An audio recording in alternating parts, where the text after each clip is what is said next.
because we're losing a lot of people because of the internet. And we have to do something. We have to go see Bill Gates and a lot of different people that really understand what's happening. We have to talk to them, maybe in certain areas, closing that internet up in some way. Somebody will say, oh, freedom of speech, freedom of speech. These are foolish people. We have...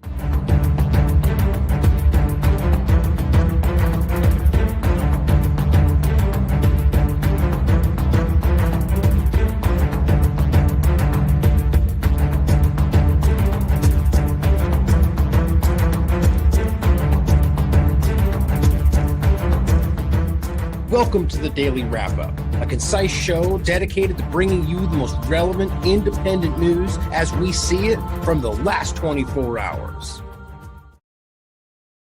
Saturday, January 18th, 2025. Thank you for joining me today. Man, I got a really great show planned today.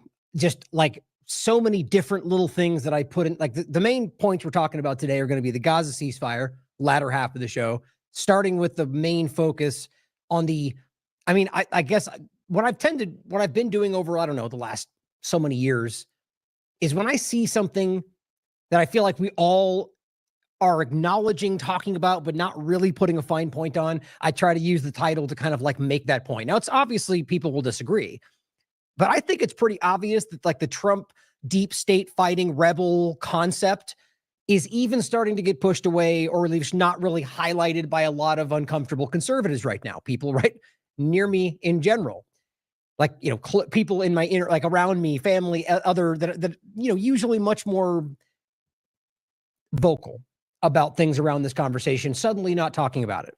And I think right now we're all seeing some things that are at the very least inconsistent with what was promised. And so to me, I think the rebel illusion, the rebel narrative has completely collapsed on itself. And I think that I want to really highlight some things, as I'm sure you've all seen just over the last so many days, but hopefully that can be taken in conjunction with what we've already been showing. Like the different cabinet picks, whether these, you know, the lobbyists, merchants of death, Zionist influence, technocrats, just across the board, but then action started. Or, to be very specific, at least the discussion of planned directions. Because I'll be the first to tell you, like I've been saying this entire time, we really don't know until something actually happens. For all we know, it's some long concocted narrative to try to make it, get a better deal, which is what we tend to hear from the Trump supporters, which maybe that's the case. Still, nonetheless, we see things that are already happening that need to be acknowledged as not the plan. But we've seen a lot of these so far that really stand out. The North American Union discussion, which got very ignored by most of the people that should have called it out. But now we're seeing things like the meeting with Bill Gates. And I want to be clear about all of this stuff. I'm not trying to even for a moment suggest that these things are an absolute, therefore he is this thing. I've never been that kind of person, whether meeting Bill Gates or not. You could say that maybe he thought he met him just to try to get some information from him. Like, I'm sure that's what the narrative will become. My point, though, is that it's all these things in together that I think that hard pill thing we talked about the other day, the hard pill to swallow, that is that all of these things that you're seeing, you would call out if it was a Democrat, and everybody knows that.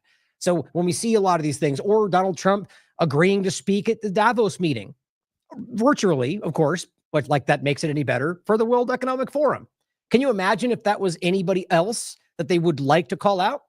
So it's very, very interesting how this keeps happening, all the different deviations. And then, the stepping back point and seeing the big picture, the Great Reset direction, the technocracy, the Zionism, the globalism, the deep state, like literally things that we would all acknowledge outside of the context of Trump conversation are, as much as we could argue we know the deep state, but yet when it becomes very, even like tangentially connected to Trump, it's just not talked about or ignored. And I'm not talking about, there's the conservatives all over this conversation who are calling this out. That's my point. And I think right now we're seeing this kind of breakdown in front of us. And I'm hoping people can acknowledge, I want people to be able to stand back and see what we've been trying to call out for years, that this is not some new direction. This is not sort of like a co-opting. This is just the same government trying different ploys over different moments and different partisan games to try to get you in a certain position. That's my opinion. But I think the evidence is becoming overwhelmingly clear at this point.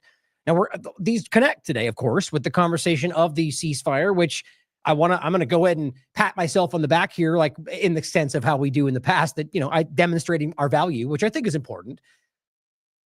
how many times in the past we've had these conversations about things, and given that I'm giving you my thoughts, my opinion based on what I think might happen, never to say that I know for sure, but how often those things do come to pass.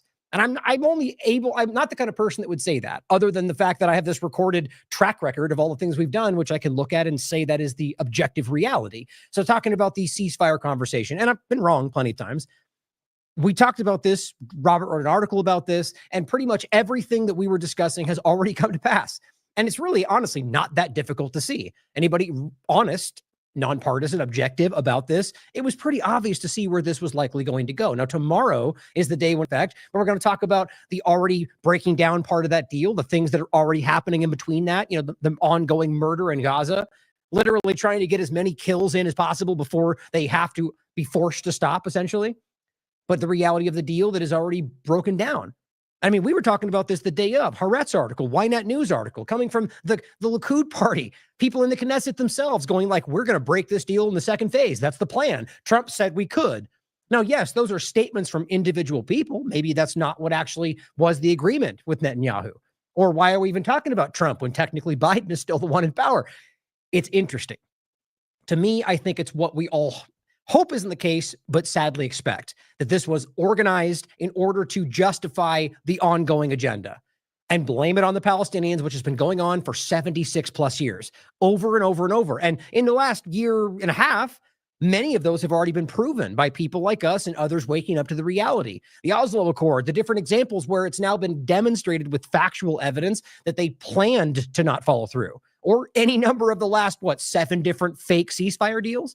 So I'm either way, guys, like I said the last time, I hope this has some kind of pausing effect or long-lasting effect either way, because at the end of the day, as long as these people who are suffering get even a moment's break from what's happening, I still think that's a win. But it's important that we keep an eye on the bigger picture and what might be going on. And sadly, of course, if it is in the cards that this is basically a plan to keep this going, then I think that needs to be acknowledged right away before we give any credit to anybody or otherwise give a pass to somebody or try to avoid accountability for a genocide.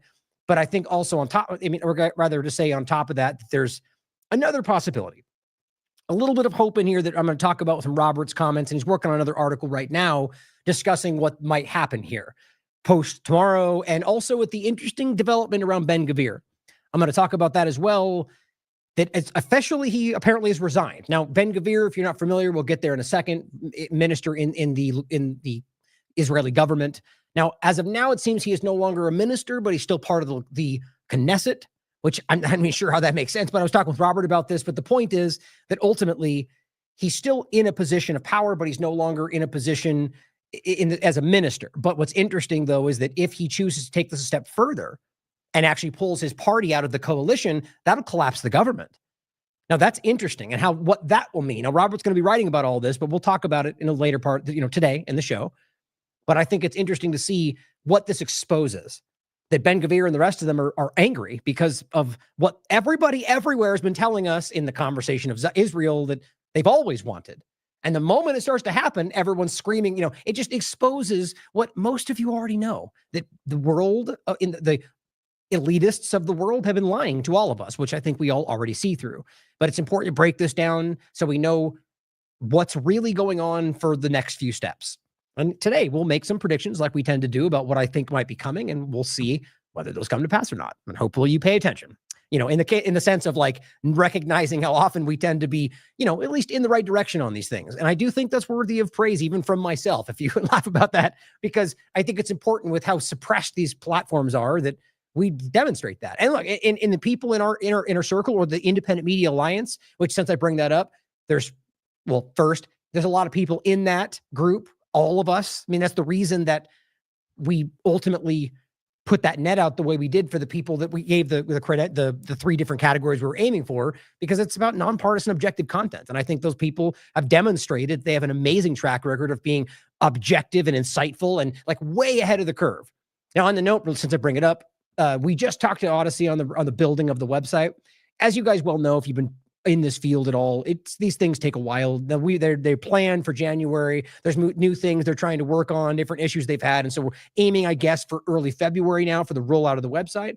We do have a couple of panels planned, but again, those things kind of up in the air when you've got 14 to 16 different people basically trying to agree to join at certain times. It can be complicated, but I think we've got 2 planned right now for the end of this month. So keep an eye out for that. But today we got a lot to get into. Okay, so stay tuned, get something to drink, sit down. As usual, we have hours to talk. So let's make sure, that we not just digest the information that we're talking about, but help me get this out. There's a lot of times that I want to talk about that, but ultimately it's important that we can break this information out, get it in front of people that need to see it. Maybe even not with TLAV in front of it, just give them the source material, but I want people to see what we're talking about. I want to start with a point from the People's Reset that if you guys haven't seen, I've been talking about it, we've been sharing it, but coming up on the 29th, we will be in Mexico. If you want to still get tickets, here's the link to support both the event, but also TLAV. There's the link for that right there. And it'll be a great event. I'm really excited about it. I'm going to be personally involved in a international media panel and maybe playing music. We were talking about, I'm not sure exactly how it's going to be going down, but at the end of the day, I'll be there. Maybe the campfire either way playing music. But the point is we're going to be having about a week time frame where lots going to be going on. I find this, I'm really, I'm excited about this more than anything because I get to see Derek's community and also just the kind of, it's just by looking at the atmosphere. It already, and again, it's just, I haven't been there, but it already feels like something that's quite a bit different than some of these other events that I've been to. And I feel like it's almost like a breath of fresh air. And I'm really excited to be a part of this and the kind of people that, again, for me, it's always the nonpartisan objective kind of perspective, thinking beyond the worldly kind of division dynamic. And I feel like that's what this is really cultivating. So make sure you check it out. Join us there. I want to say, just start off, I had a great article that went out today from Matt Arrett. It's part 3. The Century of UFO Psyops Exposed, Part 3, Spooks, Scientologists, Satanists, and the New Mind Wars. Tell you, man, this guy is just at a whole nother level. Matt Arrett is such an intelligent person, and there's plenty of things I guarantee people will push back on or disagree with, and so many different levels and angles of this story, because when you read his articles, you quickly find out that even the title or even the main premise, it's rarely the bigger. There's so many focuses and deeper points that connect to everything we're dealing with right now. I mean, everything from the Trump partisan division.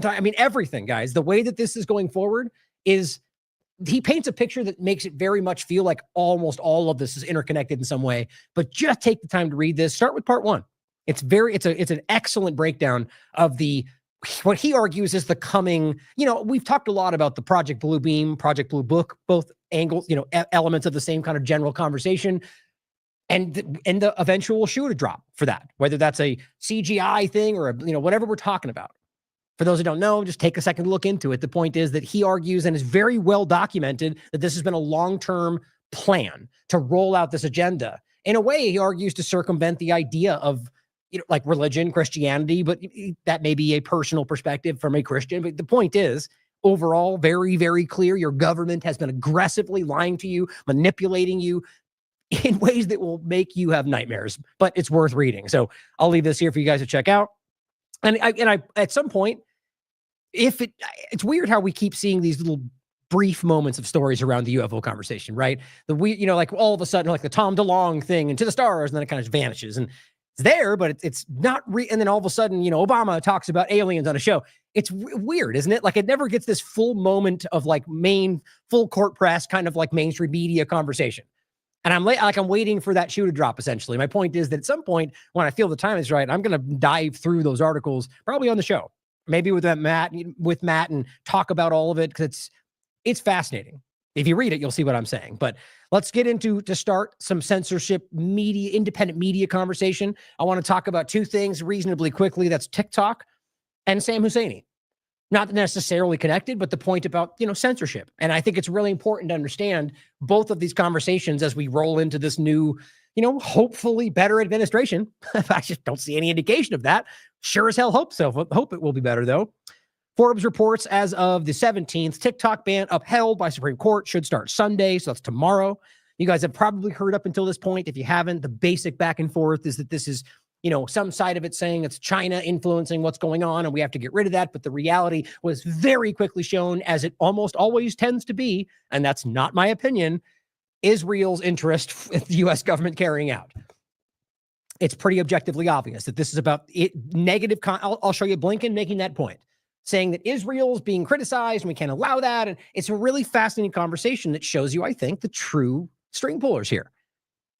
And you have to objective or just recognize TikTok is used by millions of Americans.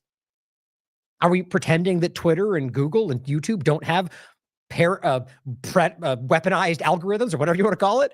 I mean, we can't be that stupid. We can't be that naive, guys. They're all doing the same thing. What they don't like is that, well, what's interesting, by the way, is there are points that people make to argue, and I'll show you actually in a second, that they demonstrated their algorithm is not manipulative. But I don't know why we would trust them. Maybe they lied. Maybe they gave you false information. But isn't it interesting if it did turn out that TikTok didn't have some weaponized thing, and the point was that this is just what people think and they all hate Israel, and this side is the ones screaming to stop that, and they're the ones acting like fighting for free speech? It kind of does feel like what we get used to, doesn't it? But it's hard for me to wrap my mind around that. I don't know why in the world China or any other government like Russia would not be doing the same thing. Maybe that's just my pessimistic worldview, though. But I know the point is that I don't think Russia and China are any better than the United States. Well, this is interesting. Let's go through this. So here's where Justin Amash, libertarian, member of Congress until 2021, says whatever its status under the First Amendment, the so-called TikTok law serves to limit and control speech. Now, it's a really important way to start because everything else is narrative, guys. I mean, it's interesting what type of person decides to care about the all-encompassing national security threat. Now, obviously, there's cases where I would imagine that there's real, whatever that means to you. Like I could imagine a circumstance where I might even go, yeah, that matters. But think about how ridiculous and how frivolous that claim is. Our government uses national security interest to cover just about anything everywhere. And we've seen things that turn out to not even be remotely that. You mean otherwise they're lying to you, guys. That happens all the time for nothing. In fact, it's lying, making up a story, or Bolton saying Iran and things in their harbor. And then we go off on like a 7-month terror strike for limpet mines, but false flags. Turns out nothing actually happened. It was all Bolton, the U.S. government. My point is that it's all narrative around the idea of what this might be doing in the secret. It's certainly possible. I would not put it out outside the realm of possibility that China is using this to circumvent the U.S. government. But wouldn't we demand that they prove that to us if that was the case, seeing as how this is one of the most popular apps in the digital world? This is a free speech conversation, right? People are speaking. They want the app. They're engaging. They've built followings. I mean, and there's another point to be made about money. Guys, there's people that have entire careers on there, whether you care about that or not. They're Americans, or anywhere for that matter, but we're talking about Americans censoring this. So it's interesting that his point is that this limits speech. So as a government that is currently screaming about fighting for free speech, yet again, another example that they just don't care about anything when it bumps up against what they want. I don't know why anybody trusts something like that.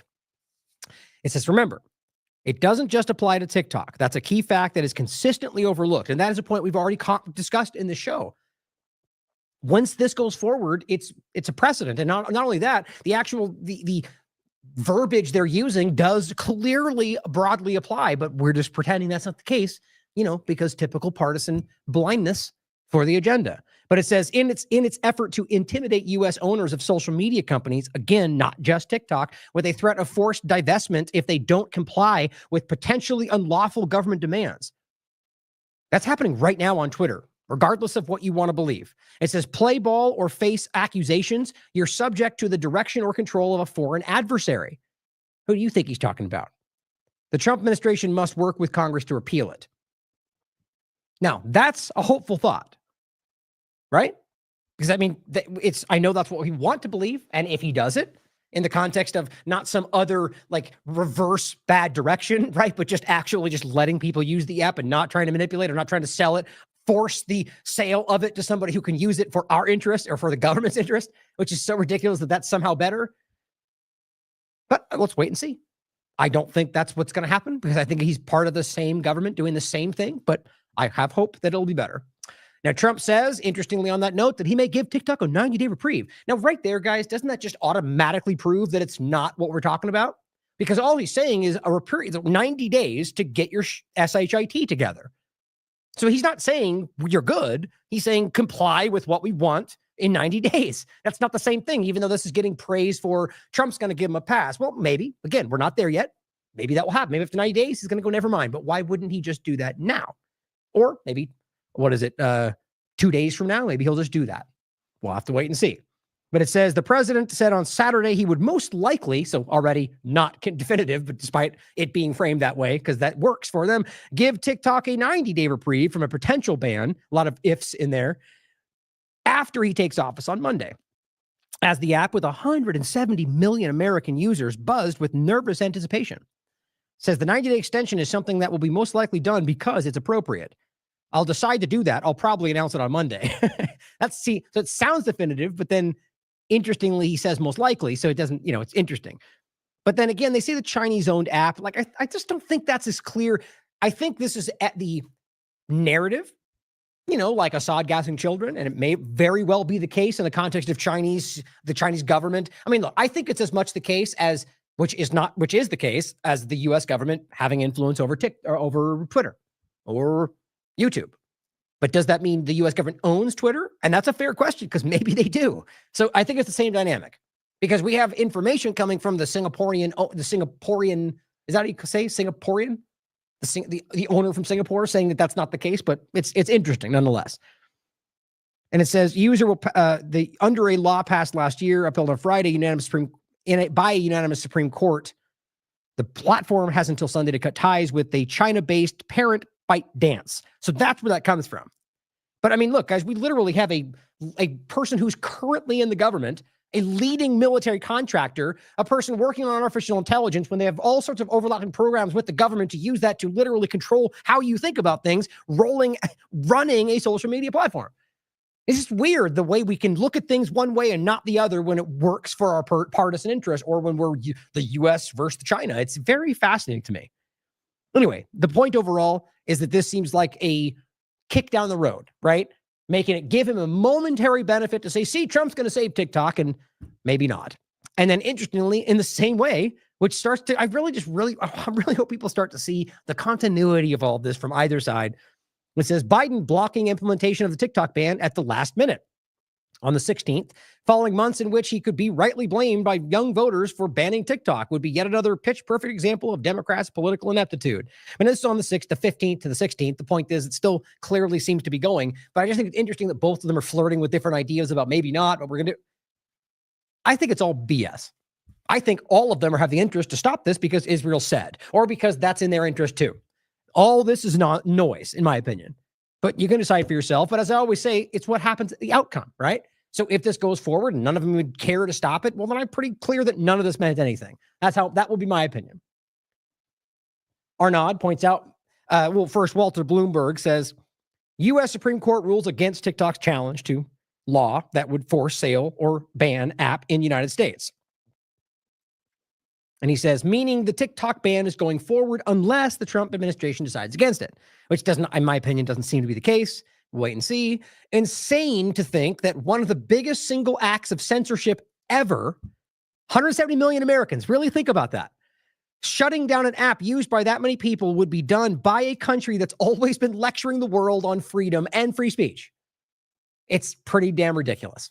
And he says, goes to show that Americans' commitment to freedom was always conditional on its dominance. Now, to be clear, I would argue too, based on his work, he's talking about the government, but even I tend to fall in that trap sometimes, and it's not them or us, it's the government, right? So the point is, goes to show that America's government's commitment to freedom was always conditional on its dominance, its control over you included.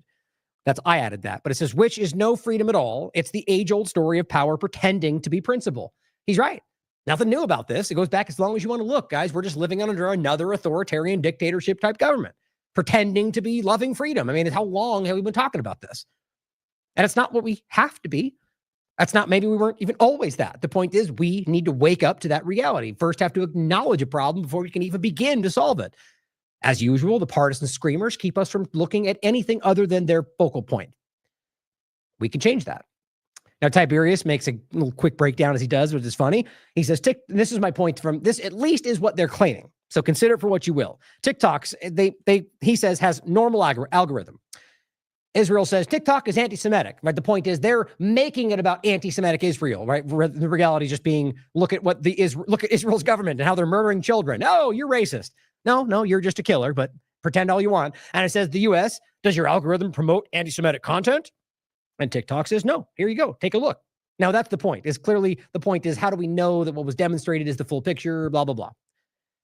But it says everyone just hates Israel, which, guys, that's pretty clear. And it's not because they just hate Israel. It's because Israel's committing a genocide. And people tend to get unhappy about children being murdered.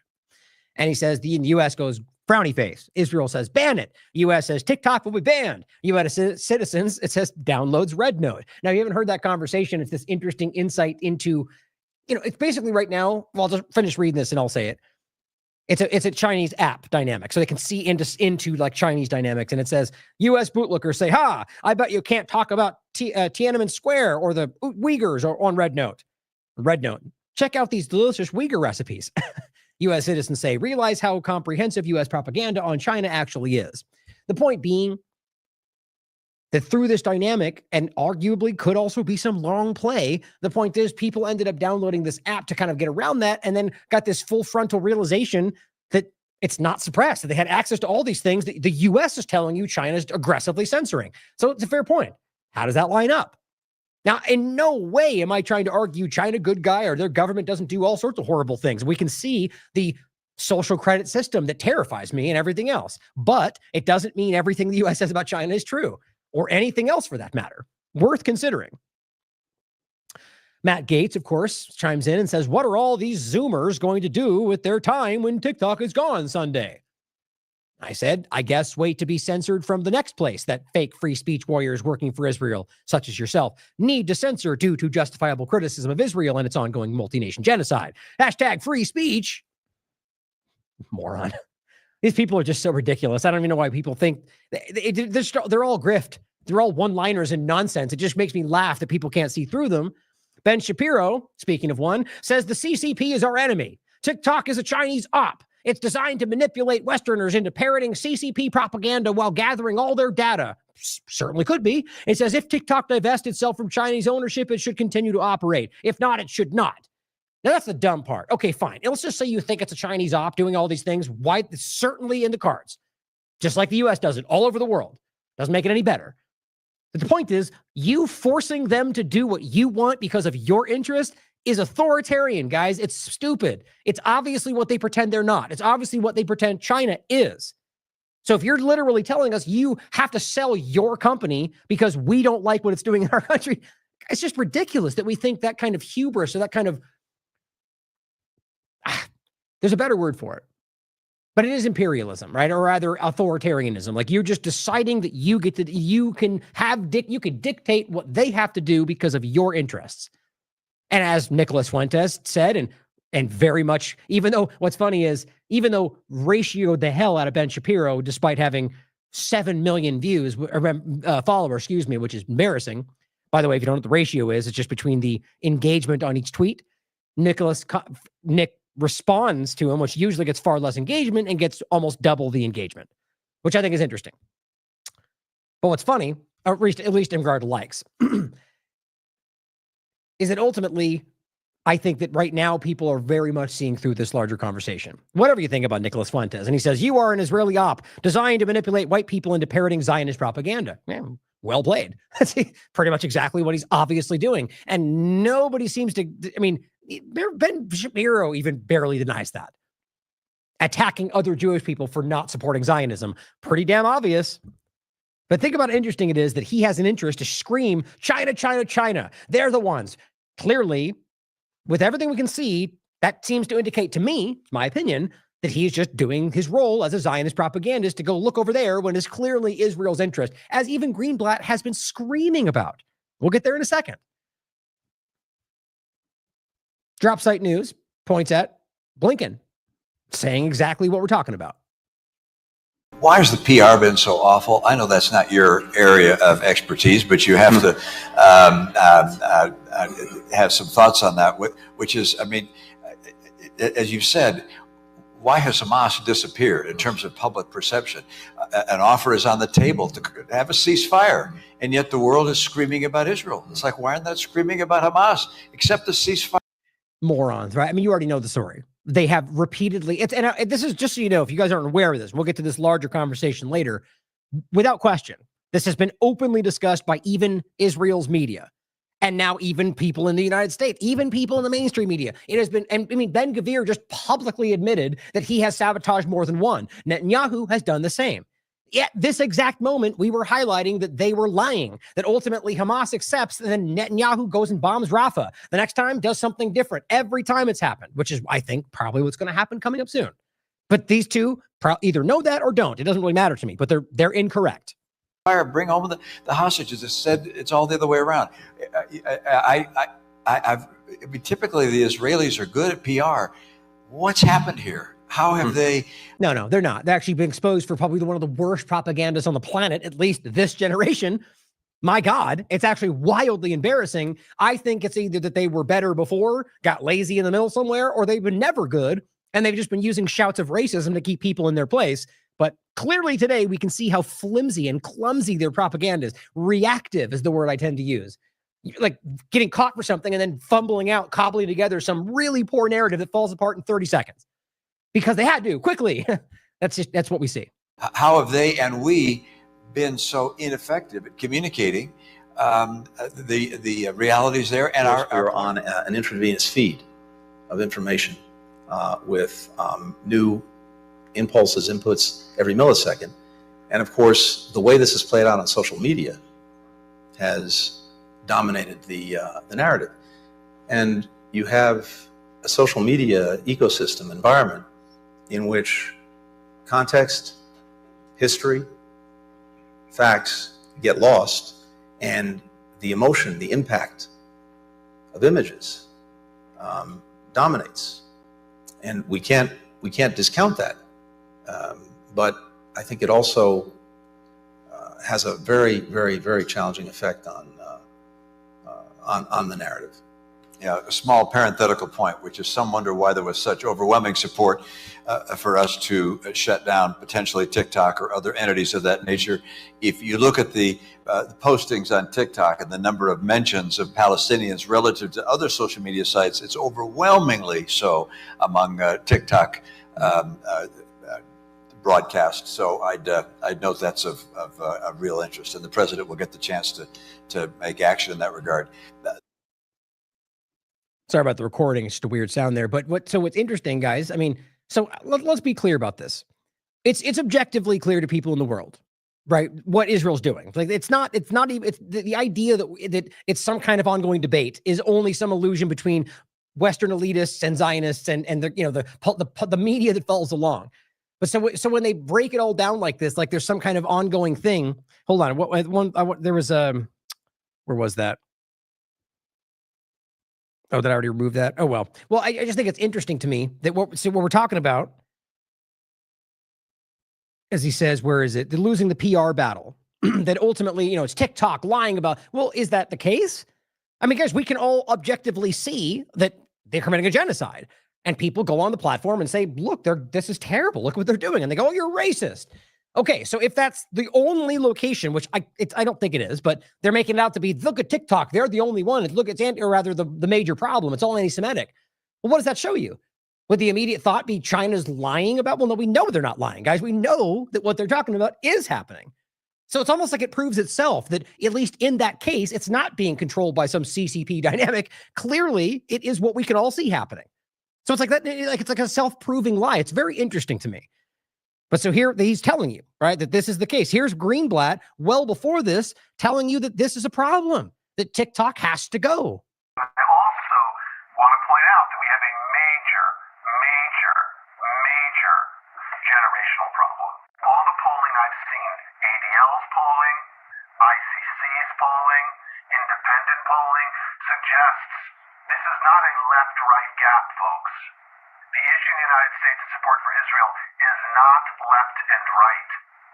It is young and old. And so we really have a TikTok problem, a Gen Z problem, that our community needs to put the same brains that gave us Taglit, the same brains that gave us all these other amazing innovations, need to put our energy toward this, like fast. Because again, like we've been chasing this left-right divide, it's the wrong game. The real game is the next generation. We saw a dramatic change in the language of the activists here in America on October the 8th.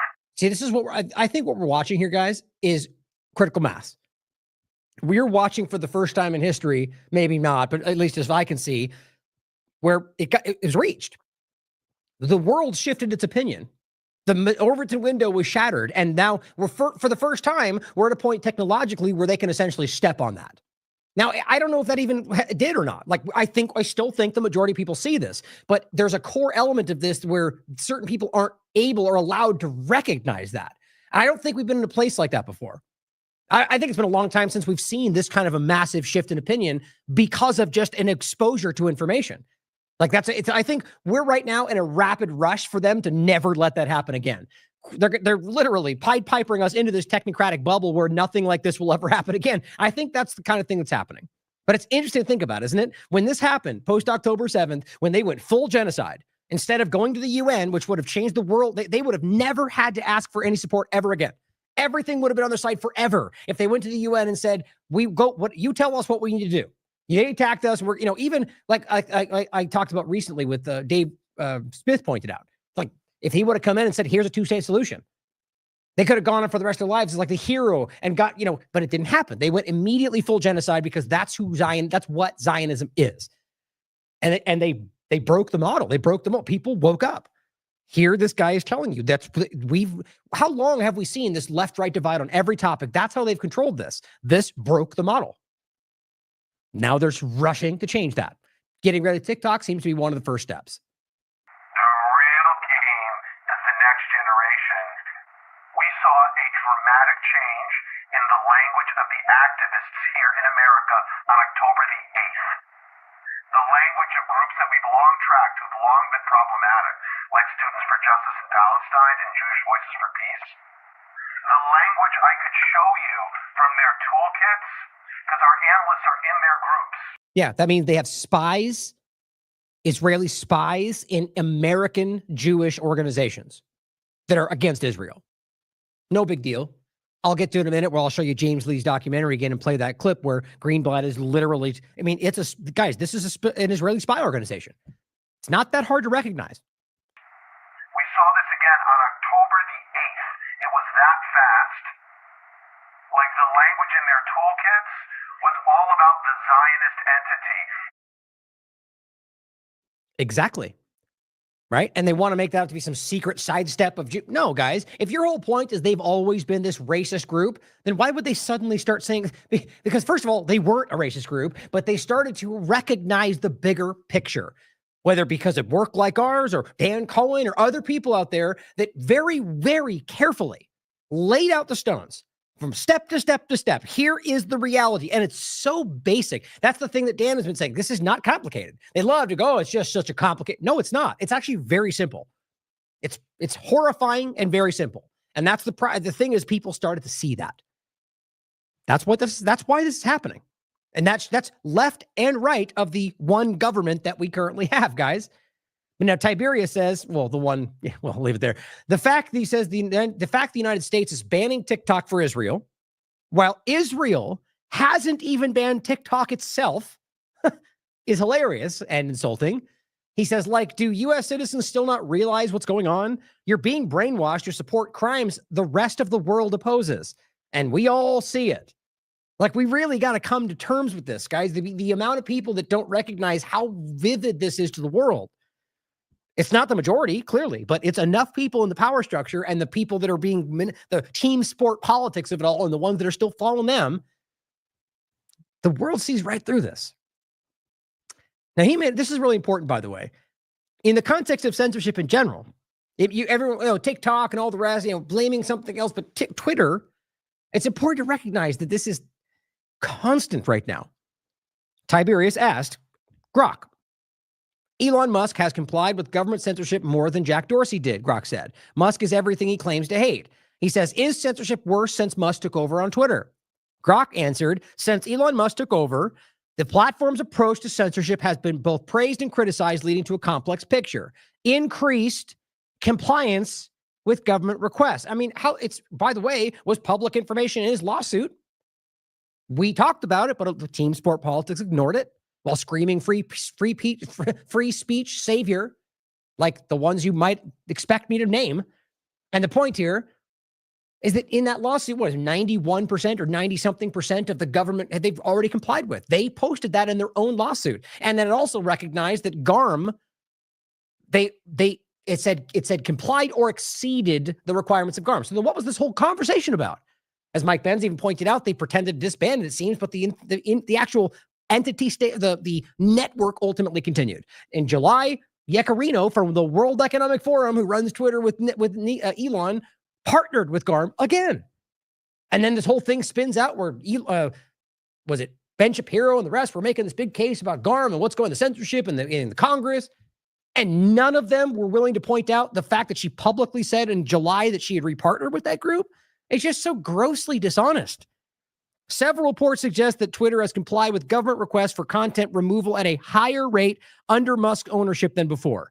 For instance, data indicates that Twitter acted on 71% of legal requests to remove content in the first half, just the first half of the year, following Musk's acquisition.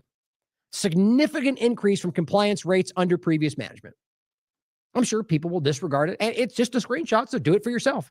But recognize that I think it's pretty clear what we're seeing on this platform. And by the government supposedly screaming free speech. I got to be honest, this really, really bugged me. I've seen this so many times. I know Sam. Sam Husseini's a good man, and he's an honest person, in my experience. Question everything, as always, right? But in my engagement with this person, he's one of the few voices in this room. He's a grizzled, long-term State Department reporter, guys. He's there all the time. And the way that it needs to show you where you really are. And here's what's crazy. This is at the tail end of Biden's administration. Now, you could, of course, we could hope that it would be better under Trump, but the last example didn't show us anything different. I'll play this first for you. Okay, so Wyatt Reed shares this, and I'll give you a breakdown from a couple of the people that shared some. Decentered News, for example, did a great breakdown on this. I think this is the most kind of the best video to show you Matt Miller involved and the way this goes down. The bottom line is Sam Husseini, who's been there for a long time. I've played many times. Decentered News, in fact, check out his account, has done great work kind of keeping track of these State Department conversations and different times that Sam has tried to get the good questions in. And comes to a point, post the Israel genocide, that he just would be ignored for months. The famous line where he goes, "What? And I'm a potted plant," right? Where just will not, and he says it again in this clip, will not acknowledge him, will not call on him. Very childish, right? Like, that's not an accident. You're in the room, they let you in the room, they refuse to call on you. It shows you this is access journalism, guys. This is the broken part of this. I have a hard time broad stroking, even with the fact that people didn't speak up, only because I would argue that, like, for example, let's say Matt Lee was in there. I have respect for the way he engaged with this, but nonetheless, if he didn't say a word when this went down, because I'm not sure, I imagine he's probably in there, then I would have criticism about that, whether or not I support his questions. Because how dare you not stand up in solidarity with what's happening here? You all know this is wrong. And the point is that people refuse to stand up because they know they'll lose their access. Guess what, guys? That's not journalism. If all of you refused to play the game and just nobody came to that room, well, they would lose all the power. But the point is, other lackeys would swing in and they pretend that was the current media. That's how this works. It's Mockingbird media. This is fake dynamic. That's what everyone's starting to recognize. And so what you can see here is Sam trying to ask a question, because the point is Matt already told him, we're not going to call on you. So he tries to get a question in when Blinken is giving his discussion and saying things that are repugnant. They're disgusting. Blinken taking part in genocide, acting like he's here to help. And Sam Husseini has comments. And they literally drag him from the room in a supposed place that respects free speech for speaking up. It's not like he did anything violent. He simply spoke. Think about what that shows you where we are. The city said simply, we are being reborn. It's also a moment of historic possibility. You can leave, sir. Again, I'm happy to address questions. So in this clip, the point is all that happens before, and I think I have this one here as well. Let me see right here. Oh, that one kind of starts there too. Well, just the point is that all that happens before this is that he interrupts. Blinken's talking, and he interrupts and speaks over him, because the point is that he's not. He asks a question, and they say, "Well, hold the question until the end." So we have to oblige. You know, they don't get to dictate how this process works, guys. They do, because they all comply, and they know the lackey journalists in there, if you want to call them that, will lose their access. And they use that to control how this works, not letting certain people in. Now, it was Max Blumenthal also stood up and said some things and kind of just walked out on his own accord with his phone, but good for him on supporting Sam Husseini. But I think Sam was the one that I think really deserves the credit in all this for the fact that he, was the focal point and they dragged him from the room. But Max was the only one that stood up and left in solidarity. So he deserves credit for that. And the fact that nobody else did. We are being reborn. It's also a moment of historic possibility. You can leave, sir. You want to come with us right Again, now? I'm happy to address questions. No, I want him to answer my questions. Before answering questions. Speak for an hour. Okay, well, we'll let him speak. We'll hear from him. Thank you. Thank you. Gets to make lots of speeches. Thank you. I answer some questions. Look forward to answering questions. Thank you. I'm making another speech every Sir, day. would you like to be escorted out? Go away. You don't have to. It's up to tell me where to go. You want to be escorted out or not? I want to Thank answer you. questions. He's not even yelling. He's asking normal tone questions, and they do not like it. It's not the right moment. And it's because he knows they won't call on him anyway. So he's trying to get a question in. I look forward to answering questions in a minute. I'm Thank you. I'm not a potted plant. Everyone will have an opportunity to ask questions in just a minute. Thank you. Not true. Miller has explicitly told me he will not answer my questions. Thank you. Right. Justify So- what I'm doing. I have no greater Oh, someone in the chat is saying that it's possible that Max walked out first and then Sam was taken. That's interesting. That may be the case. I don't know how that makes sense. I mean, I guess unless it just was maybe they coordinated. I don't know, but just maybe that's the case. It says on Jimmy Dore is what he said, but I can't tell. Yeah, I mean, it doesn't look like I can see him in there. So maybe that was the case. Either way, the point is that they both basically kind of spoke in while Blinken was talking, asking questions. And then Max was already getting up and walking out, and they kind of like escorted him out. That's the only difference. Whereas Sam sort of stood his ground and made them drag him out, which is what I would do. pleasure in this job than crossing off a list I carry in my pocket the names of those who have been arbitrarily detained and unfairly held hostage. He basically whispers to the guy, "You don't want to do this. You won't be able to live with yourself." Unjustly held hostage and bringing them home, returning them to their families, returning them to their loved ones. Finally, Get your hands off me. this morning, Get your hands off me. Get your hands off me. Get your hands off me. Answer a damn question. Do you know about the Hannibal Directive? Do you know about Israel's nuclear weapons? Everybody from the ICJ. I was sitting here quietly, and now I'm being manhandled by 2 or 3 people. You pontificate about a free press. You pontificate about a free press. You are hurting me. You are hurting me. You are hurting me. I am asking questions after being told by Matt Miller that he will not answer my questions until I'm asking please, sir, questions. respect the Wasn't process. wasn't the IC? IC wasn't the point of the May 31st statement to block the ICJ orders? You blocked the ICJ orders. You Please, sir, respect the process. Thank you. Oh, respect the process. Respect the process. Well, everybody from Amnesty International, to the ICJ, saying that Israel's doing genocide and extermination, and you're telling me to respect the process. Criminal! Why aren't you in The Hague? Why aren't you in The Hague? Why aren't you in The Hague?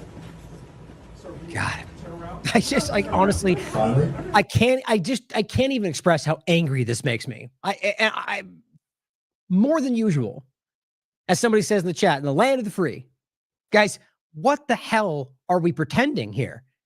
And it looks like Orwell does also confirm that Max went out first. And it doesn't really change much of the story. He still deserves credit for standing up and speaking out about this. I just thought it was more so that it was in solidarity with Sam. But so the point is, it's just strange to me, right? So then that's kind of what I thought. So they went after him. Like, you see what I'm saying? Like, they chose to go after Sam. He was, again, the main point here is that he was knowing they weren't going to call on him because they never do. And they made a clear point to say that. It's on video. I've showed it before. That he chooses to ask questions. And that you get dragged from the room as a seasoned State Department reporter because you ask questions. That they respect the process. And you hear what he says? I mean, this is how we have to think about this. These people are literally, this is not just some guy in a suit. These people are committing genocide. They are knowingly giving weapons to people who are literally starving and murdering children, gleefully posting about it, laughing about it, telling you there's nobody innocent, and they keep doing it. They're stopping aid. I mean, guys, these people know what they're doing. And respect the process. We're literally watching a genocide play out, and these people are not just allowing it, guys, they're playing a role in it. And meanwhile, these cowardly people stand around, some of them with smirks on their face. You know why? Because they're not real journalists. They go along to get along. And that is the problem, because that's how this has been cultivated. Now young kids grow up thinking that's what journalism is. Just like we grow up thinking an entire lifetime of ongoing war is normal. It's propaganda. They go along thinking, okay, I want to be a journalist, so I have to make sure I get on the inside. I have to make sure I don't talk about certain things. You think it's very easy to see. Here's what I wrote.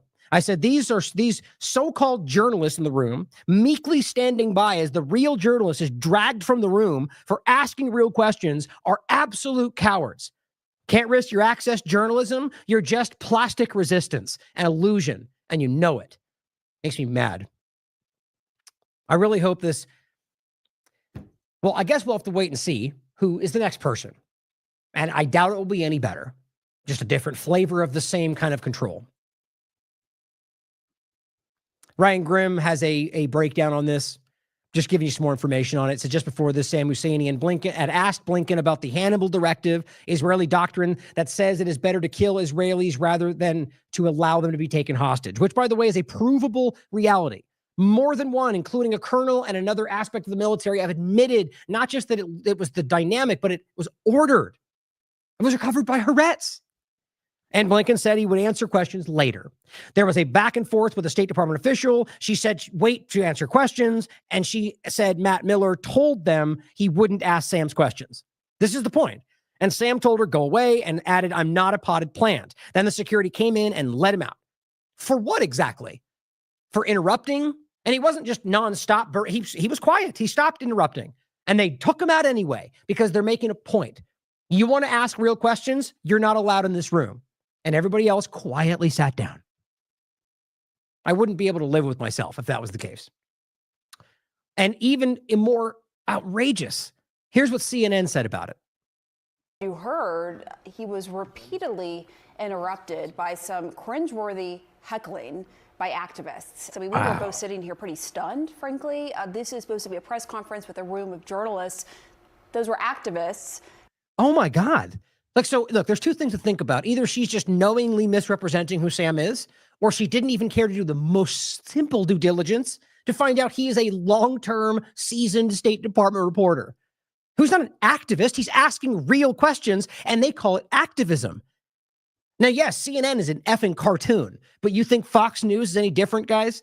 Or any of them on Newsmax or One or whatever other left-leaning fake alternative media that's out there? It kills me. The way that they can cover this, and average people that don't know any better walk away thinking he's that he only was there for his own personal agenda. It's sad. We're in a really dangerous place right now, guys. This country has been moment by moment, we are rapidly falling to a minority manipulation.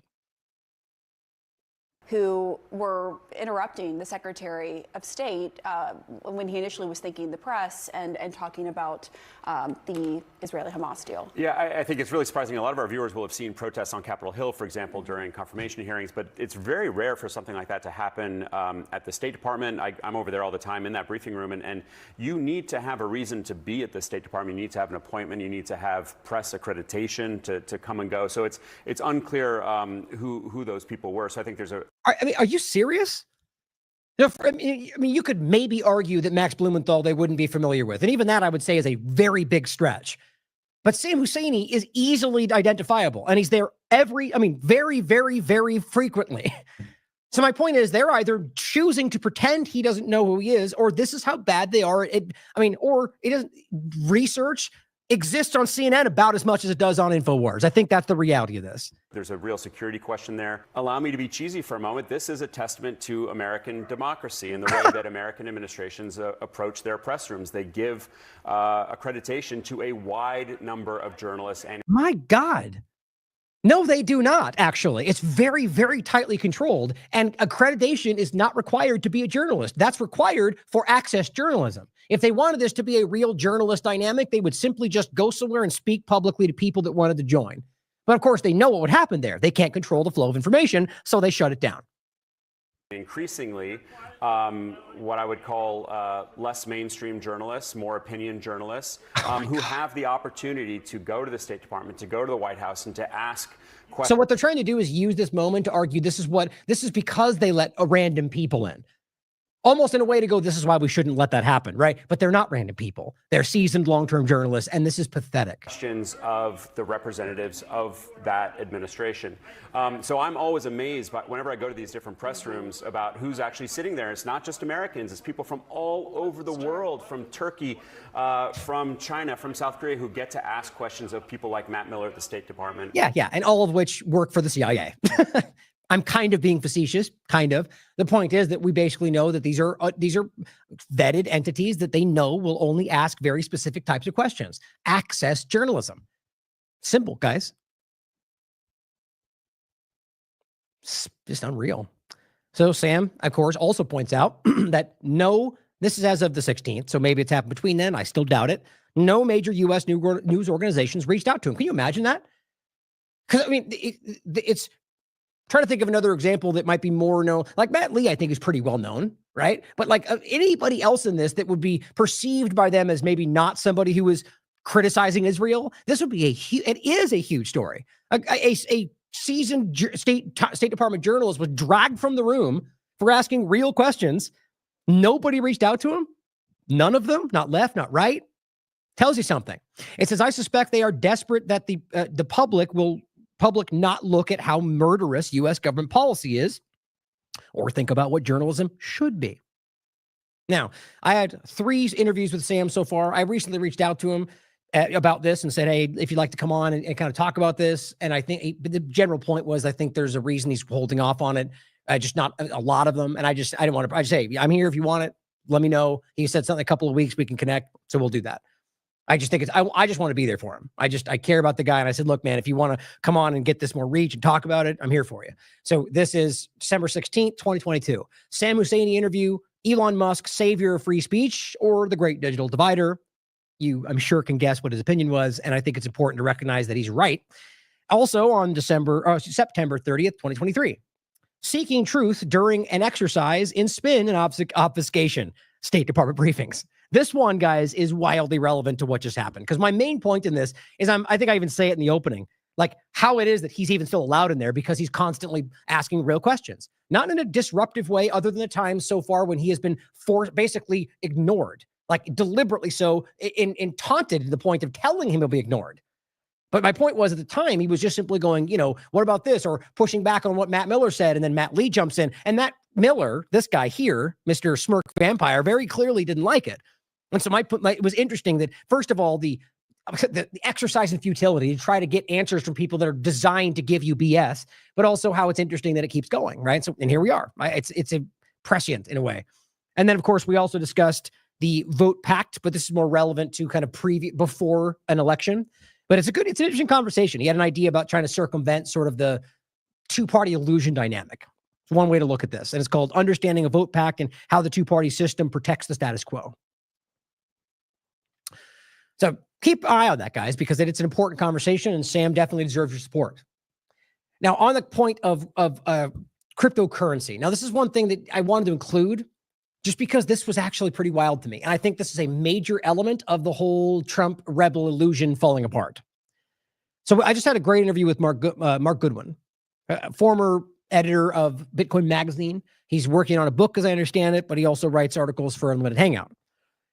Really interesting conversation. We recently had a great interview with Mitch Burcham about this same old conversation. And honestly, despite having a different opinion slightly about the origin, both of them have a very similar opinion about the fact that this should and can still be used to essentially fight back in some different aspects of it. Now, you can watch it for yourself to understand the nuance.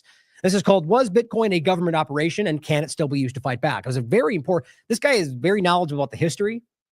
His knowledge of the timeline, it's powerful to listen to. Like he really strings this together so eloquently, and you see how this is developed right into the Trump administration and how it alarmingly seems to be used right now. Trust me, he's calling it out. So it's important to hear.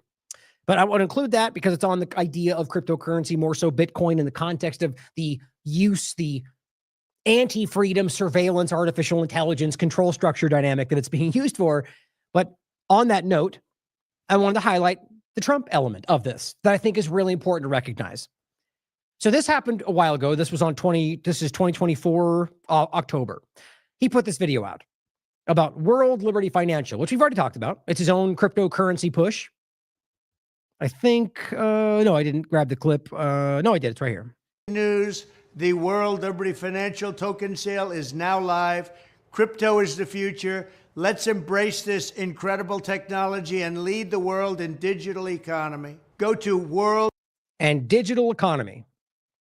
So yeah, I mean, that's pretty general opinion right now, right? People see the where it's going, technology. But what's interesting to me is not even to say good or bad or disagree or agree, just to highlight how many things the current support structure for Trump, that very circle would freak out about if this was Kamala Harris or anybody other than Trump's circle right now.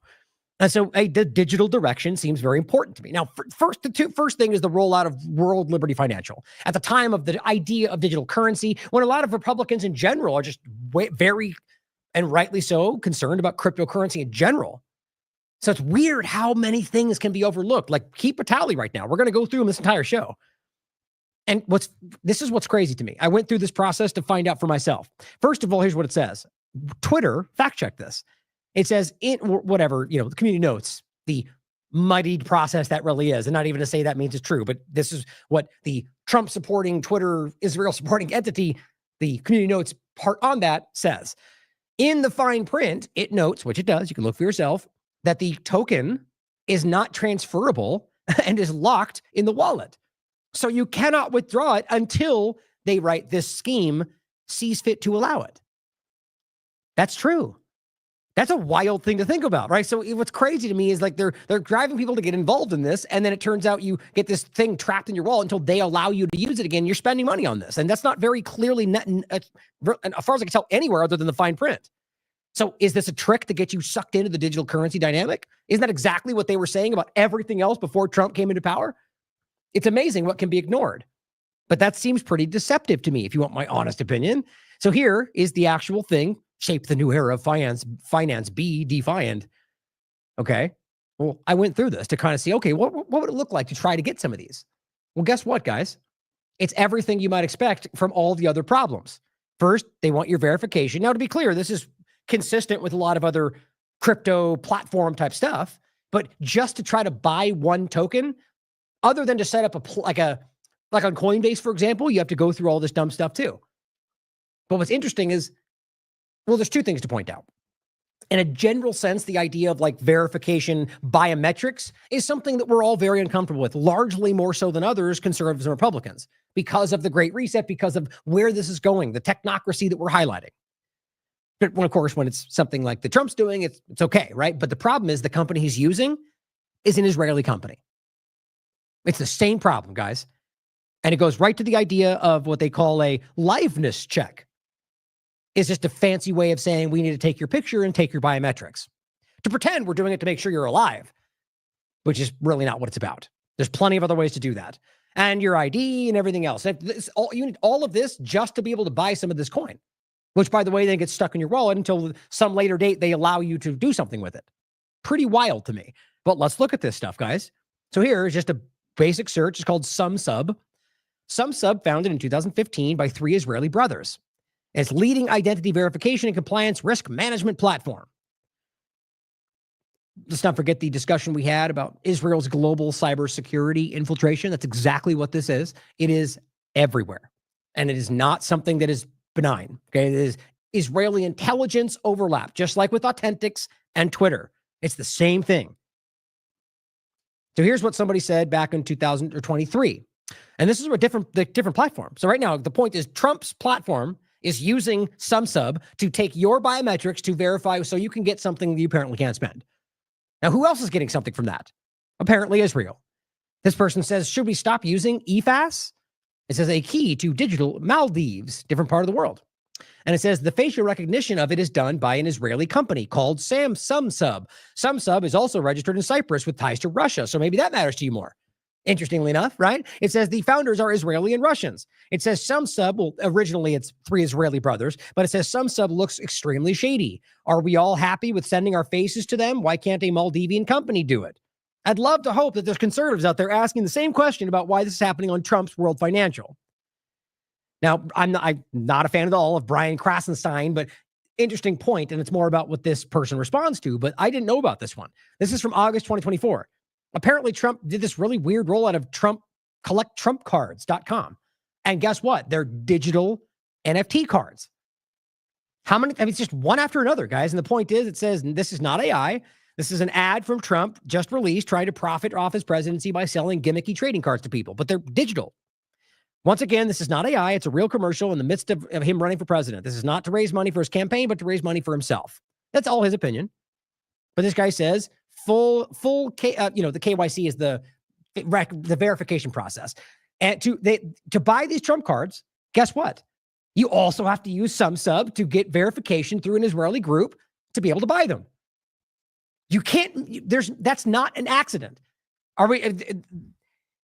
It's possible that somebody in his circle is the one telling him that's the best one, so use it for all the things you use. But I think we can recognize there's something else going on here, especially with the bigger picture and all that we've talked about with the overlap of Twitter and Authentics and the reality that they were using your biometrics even though Twitter didn't need them. Something is out there scooping this stuff up, and I think that's what we already know. The infiltration. Multiple examples of Trump digital thing over here, cryptocurrency over there, using Israeli intelligence verification. This person says, and this is in regard to a tweet about another company using this different part of the world. It says they're just having a conversation about digital identity. And this guy says, verifying ID card legitimacy is easy. His point is that there are other ways to do this other than the SumSub verification point. He says DNR provides their API to almost every government agency that needs it. If you look at police and the Maldives app, they verify with the identity without EFAS. EFAS is the one using SumSub. It says another concern is EFAS shares your face and ID with an Israeli company known as SumSub, which has the right to store and process that data even further, which is clear when you look at the company, just like Authentics on Twitter. There's too much to ignore here. He also points this out on the 23rd, 2023, October. Dear this is the company, EFAS, please reconsider using SumSub face verification in your app. The founder and CEO of SumSub is from Israel, and it's concerning to know funds go from the UK to Israel. This is post the genocide, mind you. And it says Maldives is more than capable of building their own liveness check and face verification services. The Maldives government reportedly paid $900,000 to this company. The point, guys, let's not forget this is what's currently happening on Twitter.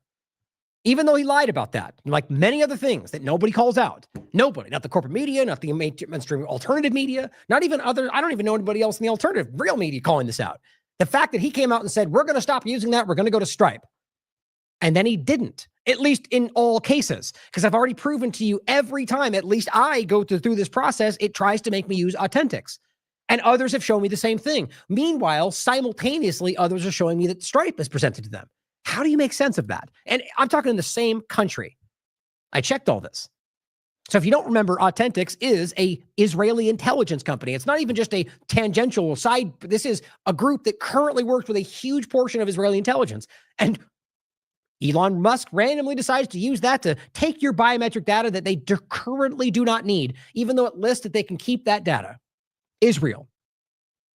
It's terrifying with what we know about what they're doing with Palantir and artificial intelligence and what's going on with Lavender and Habsora in Gaza, where they're murdering people. It's all again, I've said this many times. I don't think we fully understand what this will mean in 20 years, in 5 years. Digital twins. I mean, guys, this is a terrifying thing, and they're scooping this stuff up like crazy. Here is a censored man talking about this. He says, before verifying your ID with Authentics on X, read this thread. And I recommend you do. It's not just about that. He worked with CHEQ to supposedly fight the bots, and that overwhelmed this platform with Israeli bots. I think they know what they're doing. Lastly, you might have just seen this. This came out yesterday. Another one, totally different one. He says, my new official Trump meme is here. It's time to celebrate everything we stand for. And this is another Trump MAGA coin meme cryptocurrency. And even this guy saying, did he get hacked? No, he's just leaning into the very thing that most of his base doesn't seem to really want to support. And I don't mean just like cryptocurrency. I mean like this whole movement, the digital currency, and the whole thing. It's very concerning. Now, another aspect of this, and we're in this whole first section is about the partisan kind of manipulation. I just pointed this out today. I just felt the need to make this case even clearer because of how it continued. Now, this is fascinating to me. Now, I wasn't familiar with this guy before this. His name is Hustle, B-I-T-C-H. And he said, breaking, even though, again, they love to do that, even though it's been reported like 45 times and all, whatever else, but breaking from my channel, lithium plant just discovered by Los Angeles fire officials in the fire areas. And he goes, and there it is, Maui 2.0, another land grab. Don't second guess this, just blindly believe it. Like that's what they're doing. Except for the fact that inside the video itself, which by the way, oh my God, check this out. This is hilarious. They just took this away. You could still see it there. I had this open still. Check this out.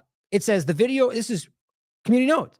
This video from the fire official clearly states this is not a mine, but an underground lithium bicycle battery storage facility. Not even a remote connection. It's a location where they store bicycle batteries that happen to be lithium.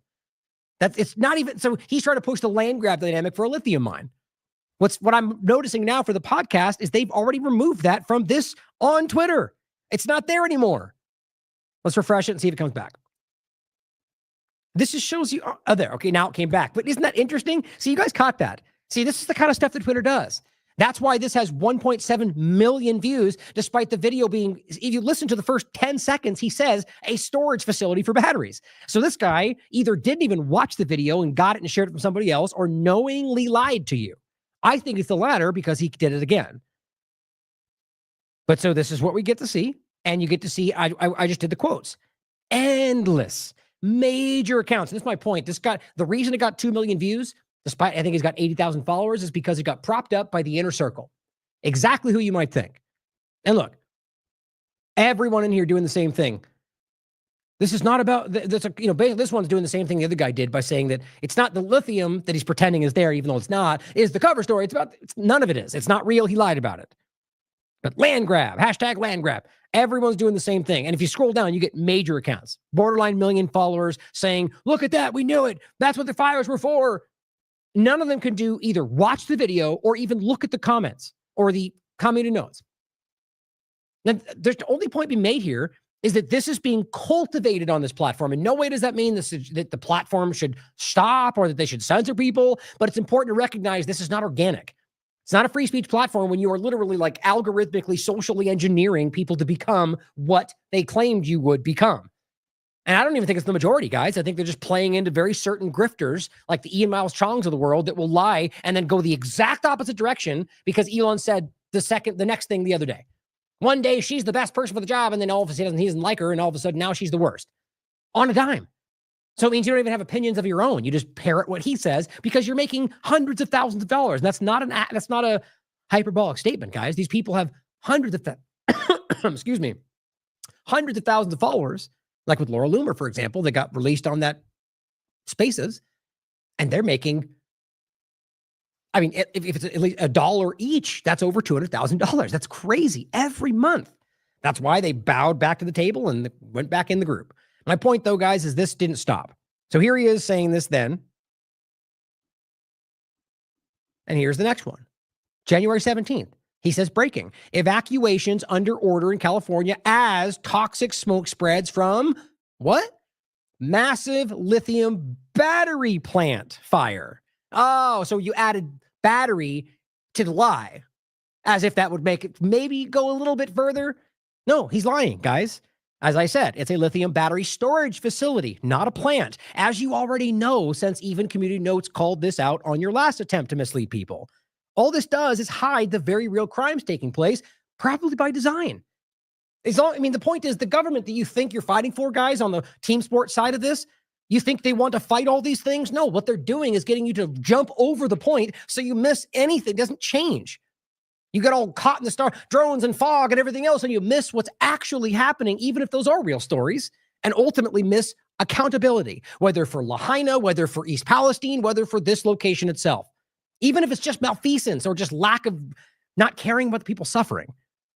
But there's the thing right there. No engagement, though, because that's how that works.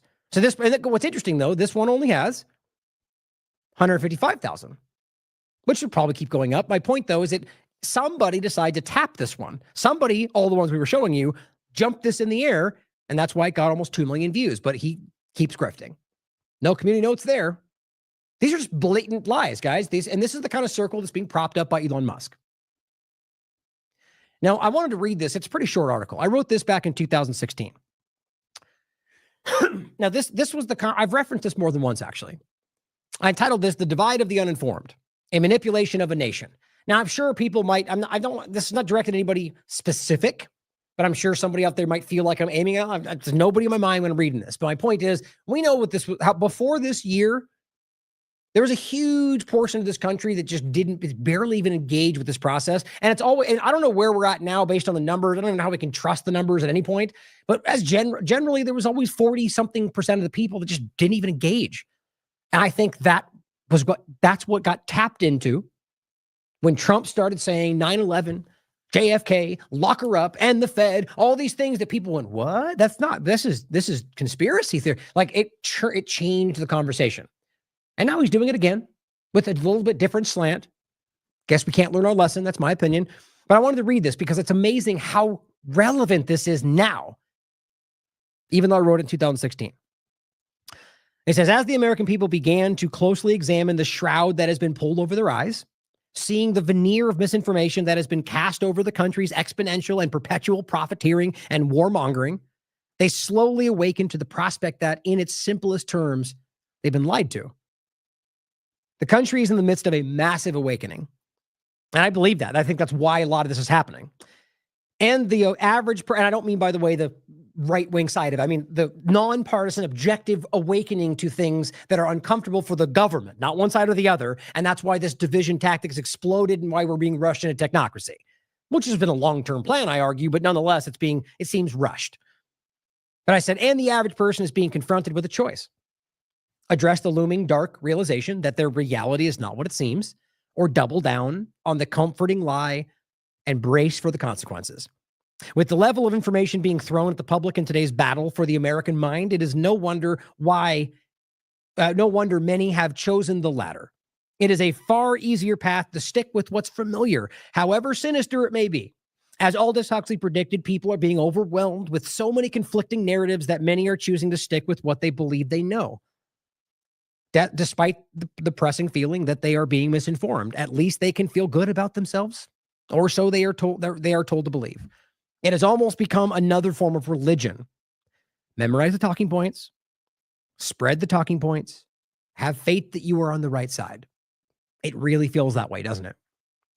What this has produced is an entire class of Americans who have been convinced that they are informed, in quotes, whose attention prior to this election cycle was scarcely directed at much more than the latest reality TV scandal.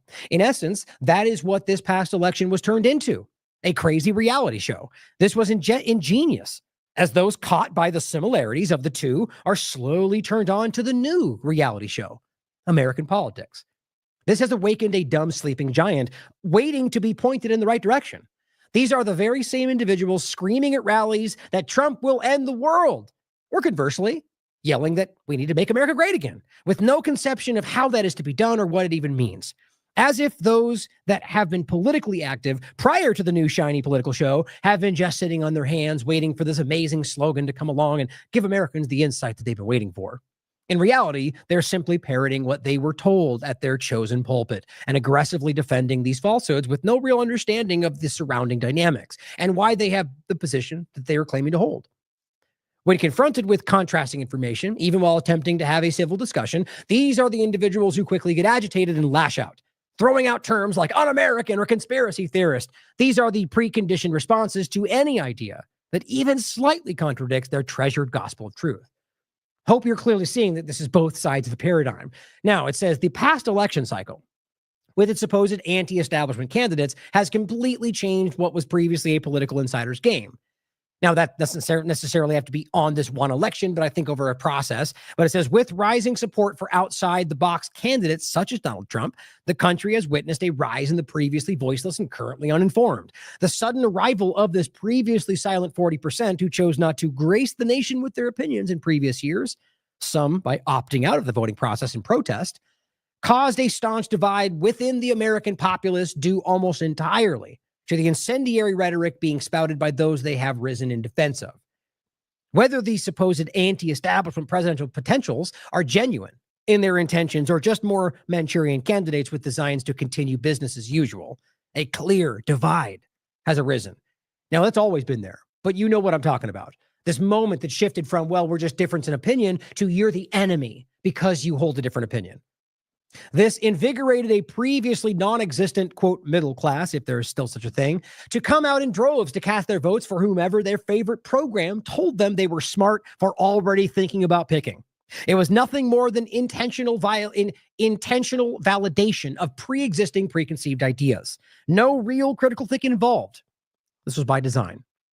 Some feel some feel that the intention was to siphon enough votes away from the other potential candidates, using Trump and Sanders, to allow for what was clearly the establishment hopeful Hillary Clinton to easily fall into office as the obvious lesser of two evils. Yet, despite the legitimacy of that claim, no one actually informed was able to call Clinton the lesser of any evil, let alone the best choice. It was certainly argued that she was a better option, yet it all hinged on whether one felt the scandals surrounding Clinton were political hype or legitimate crime. With all of the continued chaotic aftermath, it should now be quite clear that it was the latter. I think everybody knows that. But it says it would seem the laughable idea of literally choosing the lesser of two evils, this is written in 2016, to represent the American people and stand as commander-in-chief of the largest military force on the planet is now this country's democratic status quo. And yet again, we saw it last time. As supposed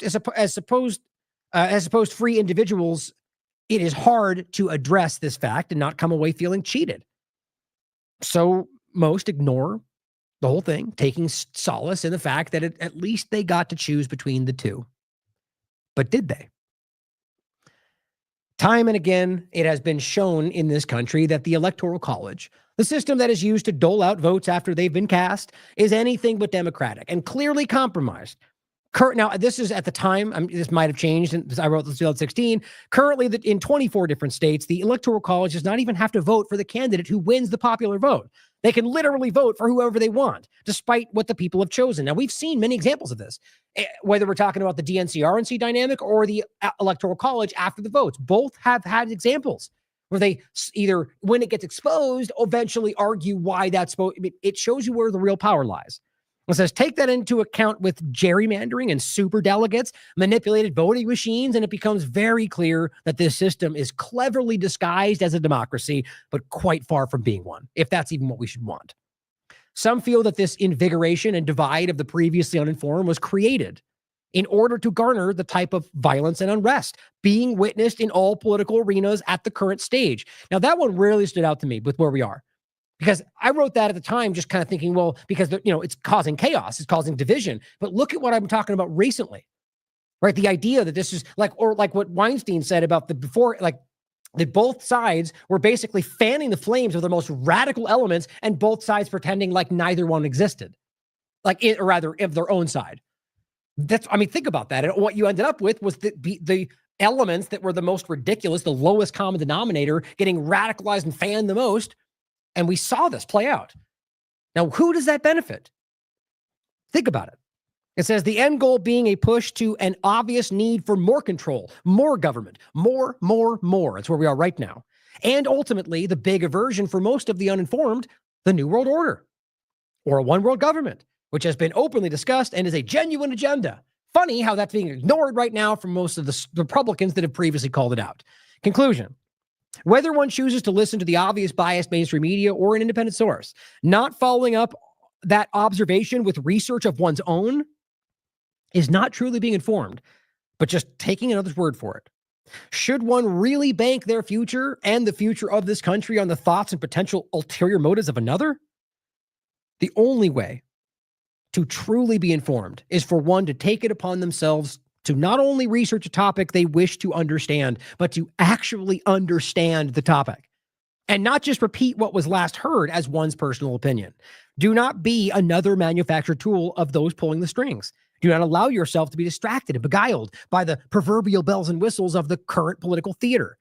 Take it upon yourself to understand the true inner workings of the U.S. government as best you can, and know when action must be taken and when it is in the best interest of the American people for that action to be avoided. Crazy to me how, I mean, I could have wrote that yesterday, guys. It's where we are. Now, with that in mind, right, the partisan game is being played and rapidly finding conservatives seeing through the illusion on their own side.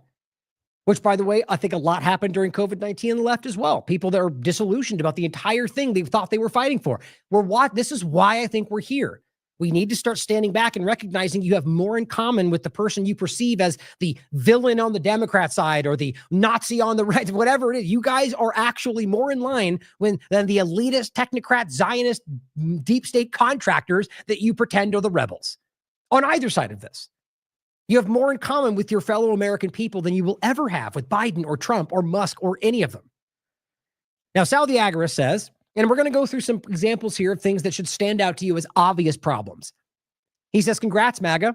Now we have 2 tax collection agencies. Are you tired of winning yet? And if you haven't seen this, Trump says he will create an external revenue service agency to collect tariff income. I mean, how is that even? I mean, this, first of all, is not something that we should make a common practice. Like, you realize this is financial manipulation. This is the game they play. And usually the economic side of things like this is what lead to real war. And this ultimately, the tariffs are a tax that ultimately come back to make you spend more money for the benefit of their political dynamic. Overall, how is it their right to be able to argue they can send external revenue service? I mean, because they think they run the world. This is the beginning of what you argue is the global governance IRS. Think about it. Everything they seem to be doing is expanding more territory, more influence, more control, more technocracy, more digital identification. All of it is expanding in exactly the direction of what everyone claims they're fighting. But I guess it doesn't matter because Trump won't do that, will he? Because we know. We know him. We know what he thinks and feels, don't we all? I hope we're smarter than that. Now, here's an interesting one. And I'm just kind of starting on the smaller end. Hollywood is an interesting conversation, isn't it? Especially as Elon Musk is kind of reflexively lurching over and look over there and pedophiles in the UK, which, yes, we've been calling them out for decades, Elon Musk. But the point is, in here, Hollywood is a very problematic discussion in this country around the exact conversation that they can't stop pointing elsewhere about. Now, that doesn't mean you have to say all Hollywood bad. You can make your own opinions about it. But all I'm simply doing, again, the major point is not good or bad or agree or not, is that the point is, if this was about Kamala Harris doing this, even with the same exact people, it would be called a problem. Trump names Gibson, Stallone, and Voight. Now, whatever you think about him, that's not the point, as special envoys to Hollywood. And I simply said, to make Hollywood bigger, better, and that's what he says in here. Trump says on Truth Social, he wants to do this to make Hollywood bigger, better, and stronger than ever before. I just simply said, to make Hollywood bigger, better, and stronger than ever before, huh? Funny how Trump fighting the deep state sure looks an awful lot like the exact same thing as before with a Republican slant. Or how about meeting with Bill Gates and literally talking about Operation Warp Speed 2.0, as Alex Jones puts it. Now, the best you're going to get from them right now is this kind of reactive, like assuming that Gates is lying or something, or misrepresenting it. Guys, we have every indication other than what they want you to believe about what he wants to do. Look at the history. Look at everything they've had. Last administration, he listened to Gates instead of RFK Jr. Right? So now we have Gates going again to meet him and having this 3-hour-long conversation where they're talking about exactly what conservatives are screaming we should be fighting. And we should be fighting. I just don't even know how this is possible, where you can have a meeting with Bill Gates. Again, you could argue that's not even a problem. My point is that, conservatives or Republicans specifically, this is a huge problem. And it should be, because Gates is a problem in general. But if this was Joe Biden or Kamala, they would never, this would be, how are you letting this happen? Look, we knew it. They're part of the deep state. They're part of the Great Reset. Yes, that's a fair thing to consider. Hopefully you'll do the same here. You met with Donald Trump since the election? Yeah, I had a chance to go have a long and actually quite intriguing dinner with him. What did you discuss? What was intriguing? Well, we touched on a lot of things. It was over 3 hours. To my surprise, it was, just he and I, his chief of staff, Susie Wiles, and the person who helps manage things for me, Larry Cohen. So the four of us sat there, and it was quite wide-ranging. Global health's the area that I work in, and such amazing things have happened and can happen there. I spoke a lot about HIV and that the foundation's literally working on a cure for that. We're at an early What do you think that is? It's not a secret. It's mRNA. stage. And so, he, in the COVID days, accelerated the vaccine innovation. So I, was asking him if maybe the same kind of thing could be done here. And we both got, I think, pretty excited about that. Now, I mean, obviously you could point out that that might not be how Trump presents that, or to be objective, maybe Trump presented excitement and was doing that just to play Bill Gates. Like, that's just being objective, obviously. Right. But what's interesting about it is the same point. It doesn't matter how if this was being presented the same way, it would be no matter what they said, no matter what Kamal said the next day about how I didn't really say that, they wouldn't care. That's the point be made here. One after another, you're getting examples of things that show you a huge problem that is being ignored by the people who would call it out anywhere else. We talked about polio. Of course you did. Where, we're very close to getting that done. But if you stop, it'll spread back. And so I explained why it's been tough in Pakistan, Afghanistan. We've had cases show up in Gaza. We have cases. Yeah, because they're giving them oral polio vaccines that cause polio. And if you actually don't even know that story, it's literally covered by Associated Press. They'll tell you it's an oral vaccine strain that has continued to spread. And they just leave that out. But guess Trump's going to help them with that. Is in Africa, and he was fascinated to hear what he could do to maximize the chance that during the next 4 years that incredible milestone will be achieved. I felt like he was, energized and, looking forward to helping to drive innovation. I was frankly impressed with how well he showed a lot of interest in the issues I brought up. Now, obviously, you could point out, right, that everybody has an interest in trying to suck up to the person who's about to be president, right? So Bill Gates probably, simply just to be objective, you can argue that it may not be what it appears to be. That's certainly fair, but that's not something you should decide right now because we don't know. So right now it could be just as damning as you might think. And it also could be that he's misleading you somehow. Until we find out more, like when Trump responds or whatever else, right now it's exactly what it looks like. He met with Gates, and Gates told you they talked about vaccines, polio, and all these things that should really stand out to you as a red flag. Even meeting him with him, quite frankly, seems like a red flag. Now, this is the post. You can see this. It's from, where was the date? I don't know why these stupid the way they show these in shorts is so frustrating. This is new, by the way. The reason I'm saying that is because I think you know what? I think I have an example of it right here. Oh, I guess not. What I was going to say is underneath it, somebody had posted the screenshot with the actual date on this, which is, I think, it's very recent. I'm trying to see if there's a spot right there. But anyway, but just so it's clear, despite the weird pushback from people going, that's not new, because that's what you do, right? Or that's old is rather what they're saying, is that you reflexively dismiss what you don't want to be the case. But it is new, and it did just happen. Okay, and this shows you anyway. So this is from January 17th. Bill Gates had intriguing 3-hour dinner with Trump. I was frankly impressed. Interesting that this is one of the platforms that would usually kind of go after him, but weirdly just kind of reports very benignly what was said.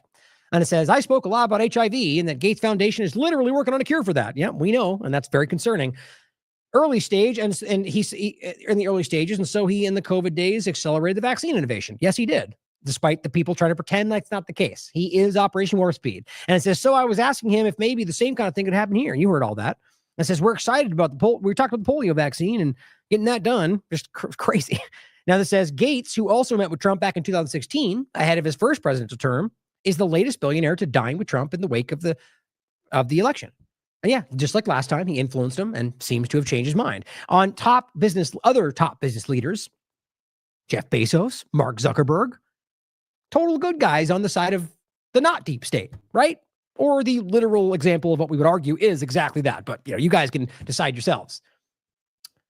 But here is Trump News. Now, it's not some small, this is a huge account. It's got 1 million followers. So I don't know if it's necessarily verifiably like connected to their administration, but they're pro-Trump. Let's put it that way. And then somebody say, would you support Bill Gates working in President Trump's new administration? Yes or no? Like the fact that they're even framing that question is crazy with the grossest picture of Bill Gates. But if you read down below, guys, I mean, I don't see a single response that says, yes, good. But you will get some weird ones, though, from the inner circle that are starting to try to normalize that, which is already beginning. But here's the funny part, as you can expect. So this happened, right? So the same clip where he's speaking about the meeting, because the obvious problem for those that are not ridiculous, it's like, well, that's a huge red flag that anybody else, most conservatives are going, what? Like at first going, that's probably not real. They probably lied or what? It's like their minds are blowing, right? And so he goes, breaking nightmare development. Says Bill Gates claims President Trump may back Operation Warp Speed 2.0. Now, fair enough. He said it, but that's meant to kind of go, might not be true. Which there's no reason. The only reason you would even for one moment think that is because you don't want it to be true. There's nothing in the world right now that indicates that it's not true. We only have 1 point for Bill Gates after meeting with him that indicates that it is. So you can wait to hear Trump's point, but there's no reason to, other than just to hope that it's not real. You see what I'm saying? So he goes, and with the rollout of experimental HIV, AIDS, mRNA vaccine, yes. I mean, are we pretending that Trump's not pro-mRNA? He is. So is Elon Musk. So is Vivek. So is Vance. So is Thiel. I think Alex Jones has a very clear vested interest in just making that muddied. But he goes on to say, at the meeting 3 weeks ago at Mar-a-Lago, Gates claims Trump showed interest in support of Big Pharma's agenda of rolling out untested, certifiably dangerous gene therapy vaccines. Yeah, man, he did that. He still, right this moment, supports that thing. I mean, you're obfuscating truth is what his job seems to be. Let's not forget, this was pretty recent with Candace Owens, but he has said this right up until the last time he spoke about it. He still supports the injection as a life-saving tool. I don't know how anybody gets past that. More people have died under COVID this year, by the way, under Joe Biden, than under you. And more people took the vaccine this year. So people are. I always like to point out, as last time I played this, Candace Owens is clearly trying to set him up to kick the can down the road. To basically say, yeah, well, Biden killed, more died under him, and I didn't really push it. He didn't do that, though. He jumped over the top and tried to go, but it was good. Now it was good. And she just kind of goes, and just lets it go. Watch again, listen to it again, and you'll see what I mean. She was trying to give him a leading question that would allow him to make it look like he wasn't still supporting it. Yeah, more people have died under COVID this year, by the way, under Joe Biden, than under you. And more people took the vaccine this year. So people are questioning how. Well, no, the vaccine worked, but some people aren't taking it. The ones. Yeah. No, it didn't. And she doesn't think that. Very interesting how maybe like the Andrew Tate interview, right? Sometimes you just don't push back. Maybe that's what she thinks. No, you always do. If you're a journalist, you don't let things like that go. Whether, especially with absolute human trafficking trash like Andrew Tate or a genocidal, like every U.S. president, genocidal or a authoritarian monster. But the point is, it's important to see that pulled punch. Vaccine worked, but some people aren't taking it. The ones that get very sick and go to the hospital are the ones that don't take the vaccine. Nope. But it's still their choice. And if you take the vaccine, you're protected. Nope. Look, the results of the vaccine are very good. And if you do get it, it's a very minor form. Right, these are all lies. Every single person who supports Trump knows that. Unless, other than the ones that just blindly believe that what he said, despite the rest of their community going, this is the one thing of all of it that I just can't understand. This is what convinces me that we're dealing with some high level, or whatever you want to call it. We're dealing with not just propaganda, but like something deeper than that. How you can get around that, I have no idea. But he goes, Bill Gates knows the truth about the origins of COVID and the incredibly dangerous nature of his Frankenshots coming up. The same ones Trump supports, bud. Now he's desperately trying to suck Trump into his orbit. Like all he's trying to do is try to blame that Gates is manipulating. He is on board with what he's doing. They both still support the same thing you keep trying to lump onto Gates. He's just as responsible. It says, in this emergency message to President Trump, Jones demands a clarification. Right. I almost feel like they're starting to box him out of their circle, but it's interesting. He says, and the incoming Trump administration on whether or not Bill Gates is lying or admit that Trump joined the dark side. He tries to do this where he makes it seem like he's willing to do that and then never does. He'll make a video 30 seconds later about how Trump is the greatest thing ever to grace the world. Same thing with Elon Musk or whatever else. The issue constitutes an ultimate litmus test on whether Trump is on Team Humanity or Team Death Cult. It's just silly. This is cartoonish, guys. The way that they frame this stuff, it's funny. But so the point is, it continues. Oh, by the way, I'll include this for those that you haven't seen it. Just the same clips I was just showing about the injection, as well as the biometric thing I'll show you in a second. Oh, and then these two down here, by the way, shutting the internet up for Bill Gates, which he already said, as well as take the guns, due process later, similar stuff. Or, hey, you want to burn the flag, go to jail, despite that being a violation of free speech. All huge red flags that have been ignored. But next, same thing. He repackages the one, puts another tweet on it and says, Bill Gates is floating the idea that Trump is under his control. Well, no, you're still talking about the same clip. There's nothing new. You're just kind of evolving this narrative. He didn't insinuate anything. He just said they're talking. You're trying to patch a narrative based on your own first assumption that it's now Gates kind of surreptitiously. You're trying to make it look like Trump is being played. That's the best you can do, right? That's the same meme. 4D chess master, but somehow fell to all the victims of all his bad advisors. Same thing. He's playing Trump. Yeah, you don't know anything, Alex. You're not on the inside of this conversation. You don't know what they're talking about. You don't know what they said. You're playing a role. And it goes on. Same thing. Then on this, quoting the same thing from the same one after another, it says, do you think President Trump should be meeting with Bill Gates?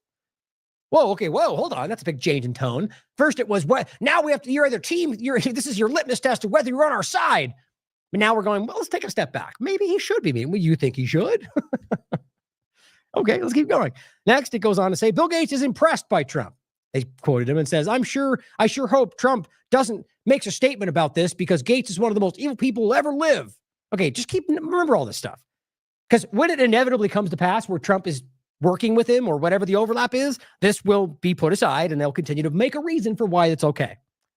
That's my prediction. It's what happens every time before it. Same thing here. Do you think Bill Gates is lying? Trump needs to make a statement ASAP to clarify the American point. Is these are like every 15 minutes and it's the same clip in the same show, one after another. It's all propaganda, punching this into your face. The point is to make it seem like he's pushing back on it. It's all my opinion. And then, of course, this is the important stuff, right? He goes, and this is a joke. It's an obvious altered picture. And I don't think he thinks it's real. If he does, that's even more embarrassing. But it goes, you can say what you want about the Obamas, but you have to admire the fact that they have a great marriage. It's candid family photos like this one that make them admire me. No, it's obviously he's joking. He's pretending that's, what's her name? Obama's wife. I'm suddenly blanking on her name. But the point is, it's only one thing. And yes, he's talking about other things. But if you look at his thread, none of it's addressing the problems, not other than Gates is a problem. But we're not talking about the shot. We're not talking about the globalism rolling out, the technocracy, all the things that he otherwise pretends to fight. And this person just goes, Alex Jones right now. People are really starting to notice AIPAC's control. And he's over here going, I have a 400 gigabyte of Michelle Obama penis proof. I mean, again, let's just say for sake of conversation, it's Michelle. It's Michelle Obama is a man. That's this whole game, this whole conversation they're playing with.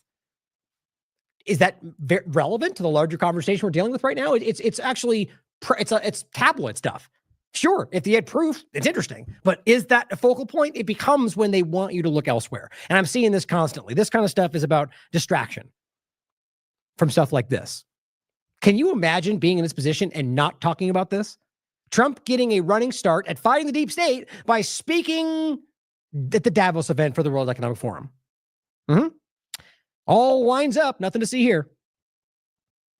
Donald Trump says he will take part in the Davos meeting virtually for the World Economic Forum. I mean, how many different things can we actually ignore? Now, I mean, again, look, I'm not even saying the point is maybe he thinks he can go and change them. Maybe he thinks he can make it all better. Maybe he can get them on the side of Team Humanity or whatever you want to make it out to be. I'm not pretending that I know any more than you. But I still think it's wild that this gets ignored by the people who have rightly identified the World Economic Forum and any connection to it as a major problem and barely talking about this. Isn't that wild to you? I just think that's wild. And back to the globalism point, this guy literally says, from MAGA to mega, make Europe great again. Now, I mean, it's just a tweet. It doesn't mean they're good, but I just think it's hilarious. Like this at UK and over there and make, why is this the point? And how does that not seem weirdly disjointed with what we're all talking about? And I just said, what was that about America first again? Hashtag globalism. Silly. And I'll include the show where we talk about this recently. As Israel's globalist ambitions become clear, Team Sport Republicans endorse the North American Union under the guise of like freedom cities and take Greenland because they want to join. It's just expansionism, because this is imperialist. And this is everything they claim they're fighting. Go through the show. It's shockingly clear. David Icke points this out. This is the historic conversation from the North American Union point to it's the Agenda 21 to 2030. It's all the same thing. There's the clip of the Sustainable Development Goals with the same map. Can you imagine not calling that out after spending a career of making this the point that we're supposed to stop, and then all of a sudden it starts to happen and you just point at something else? As CS7's, or sorry, 7Cs points out, we're using the same clip of Bill Gates down here. He says, Bill Gates is excited to work with Trump. Zuckerberg is excited to work with Trump. These are all, by the way, public statements. Netanyahu is excited to work with Trump. We'll get there. Trump will be speaking at the Davos WEF meeting after his inauguration. Trump is working with Larry Fink on economic policy. He is. That's BlackRock. Trump is appointing a George Soros banker to run the Treasury. Again, he simply says, wake up. Wild, isn't it? Wild what can be ignored. Now, it's an extension of the same point, but this gets into a much darker agenda that it's clearly been building for a long time. Now, this overlaps with a few different things that we've been talking about a lot. Whether we're talking about the kind of the revitalization of the 9/11 Al-Qaeda, like dark winter, anthrax dynamic, or the vanilla ISIS biological overlap that we have been talking about for a long time. Like just the inevitable intersection of these agendas that clearly work for them. And here it is. It's developing in front of you. So this is Kristi Noem, one of the many we've talked about that is a wildly pro-Israel Zionist backer of Trump in his administration. She says Homeland Security needs to work more closely with the CIA. Right, because that's fighting the deep state, isn't it? I'd say is the cybersecurity and intelligence elements that we have within the Department of Homeland Security have been incredibly siloed. They have not communicated with other intelligence agencies like they should and partnered. INA has some interaction, but not enough. And we also need to have CISA have interaction with the FBI, CIA to make sure they're working together to stop these types of threats and identify when they're growing among our citizens and how they become radicalized. Of course, CISA and the CIA, these are all good freedom things, right? It's all about fighting for liberty. Incredible. Absolutely incredible. All I simply said was, at this point, either most conservatives secretly root for the deep state, or we are about to see a waterfall of conservatives call out the Trump administration. I just don't see how this in any way aligns with what most were aggressively claiming they absolutely knew was about to happen. It's wild to me. And I think the reality is, or on top of that, is that Trump himself just recently made a similar point. As you remember, the CIA must get involved now before it's too late, citing the same thing. Now, remember, this all kind of overlaps with the drone point, which I'll make another point again about this, about hyping the idea of searching for nuclear material, which has already been community noted from Alex pointing that out. The point, though, guys, is this is about the overlapping thing. The drones, the weird fog point, they're all trying to build this narrative, which, by the way, as Matt covered in his recent article, Matt Arid, it overlapped with the UFO point, too. Don't forget, they were all jamming this together, from Chinese balloons to UFOs and UAVs and drones and whatever else, hovering over bases. When it was Iran one moment, then it was, it just was all over the map. And all it really is doing is creating justification for more, as I was talking about, more government control, surveillance. But here they are trying to hype the idea that right now, stemming from that conversation, as well as the Sean Ryan podcast, that Al-Qaeda and ISIS are suddenly streaming through this country and ready to pop off at any moment right before the inauguration. Interesting how Alex has been hyping some big thing right before that this entire time, despite really not much evidence other than them saying this and what they're highlighting here, which to me seems like a massive coordinated agenda. Same point, Whitney simply says, and the path to doing what she's talking about is Palantir. That is not, watch it play out. And don't forget, Palantir is currently working with Israel to commit genocide. Literally partnered with them in January 2024 to use their Palantir technology to kill people in Gaza. They're using the Lavender program, Habsora. Like, I forgot to grab it this time, but I usually include that as well. This is from 972 Magazine. Lavender, the AI machine directing Israel's bombing spree in Gaza. And of course, I'll include the James Corbett breakdown of Peter Thiel, the strange story of Peter Thiel.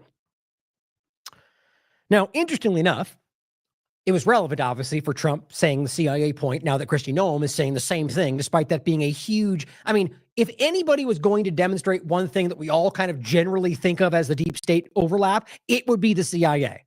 And yet they're openly saying, see, we need to work with them to fight whatever they think they're going to fight. It's transparent to me. But I wanted to find it, right? So I was, okay, let's just quickly grab that tweet. So if you remember, it's very simple. You just simply look up, you do an advanced search, and you type in the word and whatever, search for CIA. And what do you know? Nothing pops up. I've showed you guys this so many times. Twitter is actively suppressing content that I don't think, but if you have the link, sometimes you could find it, which I did, which is right there. But you can see it. It says CIA right there, right? The point is, this is supposed to search for anything with the word CIA from Donald Trump. Not neither one. I'll just show you. Let's just pick Gaza. Well, that's interesting. I guarantee, same point. I guarantee, let's do something not serious. Let's do what? America. And there you go. The word America pops up in a lot of tweets, but so does Gaza, and so does the CIA in some, but weirdly enough, those don't show up. I wonder why that is. You think that's by accident, guys? This is Twitter directly and in real time without, I mean, I'm demonstrating it. Suppressing content that they don't want to translate, but you could probably find them if you really looked. So again, in case you're missing it, there's the CIA right there. And I'll read the whole one. It says their whole tweet. It says, our country, this was January 2nd of this year.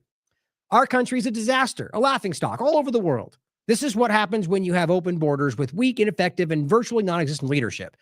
Well, I mean, no, that by design in some cases, that's part of it. But no, that's the larger point of this is what you've all done. Effectively selling us out to a foreign country for the interest of anybody but Americans. But it says the DOJ, FBI, and Democrat state, it's all about one side, and the local prosecutors have not done their job. They are incompetent and corrupt, which is true, having spent all of their waking hours unlawfully attacking their political opponent, me, rather than focusing on protecting Americans from outside and inside violent scum that has infiltrated all aspects of our government. So even right here, he's floating the idea that there's an internal problem, which, by the way, I think there is, but I don't think it's what you think it is. And it says, and our nation itself. Democrats should be ashamed of themselves for allowing this to happen to our country. The CIA must get involved now before it's too late. That's just crazy. The USA is breaking down. A violent erosion of safety, national security, and democracy is taking place all across our nation. No, I mean, this is the same as hyping some looming dark cloud of anti-Semitism. I mean, right now we're in the problems we're seeing are because of this, because of division tactics and outside forces. His only strengthened and powerful leadership will stop it. See you on January 20th. Make America great. Yeah, same old thing. Make America great again with the CIA. But here's what we're getting, and this is what this is coming from. All right, this is a Jane Doe, another Sean Ryan post. This is from the January 15th. So it's just, I thought what's funny is this guy got kind of ran through the mud, or rather, whatever you would call it. He got beat up because he was exposed for blatantly this was a propaganda revelation or reveal with the CIA interviewing the CIA, essentially breaking down fake emails that got exposed to be fake in real time. And now, then he goes, I'm going to go into hiding, and then right back to it. It's the same old thing because the narrative doesn't go away. They need you, in my opinion, to think that they have secret Al-Qaeda hotbeds in this country for whatever they're going to roll out next, which seems to be rapidly coming.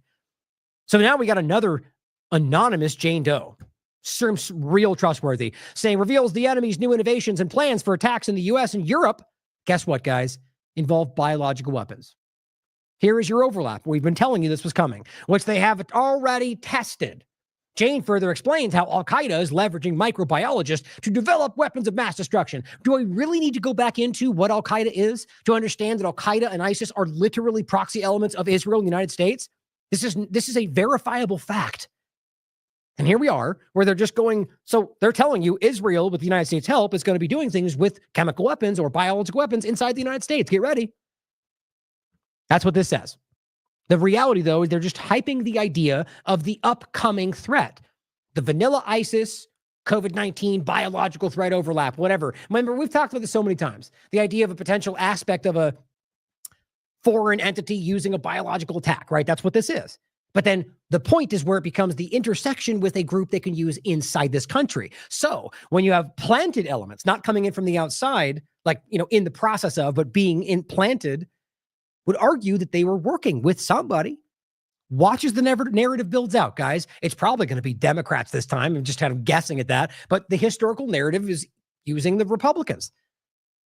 Your government, as much as you love to pretend like it's two sides, your government, Republicans, were blaming you, planning to, for what with the vanilla ISIS dynamic, the Azov movement influence, calling you racist for wearing red hats and anti-Semitism. I mean, it's so obvious the way this strings together. The Rise Above movement from Charlottesville that they used to blame you all for this was the Azov movement's U.S. arm. It's a fact. And they are funded by Israel and the United States. It's pretty simple. CIA funding from 1948 forward for the fascist element in Ukraine. Simple. So here we are again. I think because they're losing control. I'm worried about where this goes. And here's what they said. We have scientists there. What we know, they have microbiologists who are working in biological labs, developing weapon of mass destruction. Even the UN reported that they have weapons engineers. Weapon what? Weapon engineers. Weapon engineers. Yes, to build new weapon. For example, we know that they are working on drones. We're potentially... What do you think her accent sounds like? Let me know in the chat. Facing biological warfare as well. It's on the platter, yes. What kind of biological weapons? We exactly don't know, not yet. They are working on modifying agents to make it more lethal. And there is an Al-Qaeda microbiologist. He was detained. His name is Yazid Sufat. He is a Malaysian, actually he's a former military. He studied in the United States. He was detained until 2019. Then his close monitoring ended in 2021. 2022, he was already working in Afghanistan in a lab. Were they testing these? They already tested in Afghanistan. What was the outcome? It's working. Right, Afghanistan, like the place that the U.S. government has been using for a long time, like the first step from Brzezinski's plan for the balkanization of the Middle East. Like, it's just obvious what's going on. But in my opinion, so the accent, it's my opinion. There's no way I could know for sure. To me, it feels like somebody pretending to speak differently than they actually do. And I get the sense that there's something behind that sounds like something that's relevant to the larger conversation. But it's a complete opinion. But I think it's interesting overall what this all connects back to. And it's something that Whitney's been writing about for the longest time, something we've all been breaking down for quite a while. This has been I think what's happened is we're seeing either the kind of going back to older agendas, or that this is kind of the long sought plan finally coming to fruition. But Whitney wrote this on the 16th. Dark winter again, near exact recycling of the intended post 9/11 narrative for the anthrax attacks, which were to be blamed on Al-Qaeda until the anthrax got traced back to U.S. military. That's Fort Detrick. 2001 anthrax attacks were actually done by spook contractors at Battelle, SAIC, and the vaccine company Emergent Biosolutions, which produced the embattled anthrax vaccine that the attacks conveniently rescued, and aspects of the U.S. NatSec state. That's the same clip. Now here is the original. This is where, Whitney wrote these for The Last American Vagabond in 2020. They originally posted on The Last American Vagabond, so I recommend you check them out. All roads lead to Dark Winter. The overlap of the Dark Winter experiment or exercise, and the anthrax discussion. A killer enterprise, how one of Big Pharma's most corrupt companies plans to corner the COVID-19 market. That's Emergent Biosolutions. Head of the Hydra, the rise of Robert Kadlec during Trump's administration. Engineering Contagion, UPMC, Coronathrax, and The Darkest Winter. 4-part series I recommend you check out. The bottom line, guys, is this is exactly what is... It's a tired narrative. I think the overlapping thing is that this is where it intertwines with the new elements of where this goes. And I simply said, with what appears to be some Dark Winter narrative used once again through the Sean Ryan show, it's important that you refamiliarize yourself with what is excellent Engineering Contagion series that she wrote for TLAV in 2020. And very important stuff, because I genuinely think this is building into something alarming. Remember when Whitney and I talked about this in the election special, where I forget her name now, but she basically said something's building and we just don't know how to stop it. It's the same kind of evolving element. They need to build the idea. And I think they've lost control for a lot of reasons. Their Israel genocide caused a lot of problems for them and still is. But it feels like they're starting to cobble this back together.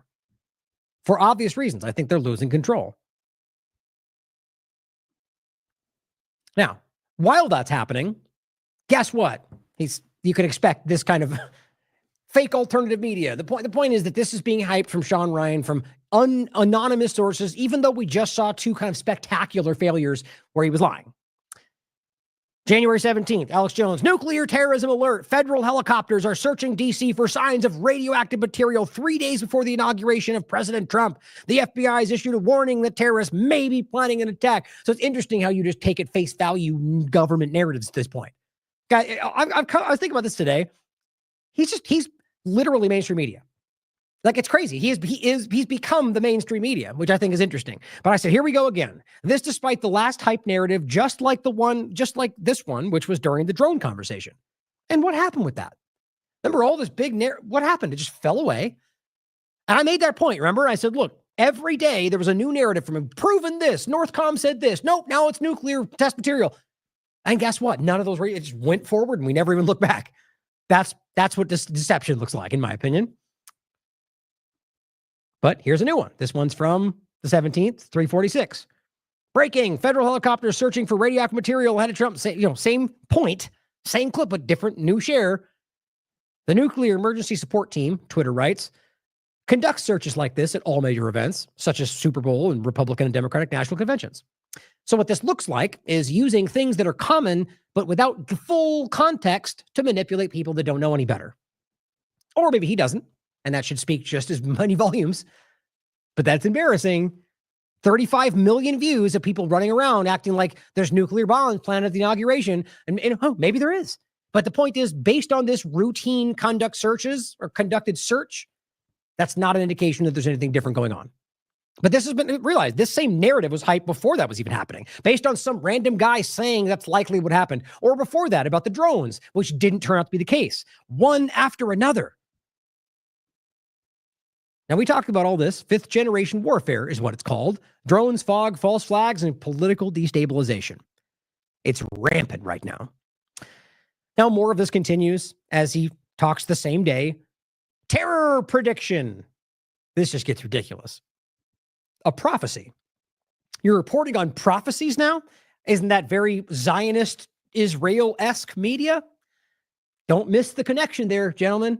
Ladies and gentlemen, excuse me. Prophecy of more than 1,000 terrorists carrying out major attacks all over the U.S. Pastor Biggs claims he received a nightmarish vision from God. See, this is my point about intertwining religion with journalism. It should never happen. I'm a Christian. And the last thing I would ever do was bring to you something from my religious perspective to make a point that necessitates facts. That's wild to me. That is taking advantage of Christian people. That's what that is. Even if he believes it. This is a one person's prophecy. So a dream he had about something. And guess what? It just so happens to bolster exactly the narrative the government's building. I guess that's just a coincidence. What do you think? This guy just posted the same thing. Current Alex Jones guest says the Lord told him thousands of migrants are planning 9/11 style attacks. Do you really think that, guys? I mean, you really think this all just coincidentally comes together? Whitney says, hating all the predictive programming about this crap. If something happens, all the Sean Ryan bots will activate and start yelling they hate us for our freedoms over the most obvious CIA proxy ever and cheering on the complete Palantir takeover of government. Stop future terror attacks before they happen. That's what they're talking about right now. That's, in fact, exactly what's being said by the current administration. It's been there the longest time. She's been covering it for years. But here's the actual article he's pointing to. Right? So the pastor he was referencing for the prophecy was pointing to this article in his presentation. And it says, hundreds of migrants from ISIS hotbed country have crossed the U.S. border. So the first point to make is that as you read through it, the only point being made is hundreds of migrants came from a country that they tell you is ISIS hotbed. In no way, shape, or form is there any indication that any of them at all are ISIS connected at all, in any case. At all, understand. Could be, maybe. But that's not evidence. That's not journalism. That is a propaganda hype story for a government narrative. And here's what it says. The number of migrants flocking to the U.S.-Mexico border from a country known as a hotbed of ISIS, which again is an Israeli-U.S. proxy army, has skyrocketed under Biden. It says at least 500 from Tajikistan have been caught so far this year. Okay, were any of them ISIS members? No, they weren't. Okay, so the story becomes, out of everyone that we caught, none of them were a problem, but because they came from a country that we claim as a hotbed, we just skip over the meat of the story and just go, you get the point. Invasion, ISIS problem, but there's none of that at all, other than that works for the narrative, or maybe get you more clicks and shares. It says the small Central Asian country, which borders both China and Afghanistan, has become a major source of terrorism for ISIS, and can you guess which one? ISIS-K. I'm hoping you guys remember. We're about to go through it briefly again. An extreme offshoot of the Islamic State militant group, or a complete constructed proxy CIA Israeli Mossad construct used to keep the ISIS narrative going, which is what I genuinely believe. I'll show you. This is not some half-cocked theory. We went through this in depth in multiple articles or shows. Now, of course, it says could include ISIS, possible attack. This is what you're getting, terror propaganda report, emergency broadcast, freaking people out. And you're basing it on what? Government narratives. It says the threat of ISIS and its offshoot is self-evident. Oh, is it? So that's another way of saying we have no evidence, but we should be concerned because it's just we know you should be. Great job, New York Post. Good job. Great journalism. Wow. Well, in case you forgot, we talked about this from the, I forget the name of the place, the Crocus City Hall, the Russia conversation. This one was from August 20th, 2020, or October 20th, 2024. Israel kills 4 Oxfam engineers. Different story, but worth considering to remember that was probably one of the 45 times it happened that day. And it says, ISIS-K election threats surface at opportune moment. You have to understand, this is such a clear use. Anytime they need this threat, this random ISIS-K, it stands for, oh wait, I think I just closed it. It's basically Afghanistan is what it's referencing. It's the group from Afghanistan, which you need to remember who was controlling this location this entire time, which is exactly where one of the main culprits that was involved with the attack comes from the base at the U.S. government. But the point is, it is ISIS. It says it's the terrorists for ISIS and the Islamic State Khorasan province, but it refers to Afghanistan for the most part. So we talked about it in this article. I'm just going to include these for you to go through, or rather the show, for you to check out for yourself. All the source links included. This one, all evidence points to U.S., Israel, Ukraine behind the Crocus City Hall shooting. And the question we asked in this article, which I think we pretty clearly showed, is does ISIS-K even exist? So Wyatt Reed made an excellent point, and this was at the time of that exact conversation. It says, for anyone wondering how the U.S. government could be so sure ISIS-K, in quotes, carried out the massacre in Moscow, this should help. It says, incredible. The leader of ISIS-K was a contractor at Bagram, that's a U.S. location, and then worked security for drug lord Rashid Dostum, a top CIA proxy. He later worked for Amrullah Saleh, a chief of the NDS, literally the CIA's right-hand man in Afghanistan. It's right there on the Wikipedia page. Now, we went over all of this on the page in that show. Watch it for yourself. It's absurd how they think we're just this lazy. The reality is this guy is overlapped in 14 different ways with the CIA and the U.S. government. I think this is the extension of what has always been a U.S. Israeli proxy, but the idea that ISIS-K is not even like a genuine, like the point is most of these groups are led by manipulators, but really do use religious extremists. In this case, I'm wondering whether this is just an absolute construct of the U.S. government to its entirety, but who knows? My point is, I think it's pretty obvious this group is not what they're claiming it is. So remember, this is the group that they're talking about that overlaps with what they claim is building up inside the United States. That's the New York Post article saying that all of these people came from Tajikistan. And then that guy on Alex Jones' show is pointing at that and saying they're all going to be carrying out attacks on inauguration with. That's what's happening. So if it does, and we're pointing at this group, let's realize what's actually happening. This at the time was the best shot we got of one of the guys that was arrested at the Crocus City Hall. Pretty sure he doesn't look like a ISIS-K member, but that's a blurry picture, so you can take it for what you will. Also, we had the RT India point out, and this was backed up by a lot of other outlets and a lot of people that just were able to discern this who spoke the language, saying rumors that ISIS claim responsibility for the terrorist attack are unfounded. They shared the image. That's how they, which is funny. People like the Rebel News took it at face value and were like, but they said, so we know it wasn't Ukraine. Like, so now you're blindly believing what ISIS tells you. Whatever. See, Zionists will go with whatever works for their narrative. But it says the widely shared image of what alleges to be the statement by the group taking responsibility for the incident uses the news template that ISIS apparently abandoned years ago, and has since used. And so it's maybe they went back to it. Of course, that's possible. Obviously, it lines up with what they're using to continue to. Maybe they're just not up to date. Who knows? The point is, guys, the overarching point, as Whitney wrote for Mid-Press News in 2017. Israeli website claims ISIS commander revealed as a Mossad agent. They are not what they appear to be. This is her Iran official, but Israel's Mossad, created by ISIS. Here's an ISIS fighter, or rather, this is Newsweek reporting that ISIS fighters regret attacking Israel and have publicly, quote, apologized, according to the defense minister. ISIS. So we're going to believe that ISIS, who's supposed to be the mortal enemy of Israel and Jews and Americans, said, I'm sorry, we didn't mean to bomb you. Or the fact that we show every 30 seconds that every time Israel has something going on with Iran, suddenly ISIS attacked Iran. Then they later tell you that they're the leading state sponsor of terrorism funding ISIS. But that totally lines up, right? Or at the same time, Hamas, or whatever they need to lie about that day as they fund them, arm, and move them around. Israeli intel chief, we don't want ISIS defeated in Syria. Or the fact that they literally transferred them. A new batch of ex-ISIS members transferred from Syria to Ukraine. And guys, we've shown you these videos. Here's one of them right here, where these Ukraine members have ISIS patches. Or in Syria, where they're literally sporting ISIS patches. How much can we possibly ignore? Every group that the U.S. is supporting in all these proxy wars are literal ISIS Al-Qaeda proxy overlaps. And I'll include, as usual, the secret history of Al-Qaeda from James Corbett that breaks this down in undeniable. The receipts are there. I don't know how anybody could ignore this. And on the note of the border conversation, right? So as they're hyping this on InfoWars about the border conversation, people crossing the border, well, weird how when we got a real world example, I've showed you this many times. Remember when this first started, this guy crossed the border, this guy here, and he was claiming to be Palestinian, saying, you will know my name.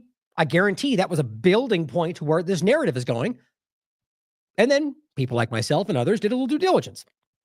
Turned out, suspected terrorist at the Texas border works for Mossad. Turns out he was actually recruiting for Mossad. I believe it was in Jordan. Or was it? I've looked back in the details. It's been a while. But the bottom line was this was transparent. And now we know that even more clearly. Because the moment that got exposed, all the people on the right that were screaming about the problem with Hamas and the border went dead silent. Nobody brought it up again. Yeah, because you're not supposed to call out Mossad crossing the border, are you? Or the fact that Mossad is engineering a weaponized migration dynamic to do the very things that are destroying this country. But you guys keep blaming all the brown people because clearly that's the problem. Philip Giraldi points this out. Now, this overlaps with the end conversation, but I just want to point out now for the what seem to be building false flag narratives. He says Trump will shy away from exposing the Israeli false flag, having made this point that he is a peacemaker in charge. And in charge. Point being that he's in line with Israel, right? And he doesn't want to call them out for that because that destroys this narrative they're building that makes them look good. It says the unsanctioning and congressional embrace of the Israeli settlers who are raping and murdering and burning people alive, that's public knowledge, will also help Netanyahu politically. And they're going to let them annex the West Bank. This is what's happening, in my opinion. Interestingly, Israeli media and its public have reacted negatively to the news that the ceasefire is imminent, claiming that it's a defeat, which is interesting. That's embarrassing for them. It says, in reality, Israel could, as ever, be the winner in what is taking place with no real pushback from Washington. We'll address this in a second, but it's a fair point to make that maybe the reporting of it being a defeat is in order to make people like us feel like that they're, when ultimately at the end of the day, it looks like they would win based on the outcome, but present themselves as being defeated so people don't push harder. It's interesting to think about. Either way, I agree that I don't think Trump will call it out. Now, all of this clearly leads to the rationalization for everything that we've been screaming about, including Republicans, except when it overlaps with Trump, which is the biometric scans, the digital ID, and all of the great reset control structure. So here's what he said in regard to the same thing. This person simply saying, Kristi Noem has already said we're not getting a wall. She'll use technology on parts of the border. That'll be great so we can watch illegals crossing into our country. Of course, she's thinking about cameras. Shows you how far our minds are away from the current technological reality. That's not by accident. But she goes, hope Trump supporters will soon catch on to how the virtual border wall being built by companies backed by Peter Thiel on Bilderberg's steering committee is meant to serve as a Trojan horse for digital ID by requiring not just foreigners entering the U.S., but any American traveling abroad to submit a digital biometric entry-exit system. And if you don't believe that, he's very public about this. Number 8, we will finally complete the biometric entry-exit visa tracking system, which we need desperately. For years, Congress has required biometric entry-exit visa tracking systems, but it has never been completed. The politicians are all talk, no action, never happens, never happens. Hillary Clinton, all talk. Unfortunately, when there is action, it's always the wrong decision. Do you ever notice? In my administration, we will ensure that this system is in place. And I will tell you, it will be on land, it will be on sea, it will be in air. We will have a proper tracking system. So it's not hard to understand. It will be by air, by land, by sea, according to Trump, as you just heard. So that's not just immigrants, guys. Welcome to your Freedom MAGA biometric tracking system. They call it the Freedom Phone, which is not. Might as well call it the Freedom System. It makes you feel better. It's about controlling you in and out of the country under the guise of stopping immigration. How long have we been talking about this? Now, this is interesting, by the way. Now, we talked about this overlapping border conversation for a while, and nobody should be dismissing the very real risks of, what coyotes and human trafficking. It's obvious, guys, but the problem is that many of the people that are most avid or most interested in calling that out will stop short when it becomes obvious that it's not a partisan thing. It's something we've been covering on this platform for a very long time. And as my experience, it's never been partisan. That's just how they love to frame it. And typically when they really like to distract people, they scream about Democrat pedophiles. Now, yes, there's plenty of examples of very concerning issues. Same with on the right, though.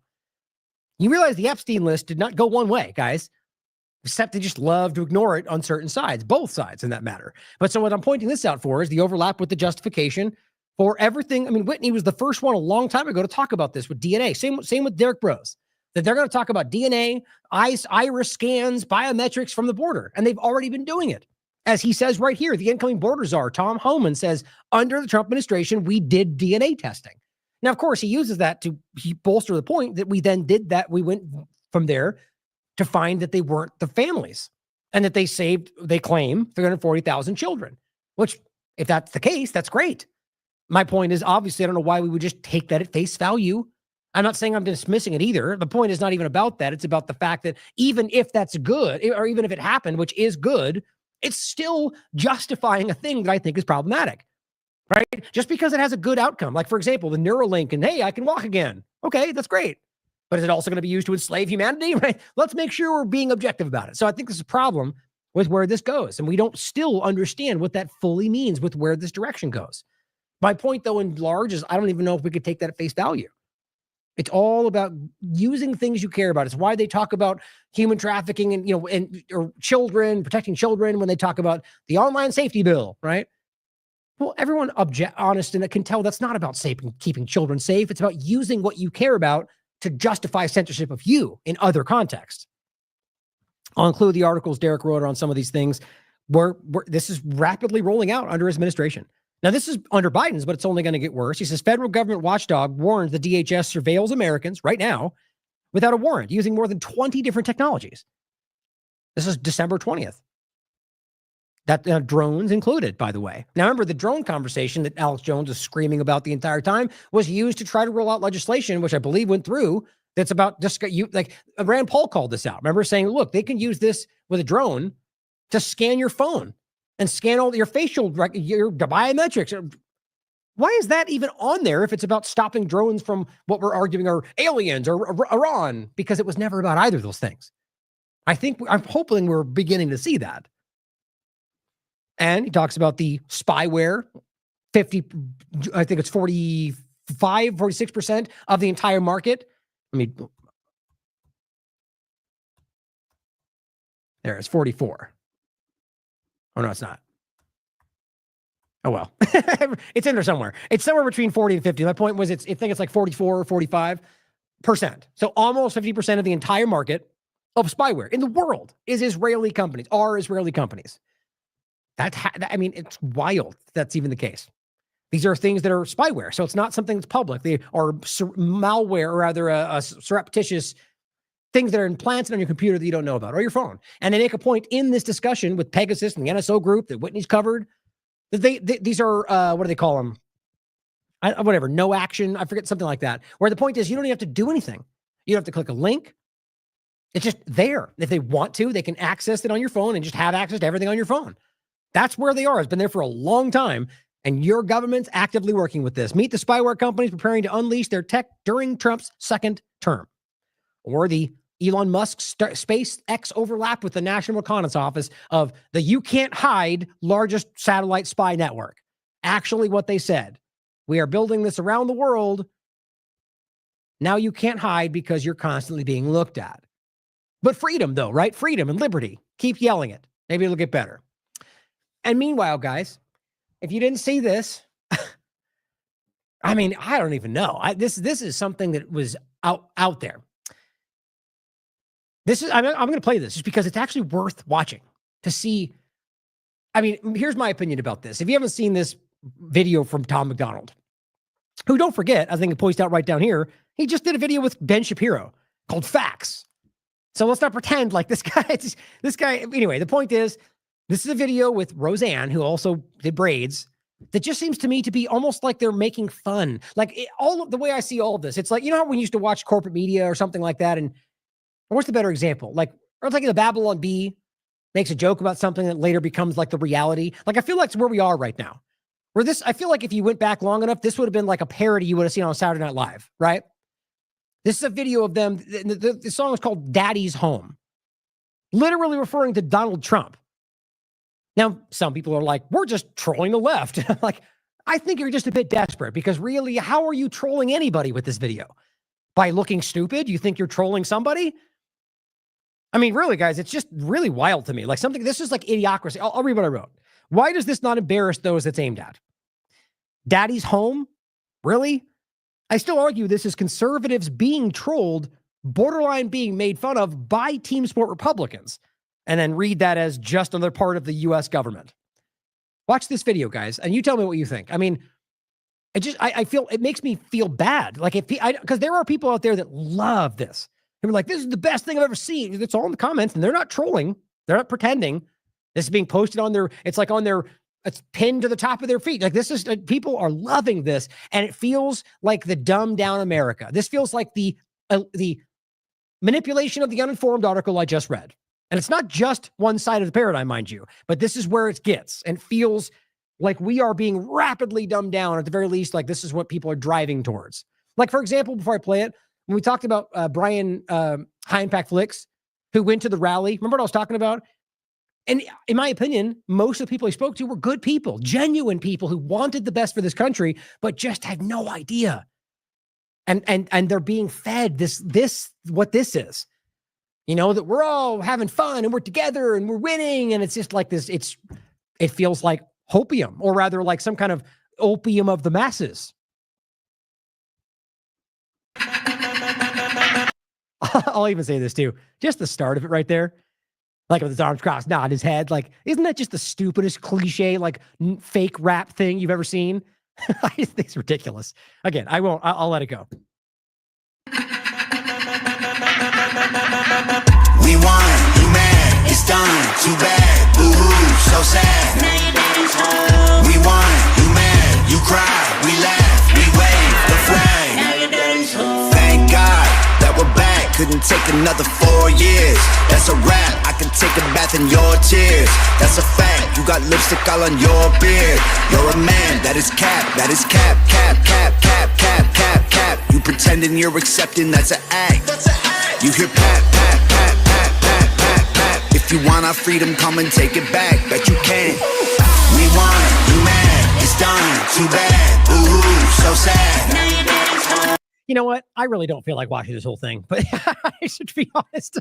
It's just, you know, you lost, boo-hoo, take our freedom back. Like, I mean, I just don't believe most Americans are this stupid. It is like the lowest common denominator. What, like, so you took your freedom back by voting for another controlled president? I just don't believe people think like this, guys. I mean, I know a lot of people want to think like that. But I mean, if you believe that you somehow won your freedom back, whatever that means, because you participated in a controlled process, or let's just even say that's not the case. Let's say you think Trump is going to change the world like he did last time for 4 years. So you took your freedom back, and then what? You could lose it again in 4 years. Like, how is this a process that we pretend? Anyway, I want people to think about how you're being aimed at, like with this, like the way I think Elon Musk is like playing what he wants to think you think. And it's always like this generalized idea of what like the lowest common denominator is. But yet it kind of just gets like, jumping up, this I'll play something in a second. Like just the way he's acting on stage, for example. But here's what, and that the thing too, again, is the thing with Ben Shapiro called Facts, which was cringy. It was so silly. Same with this one. And it was a guy that's constantly lying about Israel. So it's pretty silly. But I also think that Tom McDonald was like, he's just leaning into anything Trump at all costs because it works. That's what people on social media are doing the same. In another example, and I got a few of these, it's just things like this. And this is just about kind of like look over there stuff, right? Like, so instead of looking at all this, it's like, we won. Don't worry. It's the same thing that happened with Trump the first time. Many people that were, I think, even libertarian were like, we did it. It's over. We won. Like, even if you thought that, then 4 years later, what? It's over. Like it's weird. But that happened, right? We saw a lot of that. And the same thing here. They want you to be like, we did it. Hooray. Let's just kind of all high five and pretend like, but not acknowledge what's actually happening. In this case, it's the same point I made about the kind of pedophilia thing, right? Here's Dr. Simon Godak highlighting an article from 2014 that I swear has been the world around like 400,000 times, especially in these circles. It's the New York Times article, which we've shown you many times, that's literally entitled Pedophilia, a Disorder, Not a Crime. It's horrifying. And Elon Musk goes, what the F? WTF? I'm just going, really? Okay, so here you are making this huge screaming case about what's going on in the UK. And then you don't know about this?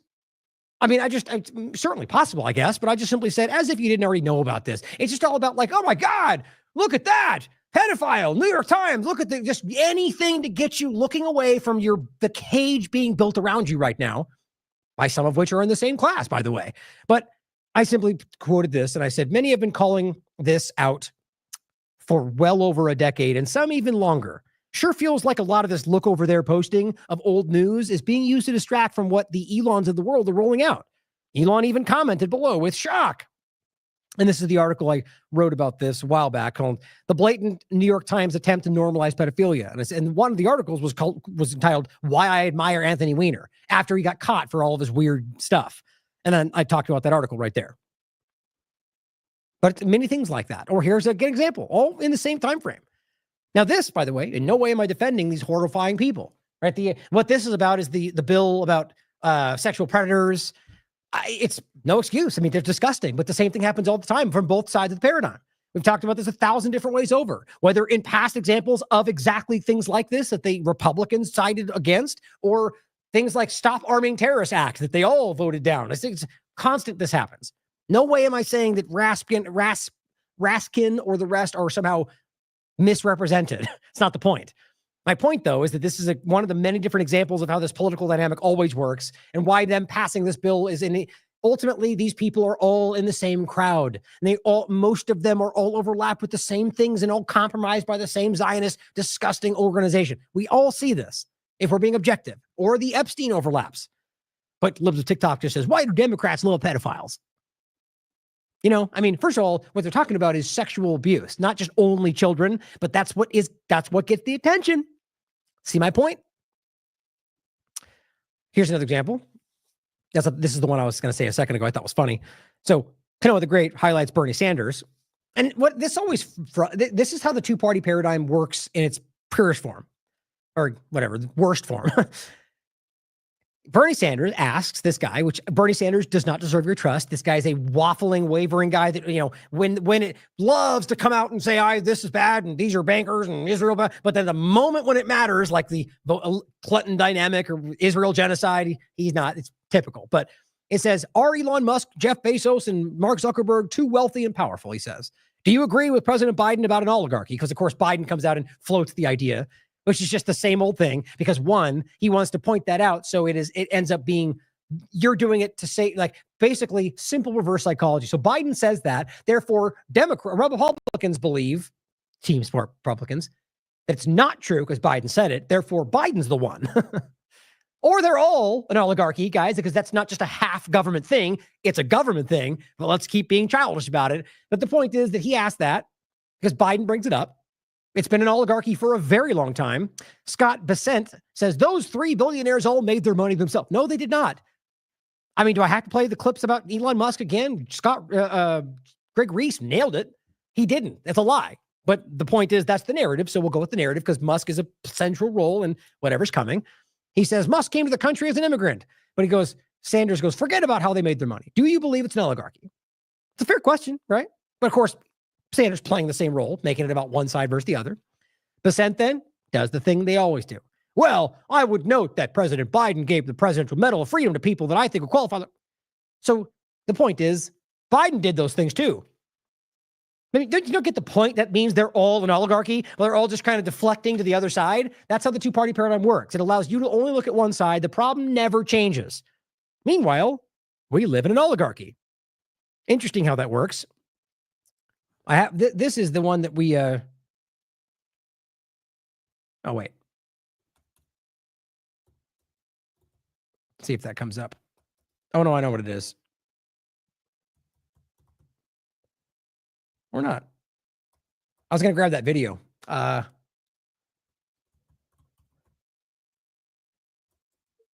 crazy. I could have swore I still had that. Well, I'm going to look for it in a second. You know, the video that talks about, is the U.S. an oligarchy? It's a very important video. That is, I know I've got it in here, but I'll find it in a second. The reality is that we do. It was a Princeton study, and it's not just because of the study, guys. It's obvious. And if not, much worse. The verifiable information shows, quite frankly, period, easy to see, that if lobbyists want to, and AIPAC being the most powerful, doesn't matter if every single American wants it, they can make sure it doesn't happen. That alone shows you we do not live in what we think we do. And then, of course, the same thing is every single American could not want something, and they can make sure it happens. Very easily shown. So this game we play where we're not is a lie. Benny Johnson comes out with a statement that I think is important to think about. Because right now, with all that we're showing, from Bill Gates, the World Economic Forum, to the Zionist pact administration, I mean, just everything about this are obviously concerning. Now, you could obviously stand back and say, no, well, same old insiders to fight the inside. Maybe you're right. But the point is not that these things don't matter. At the very least, you would say, yeah, I get why you're concerned, but Trump knows what he's doing. But look at this response. Like, my point is to simply highlight that there are obvious reasons that people, especially conservatives, are uncomfortable. And it's not just because I guess whatever he frames it as, like the Democrats or just somebody who doesn't like Republicans or somebody fighting team humanity, just because it's not just me going this thing and that thing. That's not what's happening. Trump's doing those things and conservatives are seeing them. And I'm highlighting those as well, but it's conservatives by and large calling these things out. But here's his response to this stuff. Public service announcement, he says, since our victory in November, there's been a raging effort from bad faith actors to tear the American First movement apart. Now, certainly possible he's even talking about something completely different, because there are, right? There are always bad faith actors trying to manipulate things they don't like or disagree with, partisan-wise and other, right? But I get the sense he's talking about people like us that are highlighting justifiable concerns about where this goes. And he said the attacks have been relentless. some in public, lots behind the scenes, dark spiritual energy. Oh yeah. I mean, I think it's pretty interesting how you can highlight all of this momentum behind the current administration as dark spiritual energy directly tapped into the Zionist genocide. But, that's just me. But he goes, the enemy would love nothing more than for Trump to enter office with his base atomized. They want us fractured and bitter. Well, guess what? That's happening whether or not people point out these problems because they see it. He goes, ripping at each other over nonsense. You see, that's my point. Nonsense. So you don't care that he's breaking promises or that he's working with people that are supposed to be the enemy or that he is a Zionist supporting a genocide. I mean, these things don't matter. That's not nonsense. You can argue that we misunderstand or that Trump knows something we don't, but nonsense? See, this is my point. Honest people are going to go, hold on a minute. That's not because Ryan said that. I don't like him meeting with Bill Gates. I don't like him supporting the shot. I don't like him speaking at the World Economic Forum. Those things are real. Hardly nonsense. And he goes, a house divided against itself. Be exceedingly cautious of those sowing division right now. Now, there's a question about that, right? Let's say exactly what I'm doing. Am I sowing division? Or am I trying to point out a problem and seeking actual unity? Not the fake dynamic they're putting forward, but the idea of let's work together for a collective good that's not partisan, that's based on objective truth and a meritocracy. Now, that's not what they're doing. You understand? They're pushing division under a guise of unity. But my point is, just by pointing out that that's a problem, is that sowing division? It may be to them. But it goes, instead, check out what Trump is doing. A total gentleman facing Obama, meeting tech leaders who deplatform. Oh, I see. So now you're framing the things that they're all concerned about as the reason we should be happy. That's a special next level type of propaganda. And he goes, a total gentleman facing Obama. You mean the same Obama that most conservatives are concerned about? And the fact that he met with them is the thing they're worried about, not because I said so. Or tech leaders like Zuckerberg and Bezos and all the rest. He goes, winning over Democrat senators who voted to impeach him. Or, now stay with me here, they were always on the same side. Boom, mind blown, right? Like the idea that you just chose to ignore these things. That's not what any of the party is even saying. The vast majority of the people that are fighting this stuff don't want that. They only go, exactly what I'm saying. That's a very, very deceptive way to frame that. Building bridges. You mean, but these are the same exact people that are in every other context calling out anybody that goes against their agenda. So building bridges? Like, they realize the people we're talking about, Obama, Bill Gates, Zuckerberg, Bezos, these people are monsters that are still hurting people. But because they want to be on your side, it's all good now? How do you make sense of that? That's the same as the U.S. government going, hey, Sudan, you can be on our side as long as you work with Israel. We don't care if you're terrorists. Or likewise, you never were. Yep, same thing, guys. Either they're bad guys or not. They don't just become on our side because they're powerful, but that's what's happening. Blessed are the peacemakers, right? Broad stroke. As long as we say it's good, then it will be good. Shut up and sit down. He says, I've had to hold my fire over the past few months. Take a deep breath, pick up the phone, make peace, love the enemy. Really? But see, that's not how it works, guys. You don't just decide to ignore the enemy and be friends. Only if they're willing to not be the enemy anymore. Only if they're willing to not, dump mRNA dangerous shots in front of children or continue supporting a genocide. Like, you don't just go, oh, let's be friends now. So we'll ignore all the things you're doing. Friends, unity. That's not how that works. If a guy is a mass serial murderer who just decides to want to be your friend, you don't just ignore the murder. You go, well, hold on, you're still a mass murderer. So that's not going to work for me. Apparently, Benny Johnson thinks otherwise. And it says unity is what matters. No, that's one aspect of a larger conversation. Unity is how we got here in 2024. Is it? I think this is an effort to get you to miss the point. As the Free Thinkers Project says, it was never an America First movement, bud. It's been exposed finally for what it always was, a bunch of empty talk. More of the same schlock that's been served by the Uniparty for years and years. Your post shows you want us to eat it up. Not happening. It's well said. Now, as we've talked about, this is exactly what I think is happening. The new Trump administration and the technocratic Zionist coup of the United States, or possibly already has, but this is just coming to full view, as Matt Ayers talked about. But as Phil Giraldi also pointed out, as we get into the conversation of Israel, Netanyahu himself has made no secret of his desire to have Donald Trump win the presidency next month. This was posted on October 4th, 2024, as he correctly perceives that Trump would give him anything he wants, whenever he wants it. just as he did in 2016 to 2020. I agree. And more evidence at that point is here's what Trump said October 19th, 2024. Trump says Biden tries to hold back Netanyahu. Oh, really?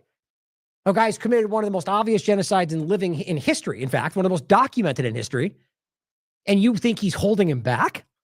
Well, that clearly shows you where this next administration is going, doesn't it? But people will ignore it, act like he means something else when it's pretty damn clear what he's been doing and what he means and what his thoughts are. He's expressed them, is my point.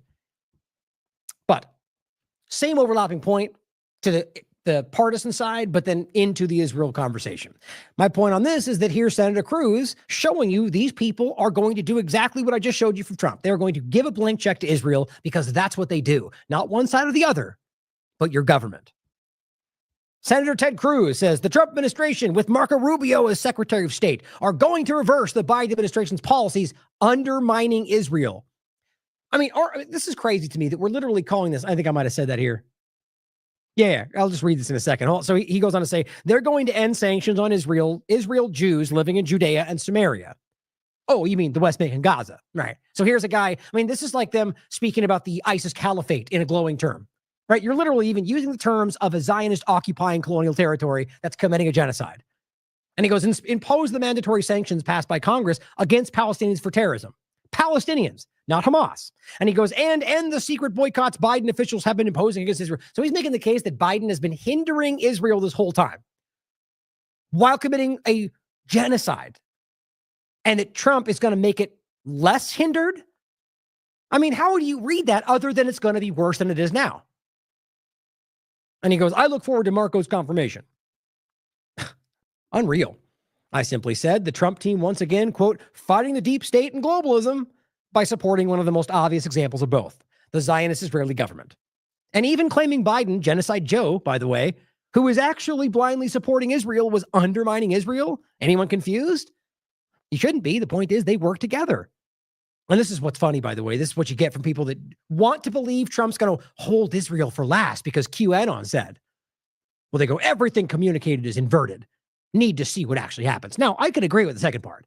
We always should need to see what happens. That doesn't change the fact that you're acknowledging what he's telling you, which challenges, like the point is, if this was him saying what they like, they would go, we knew it. See, what's going to be great. But then when he says the bad thing, they go, whoa, hold on. We don't know yet. Let's wait and find out. Well, let's apply that equally, okay? When they say something, it's worth acknowledging, but we should wait to see the action. That's the way it works. In this case, everything communicated is inverted. That's the game of pretending you're trolling if you want to get out of something. They're playing the game where they're always playing, oh, we're saying this to trick them over there. This is the 4D chess. So it makes everything mean nothing and nothing mean everything all the time. That's propaganda. Now, the reality is that the ADL and Israel and AIPAC and all these other elements are aggressively controlling the outcome of what happens in this country. And that's why you get people like that in the midst of the most public genocide in history, openly saying, we're going to take the reins off, let them do whatever they want. That's what he's telling you. But guess what? The ADL is also telling you that on top of everything else, they're partnered in training the FBI. Now, this comes back full circle to the point from before. You know what group has faked more events than any other? Well, it's hard to say. The CIA probably has more than we even know about, but publicly caught for faking events, false flags, for example, the FBI. Now, maybe it's worth considering that the ADL is now telling you, well, we've trained almost every FBI agent. Okay, well, that's fascinating. Now, we also talked about this one, right? This was recent, January 13th. The CEO of the ADL, John Greenblatt, who we just played earlier, on record telling you about the TikTok dynamic, which they've got censored, or about to, in the Knesset in Israel, literally saying the pager attack in Lebanon that killed, I think it was 70, mostly children and women, says the kind of genius behind that attack is what they need now to fight anti-Semitism. And he's talking about a conversation in the United States. Unreal. And Whitney says, absolutely bonkers statement, especially when you consider that the ADL has functioned as a de facto espionage appendage of a foreign state, and that many of its long-term funders are adjacent to organized crime. Here's the clip from City Center News. Meanwhile, on top of all of that, the ADL has a long-standing partnership with the FBI, training every new agent.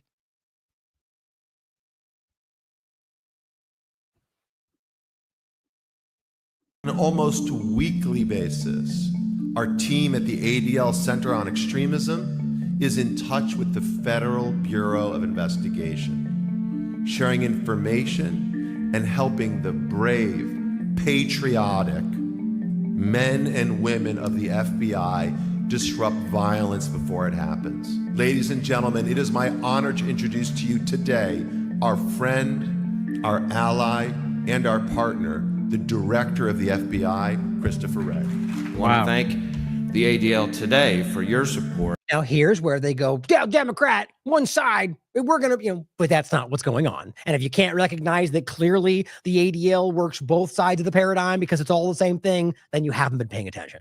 In conducting the training that all of our new special agents and intelligence analysts participate in. We've been such great partners in fighting to stamp out. I mean, he just said all, guys. Listen to that again. The ADL. I want to thank the ADL today for your support in conducting the training that all of our new special agents and intelligence analysts participate in. All. I mean, guys, what more? Every day it gets more. I mean, I knew most of this already. It's incredible how crazy that is. If any other country, even a fraction of this overwhelming influence, not let alone while committing a public genocide. I mean, I don't know if we know how we pretend this is not the most obvious, compromised, occupied element in the world.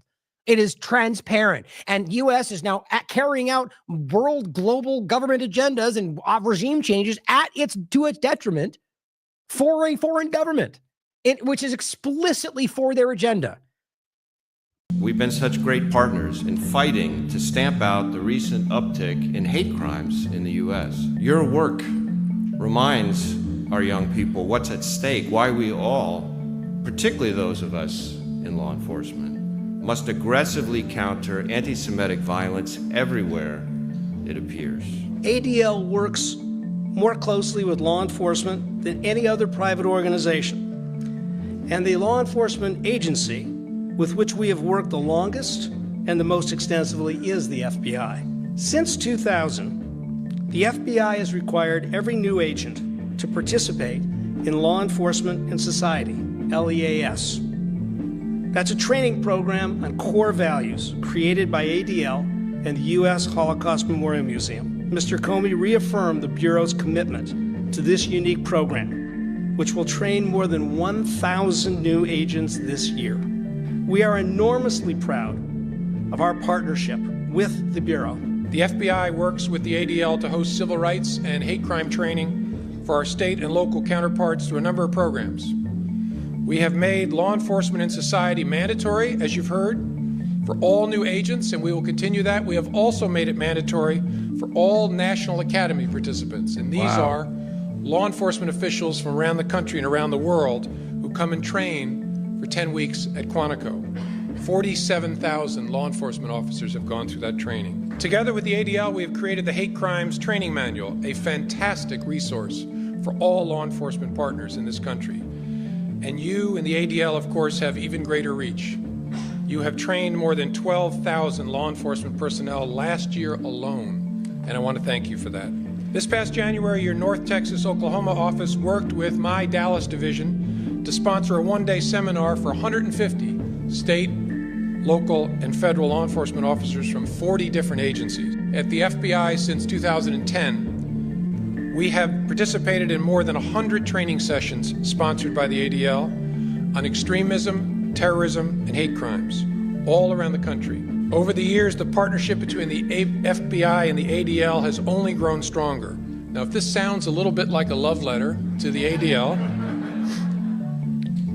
it is because I intended so. Wow. I labeled that speech 3 years ago a love letter to the ADL. 3 years later, I can say from the perspective of the FBI, we are still in love with you.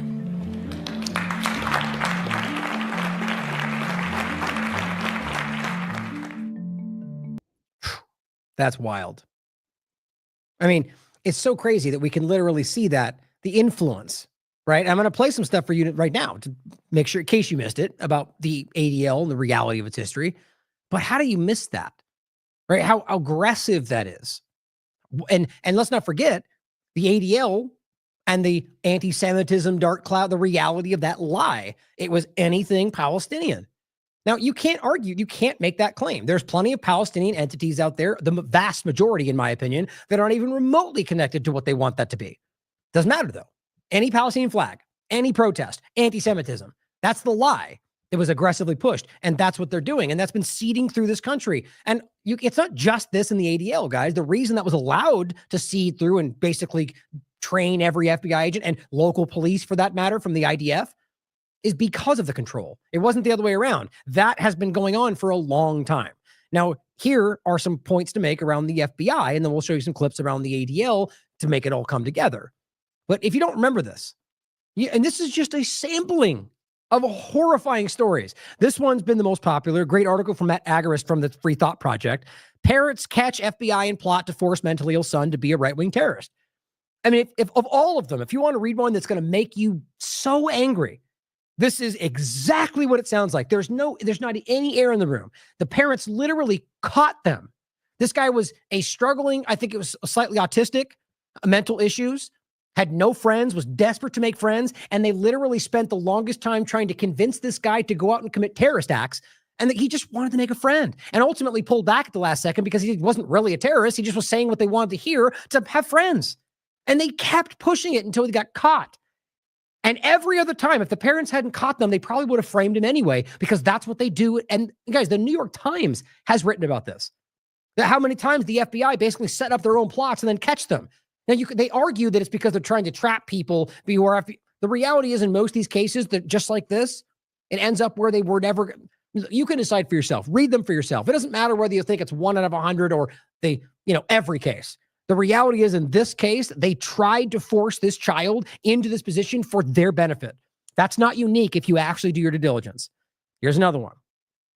This one is from 2018, also by, this is Rachel Blevins, but for Free Thought Project. After FBI lets Florida shooting happen, media now praising them for arming mentally ill man in fake attack. It's the same story. It's this one. This one is pretty much just as bad, actually. This is from Rachel Blevins as well. Mainstream media, this is 2018. Mainstream media admits FBI groomed terrorist for 4th of July attack, gave him supplies. I think this is the one. Yeah, this is the one. Oh, wait, no. I thought it was the little toy cars. Doesn't look like it. Yeah, maybe not. It might still be, unless I'm just remembering the words wrong. The point is, one of these was like basically where they were allowing them to getting these guys to use these little toy cars to roll out with bombs. And same thing. He pulled back at the last second, was like, I'm not going to do this. And they arrested him. It was like, he was planning an attack. And it's like, well, you were planning an attack. He said no, and you're still arresting him anyway. The guy's in jail. Well, it's the same with this one. Mainstream media admits they groomed him for this attack, gave him the supplies. And when they don't follow through, in most cases, they arrest him anyway. This is a major one. This cites both a Intercept article. Oops. Or where it doesn't show up down there at the bottom. It's in there somewhere in the show notes. An Intercept article that makes this, that's where the image comes from. As well as I think this also has the New York Times article, both of which argue that over 90% of all the things they've stopped in the past can be sourced back to something that they had a hand in creating. And then simply the article is why the FBI manufactures terrorism. And that's what the image is right there. I mean, and this, by the way, the reason this is so important for the bigger picture, I'm sure you've already gone there if you watch my show in general, is this is what Zionism is. This is where this all comes from. And so now you got the FBI being trained by an extension of that same agenda. And that's why you see them manufacturing events like this.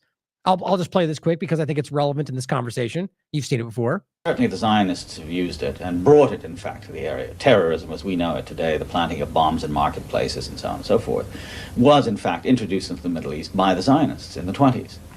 But the net result of Zionist terrorism and violence in the first third of the 20th century has brought forth, to my mind, the anomaly, the horrific and unacceptable status in the Middle East today of the State of Israel, which is in fact an armed garrison state, which now exports more arms and distributes violence all around the world, vastly disproportionate to its size. I mean, in that respect, I think it's a horrible cycle violence. But in it all, I think the Palestinian is the victim. There's no question about that. I think it's obvious. I think, whether a professor or somebody else, the point I think is obvious that this is historically accurate. And I think the overlap when it comes to the FBI being trained by the ADL and then going on to fake their own terrorist attacks starts to feel a little consistent. Here's another one. This is from 2023. The FBI's entrapment of Americans continues with latest arrest of an 18-year-old with developmental issues. You think this is an accident? They're seeking these things out. I mean, it's too consistent. Here's another one. Oh, excuse me. This is the interview from make sure you watch the full thing. His documentary is only 24 minutes long. Is the ADL a spy organization? It's the conversation. And the title was True Nature of the ADL and How It Spies on Americans for Israel, which it's obvious when you watch this. I think the data, Whitney's broken this thing down as well, is undeniable. Very, very clear. And here's a couple of the clips from that. Make sure you check the full thing out. Is an Israeli spy organization masking around as a supposed civil rights group and doing real harm to the Jewish community writ large in order to run cover for the state of Israel. And don't forget that's just the end of that first clip. Don't forget the overlap with Greenblatt, which you're going to see right here. Don't forget the point of Twitter recently changing its algorithm after it got pressure from things like this. And you'll hear him tell you how he's able to do that. All of this, the common thread has never been more clear right now. It's everywhere. Also have the power to monitor social media activity across all major platforms and change social media algorithms the way they see fit. Don't believe me? Well, here's Jonathan Greenblatt, the CEO of the ADL. We work with YouTube to get them to change their algorithms. We work with Facebook on trying to use a redirect method, so when you search for Holocaust, you get directed to like a Yad Vashem page. We opened a center in Silicon Valley back in 2017. And the woman who runs it, she's an ex-Facebook executive. I have software engineers and data scientists working at ADL. We're monitoring all this stuff, and we're working with all the platforms, by the way, Google and YouTube and Meta and Twitter and Reddit and Steam and Amazon, all these companies. From like Apple to Zoom, we work with all of them. Some might call that a conspiracy fact. Just saying. And if their ability to influence... And that's still the same to this day, by the way, with Twitter, more than any of them. And that's stated by Yaccarino and Musk. They are partnered with the ADL. One of the many, many red flags that are being ignored. Big tech and media isn't disturbing enough. The ADL also partners with payment platforms like PayPal to monitor online transactions and cancel payment processing for those whose speech they disapprove of. Remember, they stole $6,000 from me, PayPal. Now it starts to make sense. Just to understand this, is this simply a research effort, or is the ultimate goal, I imagine, to effectively defund them, which is to say that PayPal would effectively turn off the spigot, or at least turn off the ability for them to fundraise using PayPal? That's correct, Andrew.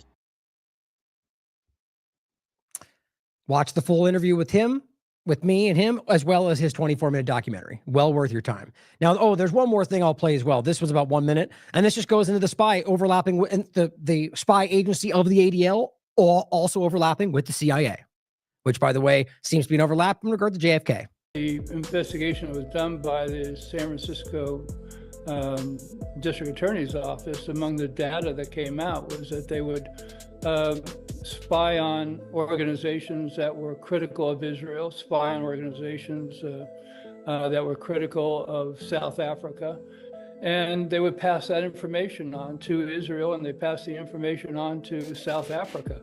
This was apartheid South Africa. According to a declassified FBI document, one prominent investigator working on behalf of the ADL was Ray Bullock, a San Franciscan with the codename Cal, who posed as a small-time art dealer in the Castro district. Working clandestinely with Bullock was Thomas Gerard, a detective with the San Francisco Police Department's intelligence unit and a 3-year veteran of the CIA. Bamford wrote that, quote, Gerard would illegally supply Bullock with confidential data from the police and FBI computer files about Americans, many of them pro-Palestinian activists that were targets of the ADL. His reports were then submitted to the ADL's executive director in San Francisco, Richard Hershot. Court documents ultimately exposed that Bullock and/or Hershot admitted that the ADL or its agents gave information to the government of Israel and sold information to the government of South Africa, including information secretly collected from Jewish peace groups. Is that anti-Semitic? Well, how interesting.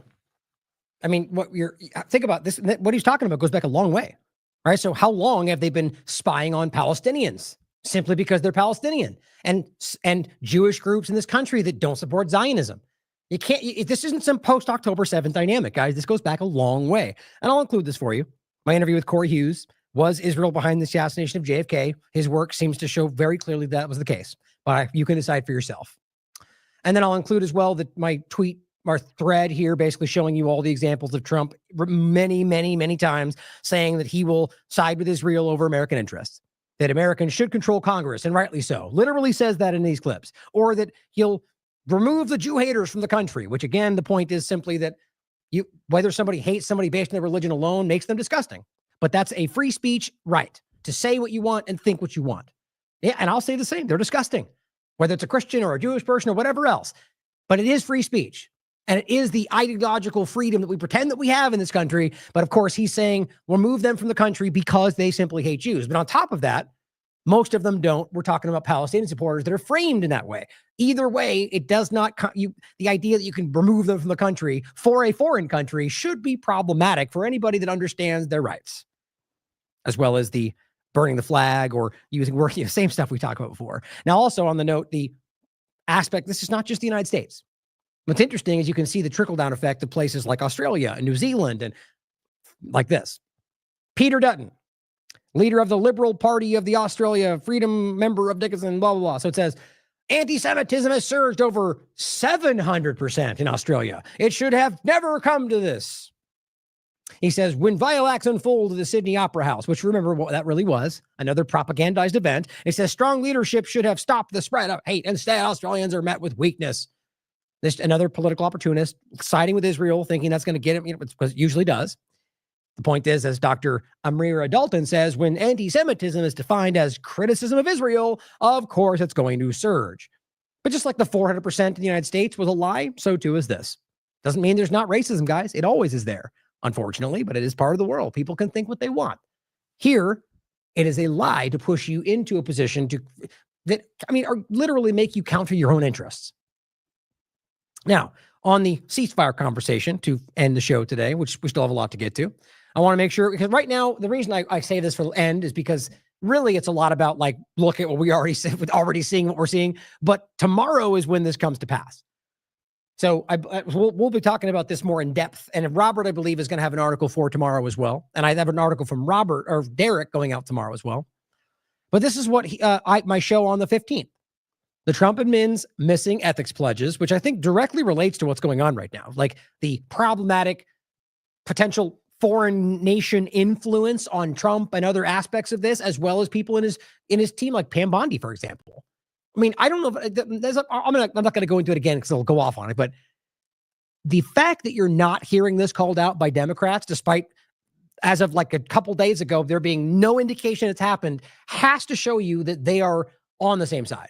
Or that's a good indication, because why would they not use that example to go after him, which is a huge problem if they wanted it to be, for somebody that we're being told is, their entire world is about stopping Trump. How does that make sense? Now, the point today is the new ceasefire agreement Israel already plans to break. Now, I wrote that on the 15th. So I think it's important that you remember, because it's not just because I guessed, it's because of the evidence from Haaretz, from Ynet News, from different individuals associated with the Israel conversation. And so we looked at it broadly. We looked at what's already happened before, and objectively, it seemed like the most logical outcome. It's kind of easy, isn't it? I'm not assuming or guessing. We're just going, here's my opinion based on what we see before. Not partisan narratives, not, whatever else. But so far, they've done this every time. Okay, that's the first point. Here, we can see evidence of already people in, let's say, the Knesset publicly saying Trump said we could break the deal. And so you go, okay, well, that's a huge thing to say. Maybe he's lying. Then we have a Haaretz article that comes out and says they're going to break the deal. Here's why. Okay. Then we get a Ynet News article that comes out and says very clearly Trump made a deal to let them annex the West Bank if they take this first stage, but he's going to let them break it in the second. And that's all going to, it's very specific. And so I simply framed it like this because I think that's obvious. And then, surprise, surprise, it's right exactly where we are right now. But again, tomorrow we'll have more information. Here's Robert's article, which you should read. Again, he nailed this more than me. This Gaza ceasefire, a U.S.-Israel defeat or another trick? Now, I want to wait to go into this even more. I think Robert and I might do an interview soon about this. But the point is that this is what he's getting into is what I just highlighted for the most part with more internal detail, but also the larger couple different ways this could go. And that's, I'm going to get into more of the Ben Gvir point as well. But, asking why would they agree with now? What are the consequences? He does a great job on this article. But overall, I think the main point is we both feel like this is most likely not what it appears to be. Now, he points out a couple of good things in this, that a couple different directions that it could go. Like I said in the last show that we just highlighted, I stand by what I said even then, that I think either that this ends up going forward, but that's what's funny. On the 15th, I hadn't seen what we're seeing today, and that's when I said that either it's going to go forward, right, and it's ultimately going to be then people going, Trump did that, and Trump 6, which is already happening, and then Netanyahu blaming, essentially taking that loss, but then ultimately being able to break it, which will benefit him, so they both get that win from it. And so Trump goes on acting like he caused this, but he basically ends up blaming Hamas for firing on them and, goes back to the square one, but they both get that benefit from it, which kind of seems like where it's going. Alternatively, I was wondering whether this might just break down before it even gets there, like they've done already, which still is not off the table, mind you. Who knows what can happen tomorrow? All of a sudden, they fake another rocket in a field, and suddenly Hamas attacked us, and that's happened more than once. And Haaretz has covered that. Like literally fake reports of bombs being used to bomb Gaza. That's happened plenty of times. That's not to say that all bombs are fake or that rockets landing in fields don't happen, but it's funny how often that is the case. But Robert reported on the 17th after the article, the Gaza ceasefire has in fact been ratified by Israel. What was interesting is when I was talking on the 15th, there were a lot of accounts, including mainstream media, that were saying the deal is done. The ceasefire has been, but that wasn't the case. On the 17th, now, that is when it finally became official because Netanyahu, after choosing to bomb a bunch of people and tear down a bunch of homes, dragged his feet until he finally said, okay, and then gave them another extension until apparently tomorrow, which they've continued to murder people in Gaza. But it's funny how many people said that it was done before it was actually done. Propaganda. But it says Israel lost its war despite committing a genocide, failed to beat Hamas, failed to retake its captives by force. Nothing will bring back our martyred loved ones and friends, but God willing, the people will breathe now. I completely agree. Hopefully, this goes. I mean, again, even just a momentary brief pause is a relief from the ongoing torture they're suffering. But hopefully, because this is, that we can work into some way to make this not, my point is that there's some possibility that this could end up continuing. And there's just a hope there. I'm not very positive about it because I think these people are horrifying. But maybe there's some other maneuver that can happen. Maybe Trump will see it's in his interest. Like that's what I've been saying about opportunism, guys. Make him feel that it's in his interest just to push back on this. I find that really hard to believe with all the money and influence and possible threatened blackmail, whatever else. But maybe if you can convince him that it's in his interest to highlight the truth. Jeremy Scahill points out the Israeli cabinet, this on the 17th, has approved an arrangement where Israel will heavily bomb and attack Gaza from now until Sunday. What a stupid, that's just so crazy to me. That's what's happening. It will then try to get as many of its captives freed as possible and then look for ways to continue its war with Gaza. That's how the deal is being spun. He says, while certainly not the only factor, a major one will be what Trump actually wants. His administration is stacked with hawkish pro-Israel figures, and there are many ominous signs, but Trump also wants other deals that would be hindered by continuation of full war scale with Gaza. That's my point, right? Frankly, I don't think it's about him doing right. That's my opinion. It's about what benefits them. That's most politicians, or all for that matter, in my opinion. But I agree with this, that ultimately it may be that this is just what they want for a larger agenda. And maybe Israel's involved with that. Or the other way around. But on top of that they've continued to do this, guys. This is the sad part. This is on the 17th. I think, did I download this? No, I didn't grab that. So just you can see it here. So all you're going to see here, so this just simply says an Israeli army quadcopter just dropped the bomb on the roof of what's actually the NAMA Association, trade association, and in the town of Jabalia. northern Gaza Strip. The point is, there's no rationale, no justification, like there has been for anything else. But in the midst of, like, you're moments away from a ceasefire, and that's the place, just continue to do this. I mean, watch. All it does, it drops the bomb on the top of the roof.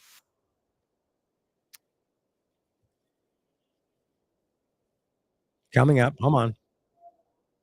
There it goes. Drops the bomb, flies away, and then right at the end, it explodes.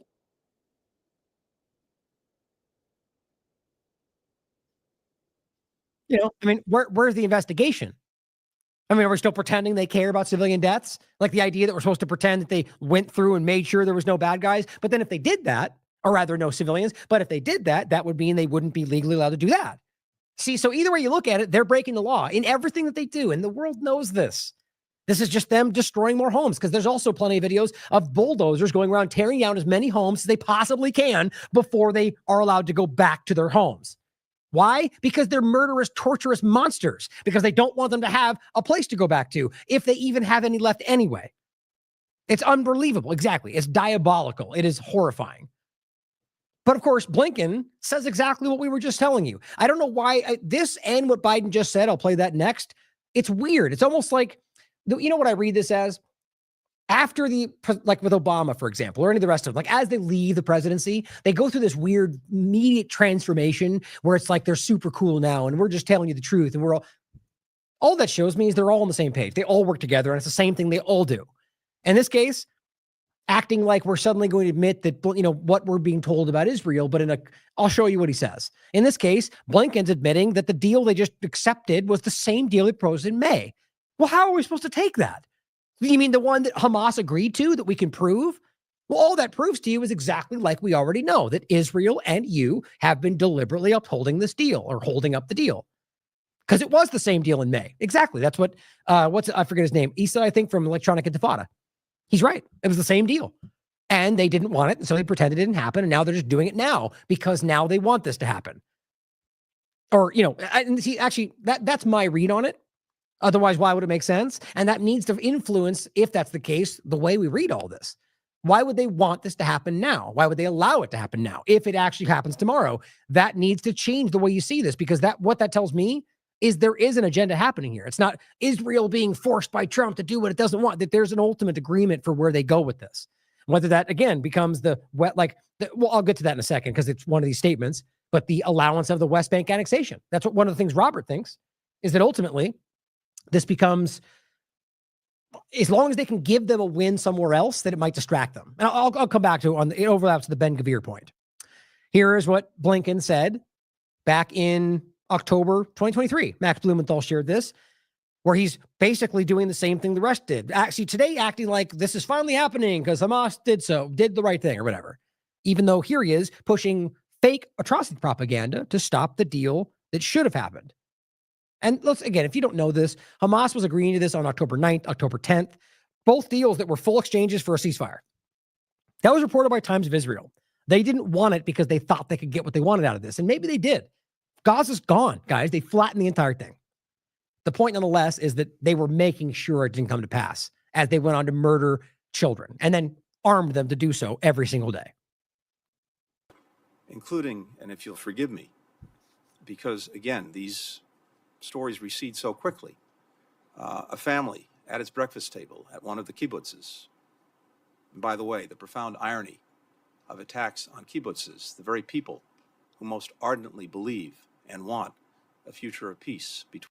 Oh, you mean the illegal settlements? That's what those are, by the way. Illegal occupied settlements. So, human shield, essentially. Between Israelis and Palestinians, a future of two states. They do not. Not even remotely. A family of four, a young boy and girl, 6 and 8 years old, and their parents around the breakfast table. The father, his eye gouged out in front of his kids. Fake story. The mother's breast cut off. Proven fake by Haaretz. Over and over, by the way. Well before he made this point, by the way. The girl's foot amputated. The boy's fingers cut off before they were executed. And then their executioners sat down and had a meal. It's all fake. I mean, if you don't, I hope you have the wherewithal to take the time. The only reason I would even make the case now is because we've done it 45 times. Haaretz and the rest of them have made very clear cases how this is straight up manufactured lies. like everything else we've seen, like very clearly proven. That's what this society is dealing with. And no nation could tolerate that. And as we've said repeatedly, as President Biden has repeatedly made clear, Israel has not only the right, but the obligation to defend itself and to try to take every possible step to make sure this doesn't happen again.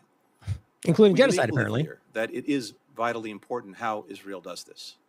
And that's supposed to be the one, but in a free, international law compliant sort of way while committing a genocide, right? It's a stupid carve out to make it sound like you care about the law. The imperative of doing everything possible to protect civilians as well as to care for those. While targeting civilians verifiably on a daily basis, which he knows, which I'll make a point at the end, like this guy's the scapegoat, guys. Blinken will forever be known. And I think that was the plan. I think Blinken is the scapegoat. It's not just Blinken. In fact, he's just a puppet. Who are endangered by the conflict. But deserves full accountability, without question. As well as to care for those who are endangered by the conflict is something that we feel strongly. You're, of course, right. That's good, right? Just I think it's important to hear the lies. But check this out, by the way, on a side note. It's crazy to me, the geriatric Congress. I think what this speaks to is the reality of what Israel is allowing to be in place. Like, I know it's some people are just so outraged about this entire conversation. If we can't acknowledge by now how alarmingly obvious the influence is, and the AIPAC funds 97% of the current Congress, like that's their statement, guys. It's just obvious. But I want to point out that it's so alarming, whether or not that's the case. I just think that's an interesting overlap. That we have all these people in positions of power that are clearly, I mean, remember the report that came out a long time ago about how many senility drugs and like Alzheimer drugs that are in the congressional doctor, essentially. You're not allowed to know who, but they have a record of what they have there, and that got put out, and it's alarming. Anybody that's on Alzheimer's drugs or anything like that should not be in a position to make decisions that could influence anything, in my opinion. But just look at this. Look at what's her name, Senator Collins here. She's got, and look, I'm not trying to hate on elderly people. Like, it's not about that. We all go through it, and elderly people deserve your respect. Now, in a conversation separate from that, Congress people that commit genocide and allow it do not. So it's not that I'm saying it's about the fact that these people are their position, whatever age they are. But I think it's interesting that on top of all of that, look at her head. Are endangered by the conflict is something that we feel strongly. You're, of course, right that this is a special burden. I had a teacher like that growing up. It's a thing that's like a muscle issue where her head's shaking. My point is just you get these people that are getting older and older, and we see them like Feinstein or Pelosi or Waters or any number of people that are just clearly not truly there. Or what's his name? The turtle. These people are McConnell. These people are clearly struggling. I just think it's crazy to me. But the point is lying. Pushing propaganda to stop people from having what they, from stopping their atrocities on them, using fake atrocities to prolong the atrocities of Palestinians. Now, I'll include this the point from any of the articles you'll find. This is the first one I saw. Gaza ceasefire to begin Sunday after Israel approves deal in marathon cabinet meeting. Of course, the point is that they're all pushing back. Like, most of them don't want anything like this.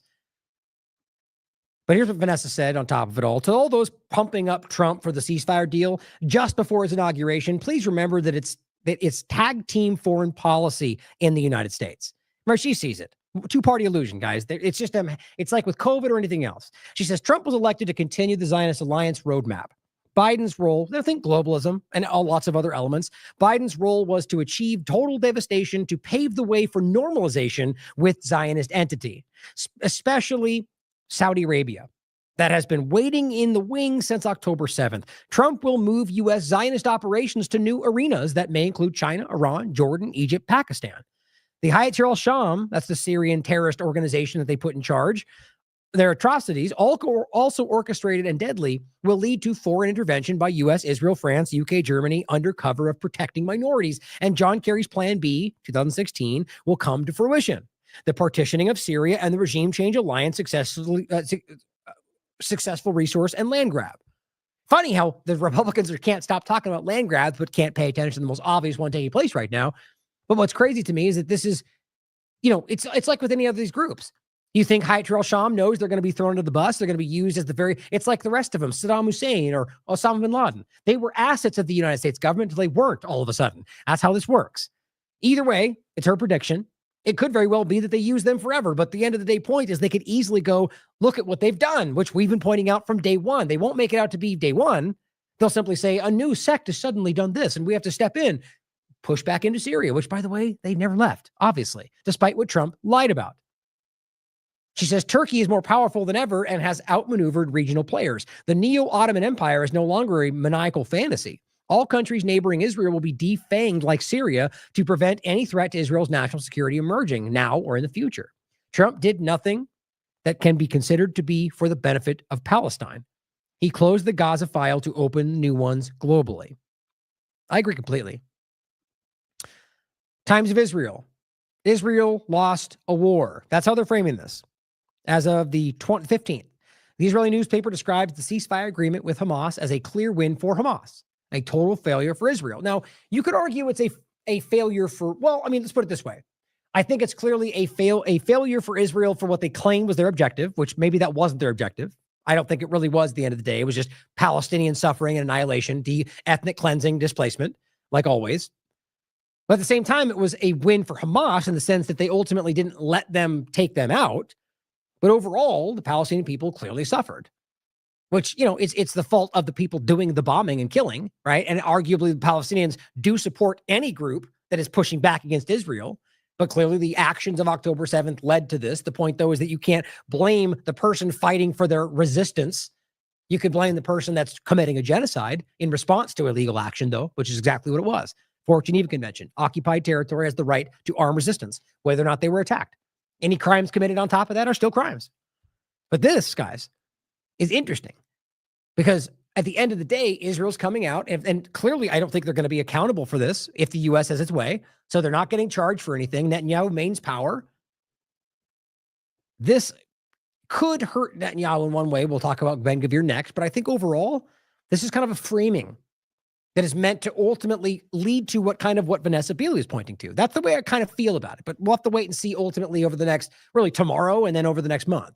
But it says the article sums up some gained achievements by Hamas. It says that Israel's now weakened compared to what it was before that, which I agree.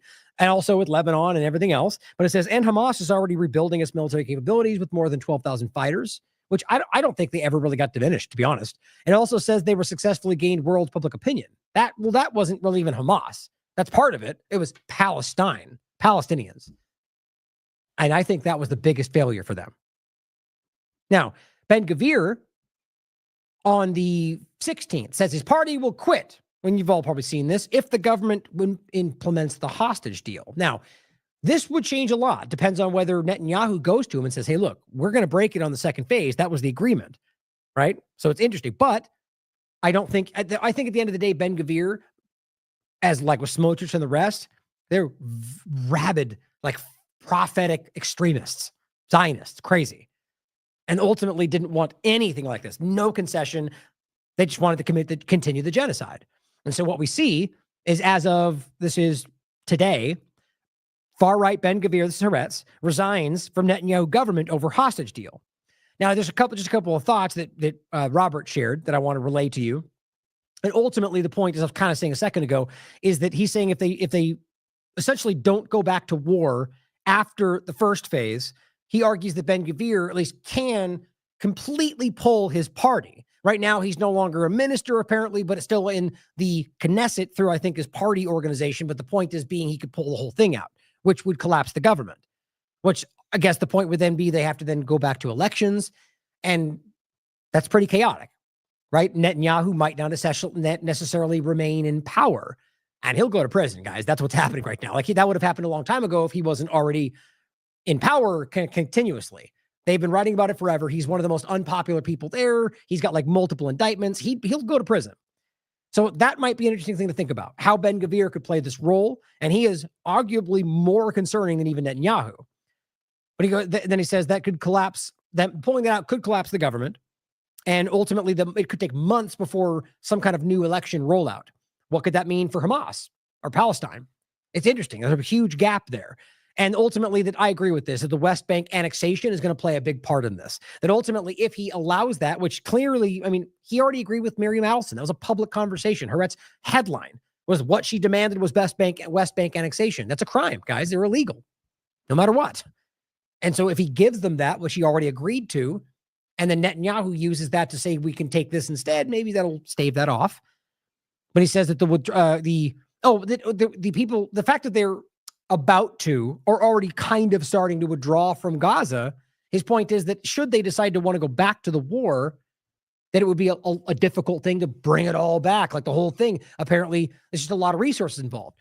So I would argue that means one of two things. Either if they, which I think is obvious, that's my opinion. I think I've already stated they're going to go back to this. They're going to break this. I think that was the agreement, that they're going to kind of fake pulling out, sort of leave them in a certain position, like, basically present the idea that they've pulled out of Gaza, but not really pull out of Gaza. That's what I would guess would happen. But then he says that, interestingly enough, this is actually that Netanyahu, should it go the way that doesn't work for him, that he goes, we might see Netanyahu flee to the United States, which is interesting because he's a war criminal, and that the ICC is, everybody's calling for him to be arrested. But of course, we already saw that he doesn't get arrested here. So he may flee to the United States. And then we would have a point where they're protecting a war criminal. I mean, it'd be crazy, but that would be possible. But if he loses power, he's not going to stay in Israel. That's my point, because he'll go to prison. And then he worries that, and this is my biggest concern, that because people like Ben-Gvir and Smotrich, which are the most alarming in my opinion, that religious Zionism, that's one of the parties, but kind of like a general concept, are desperate to take power. And a lot of these very, very, very dangerous groupings in the country, which seems to be a large majority, are very adamant about doing so. And their main point, that's the whole settler movement concept. They want to rapidly expand. They want to take over territory. That's Greater Israel and well beyond. So it's funny, as always, how everything they're pointing at everybody else is exactly what they're openly wanting to do. Colonialism, right? To expand, globalism. It's exactly what we're talking about. So it's very interesting to see how this plays out. So over the next, really in the next few days, I think we're going to see an interesting development if Ben-Gvir decides to kind of yank that whole party based on the actions that come next. But it depends on whether or not there's another deal behind it that we don't see. So last few points here. We talked about this yesterday, or rather the last show, and this was the first one from Haaretz, right? The point was that one of their analysts were reporting that the ceasefire agreement was a ruse. And this was just based on his opinion. The simple idea was if they were going to do this, they would have just done it. They wouldn't leave the stages. It sets them up to be able to break it, which seems to be what now people are talking about. Very important to think about. Then we had Mohammed Shihada pointing to the Ynet News article, which was more specific. Simply, and this was speaking from inside the current Israeli government, saying that we know it's a secret deal between Trump and a gift bag from Trump, which includes lifting all sanctions, which isn't that what we just heard them say? Isn't that what we just heard Rubio talking about, or rather Cruz through and saying Rubio we're going to do? Yes.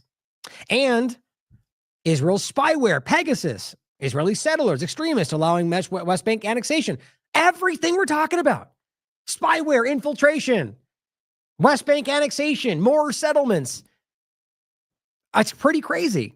And I can't, that's so many things that we are seeing happen that this validated, but you have to wait for action, right? But this is what we were seeing, and this is on the 14th.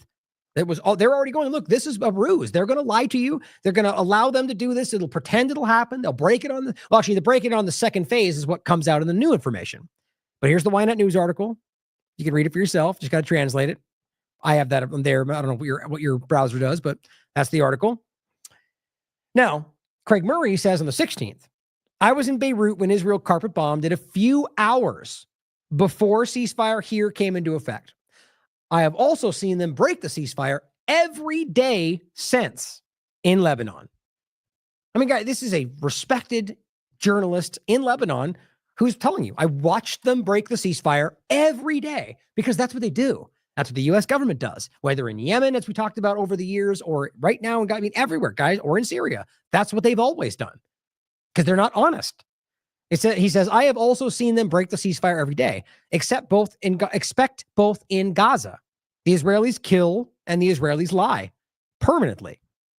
You know, it's amazing how many people seem to have that very clear statement that don't get regarded as racism because they're political insiders, but then we pretend like we just don't know this is the reality forever, right?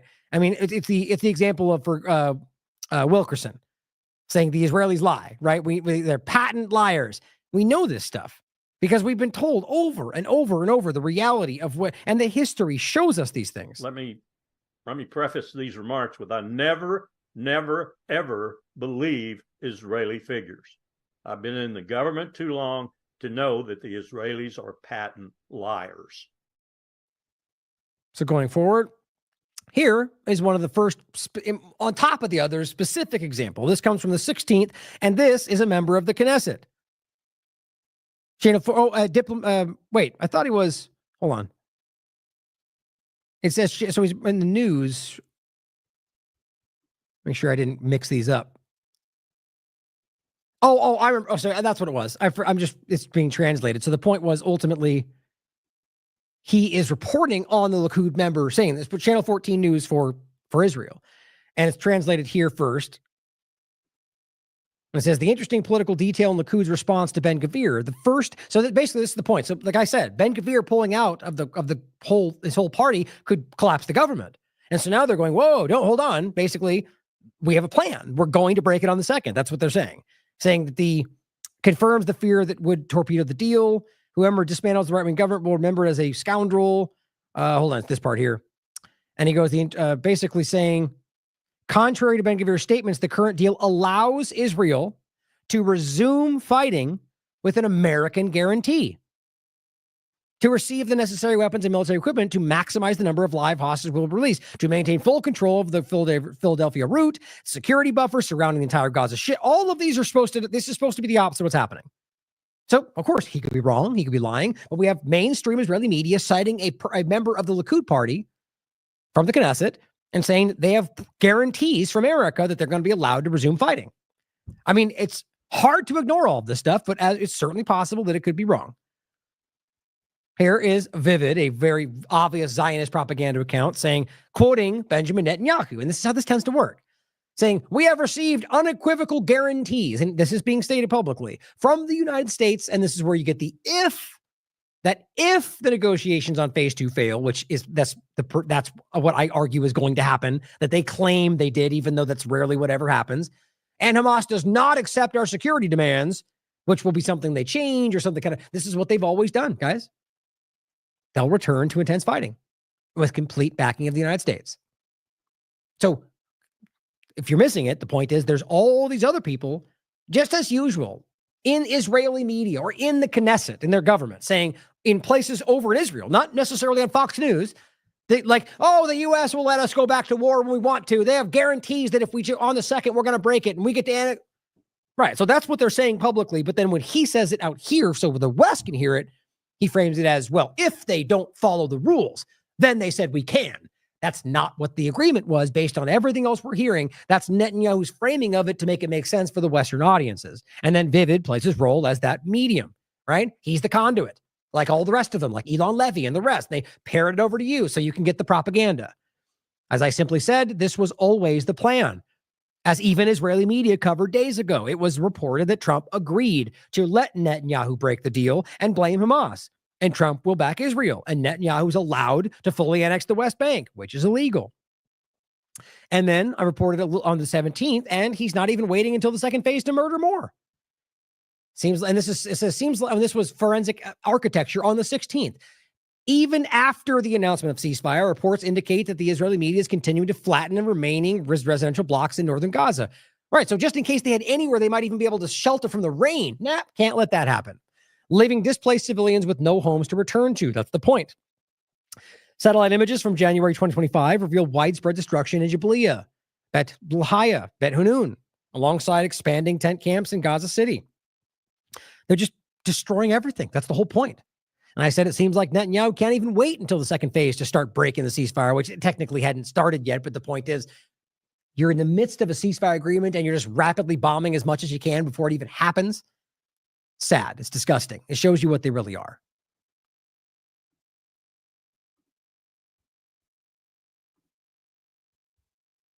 Make sure I missed that. So here's Netanyahu speaking about this. This was from today. President Trump and President Biden have provided full backing to Israel's right to resume combat if Israel reaches the conclusion that the negotiations over the second stage are pointless. Well, that's interesting.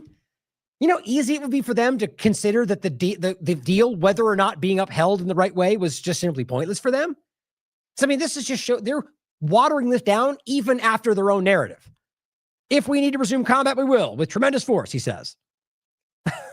Is anybody even pretending for a second this is not obviously going to go the way that they tell you it's going to go? Look, that's my opinion, obviously. But there's so much evidence. They're literally telling you that they're going to break the deal.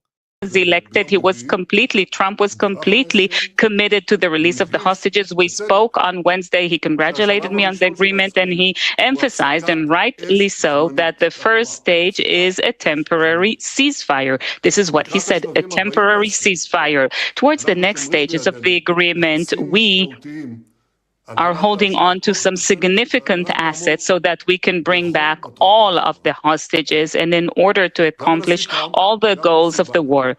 Both President Trump and President Biden have provided full backing to Israel's right to resume fighting, to resume combat, if Israel reaches the conclusion that the negotiations over the second stage are pointless. Both Trump and Biden. It's pretty spectacularly obvious how much consistency there is across the paradigm, but people just don't care to point it out because it's inconvenient, or it's uncomfortable, or it's not fun, or it breaks your narrative. The truth is, it's obvious they're in the same direction. I truly appreciate that. I also appreciate the decision of President Trump to lift all the remaining restrictions on the providing of essential munitions and weapons to the state of Israel. If we need to, as they're committing genocide, and as you can prove that they're violating the law, blocking aid. I mean, every single one of these things are against the law. But just like Biden, Trump doesn't care about the international law or even U.S. law, as long as it supports Israel. Resume combat, we will do so in new ways, and we will do so with tremendous force. Yeah, sounds exactly like the way Trump would say it, right? New ways. So now we're going to do biological weapons? I mean, maybe they already did that. It seems they did, at least with polio and everything else they talked about, like in that conversation. The point was they openly made the case that they would make that continue, or that they would allow it to get bad. I argue there was more than that, but that's my opinion. Michael Tracy frames it, says Netanyahu says Trump emphasized to him that the ceasefire is temporary and Israel will have full backing to resume the war in Gaza. He says Trump has decided to lift all the remaining restrictions.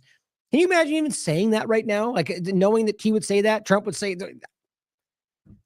I keep pointing this out, whether it's Elon Musk or Trump or Biden or anybody else, when they know, and they do know, that the world sees this, wouldn't you think they'd try to kind of walk quietly around it? No, they're coming out. What does that show you? There's only a few reasons that make that make sense. Ali Abunimov from Electronic Intifada says, we can never underestimate the depravity and cruelty of this evil enemy. But the big talk right now from the prime minister of genocide is to try to disguise the scale of his failure. Israel's right to resume fighting in the second phase of the deal. New forceful ways. All right, so again, the promise, as for many different statements in slightly different ways, is that the second part of the deal is where they're going to break it. Here is Mariav Zonzine from 972, I keep doing that. I think she switched to Crisis Group. Point is, she's a writer. She covered a lot of these different things from a very objective standpoint, and she's an Israeli reporter. She just spoke with CNN about the impending ceasefire between Israel and Hamas, why it's so important, why it leaves out a political horizon for both Israelis and Palestinians, and why Netanyahu will do everything he can to derail it. See, they know, guys. And the point is, why it leaves out everything for both Israelis and Palestinians? Because they never had any intention to stop this. That's what I think. Now, of course, what you're going to see from a lot of these propagandists out there is trying to get you to be reactionary, emotional, and they keep using the Beavis children, which makes me sick. She says, Gaza terrorists are demanding 30 convicted prisoners to free this baby. That's that's the only thing they go to. Or Elon Levy acting like they're making us trade these for our babies. You mean baby E, right? Or the idea that they keep trying to act like everything over there is a bunch of children and women and innocents. No, it's the vast majority of IDF members and soldiers. And this was a crime. Without question, guys. They took this child. That's a crime. They need to be held accountable for that. But that does not invalidate all the other realities or change others to hostages, even though they're obvious detainees or POWs, as active IDF members. Or all the women they claim are innocent women. No, those were IDF members. They were active. They were in those towers. My point with this, if you don't remember, is just like all the other examples we got of people that were in captivity with them, that reported certain things that then came out to back them up to this day and continue to tell you what they said then? Well, here's a guy we haven't seen. He hasn't been released. This is the Bibas father. And what he says in this video is that, and he's crying, it's sad, is that those children were killed by IDF bombs. And that is a very consistent report we've got from hostages, or rather detainees, or from other reports. It's the same thing, whether it's Hannibal Directive or not, or just belligerents. Their bombs have killed, provably, hostages there. I mean, how could they have not? I mean, just look at this picture, guys. Or how did I miss that? There it is. Look at this picture. And honestly, I don't even think I've seen ones that were I think they leave out the smaller speckled dots in the other areas because I'm pretty sure they bombed almost everywhere in Gaza. But look at that. They say 92% of areas are damaged, destroyed. How do you think they're going to miss? Like, they don't know where they are. That's been pretty clearly shown. I think they don't care, or they're trying to kill them. My point, though, is he reported that they did. Now, you could argue he was forced to say that, but consistently so far, that hasn't been the case. But we'll find out. I simply say they keep using them, even though their father already months ago reported they had been killed by IDF bombs. And they know this, guys. They know he said that is the point. And it says, and yet you still use them incessantly. Even the mainstream media was forced to acknowledge this, as Dan Cohen covered. In the reporting of the Bibas family, even CBS was forced to acknowledge that they were killed by Israeli airstrikes. And still, they can't. It makes my skin crawl that this kind of person exists in the world. And they know what they're doing. So here, as they're doing that, is what they don't care about. So if you didn't hear it already, by the way, there was a whole bunch of people that were celebrating a ceasefire that Israel decided to bomb because, and this was stated by the IDF soldiers, because they were celebrating a ceasefire. Khaleesi simply goes, here's one that was celebrating a ceasefire. It's a child. Bombed. Which, by the way, is not unique to this conversation, but it's disgusting as they keep talking about everything else when these children are simply out there going, thank God there's going to be a ceasefire, and then they bomb them for being happy about that. That's the kind of vindictive, sociopathic, psychopathic monsters we're dealing with. Diane Booty points something out to understand the difference between the dynamics. When they keep talking about no equivalence, here's what the reality of that is. Israel just released a list of 95 Palestinian prisoners who may be released, apparently coming days, but some of them tomorrow. 6 of them are kids, none of them convicted, 4 held without charge or trial, 79 of them who have not been convicted of a crime, including 27 being held without charge or trial. Now, so it's clear there's 6 children, and 4 of those children are held without charge. There was a kid that was released 20 years, 20, during this time frame. He was in prison for 20 years, had never been charged with a crime. That means he probably threw a stone, guys. That's the kind of stuff. They would charge them if they had they charge people without crimes. Guys, understand, there are people that are being held because they just hold them forever. It's sickening.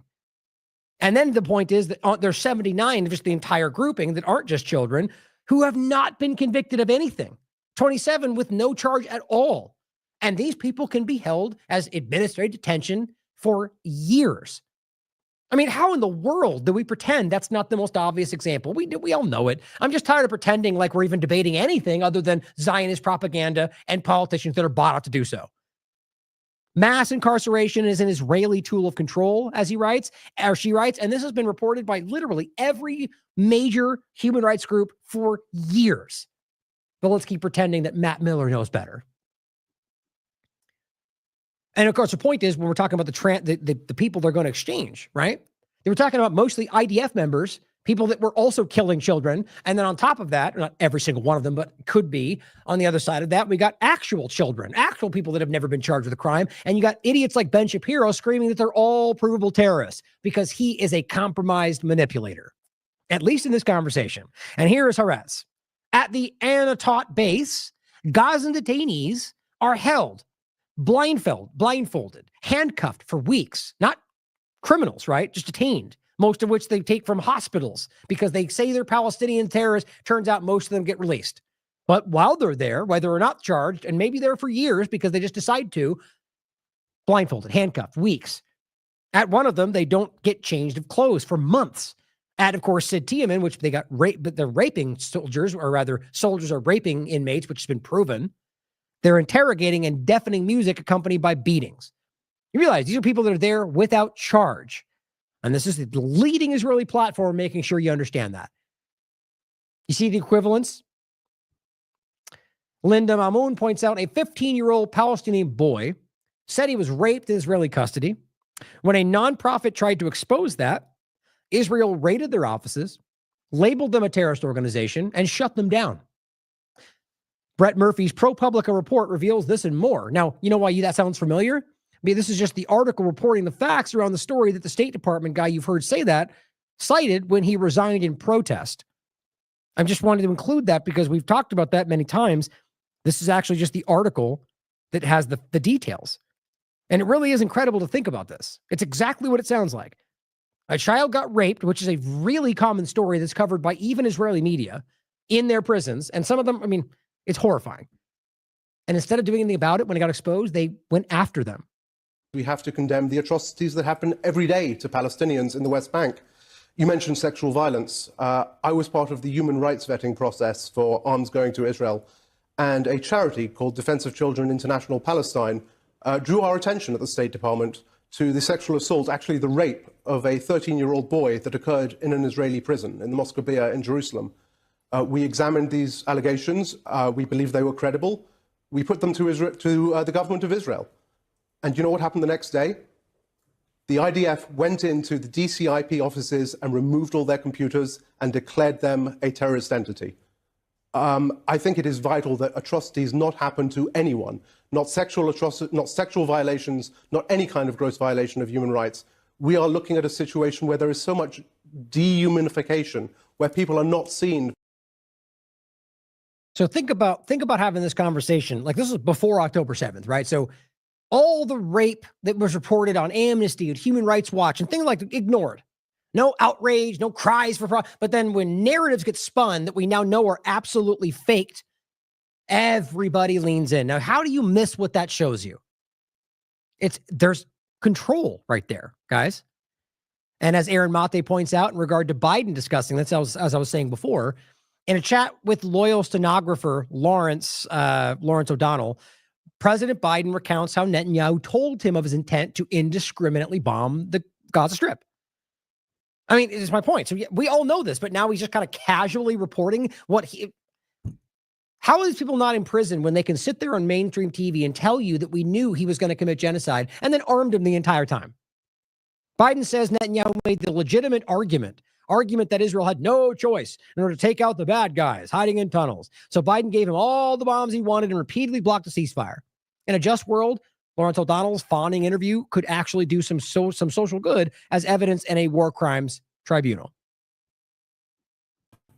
When I went to Israel, immediately after their attack by Hamas, 8 days later, whatever it was, and I told them we were going to help. And I said, but Bibi, I said, you can't be carpet bombing these communities. Which shows you right out of the gate, he knows exactly who he's dealing with. A mass murderer. And they always have. And he said to me, well, you did it. You see how normal that is? How constantly they're talking about, well, you didn't care about this, so this didn't matter. So our genocide's okay if that one was okay, but then acting like we're not committing genocide, though. But you just literally made an argument that made the case that your genocide was okay. I don't know how this ever even came to pass. It's actually crazy. I told him we were going to help. And I said, but Bibi, I said, you can't be carpet bombing these communities. And he said to me, well, you did it. You carpet bomb, not his exact words, but you carpet bomb Berlin. You dropped a nuclear weapon. You killed thousands of innocent people because you had to in order to win a war. But that's not true. Don't forget, they were already retreating when they did that. That's a public fact at this point. They bombed just to see what would do. Basically as a threat to Russia, I would argue, but also just as a experiment, and killed tons of civilians, even though they knew they didn't have to. Take your time to look that up. It's important. Sorry about that. I hit the wrong button. Came up with the UN.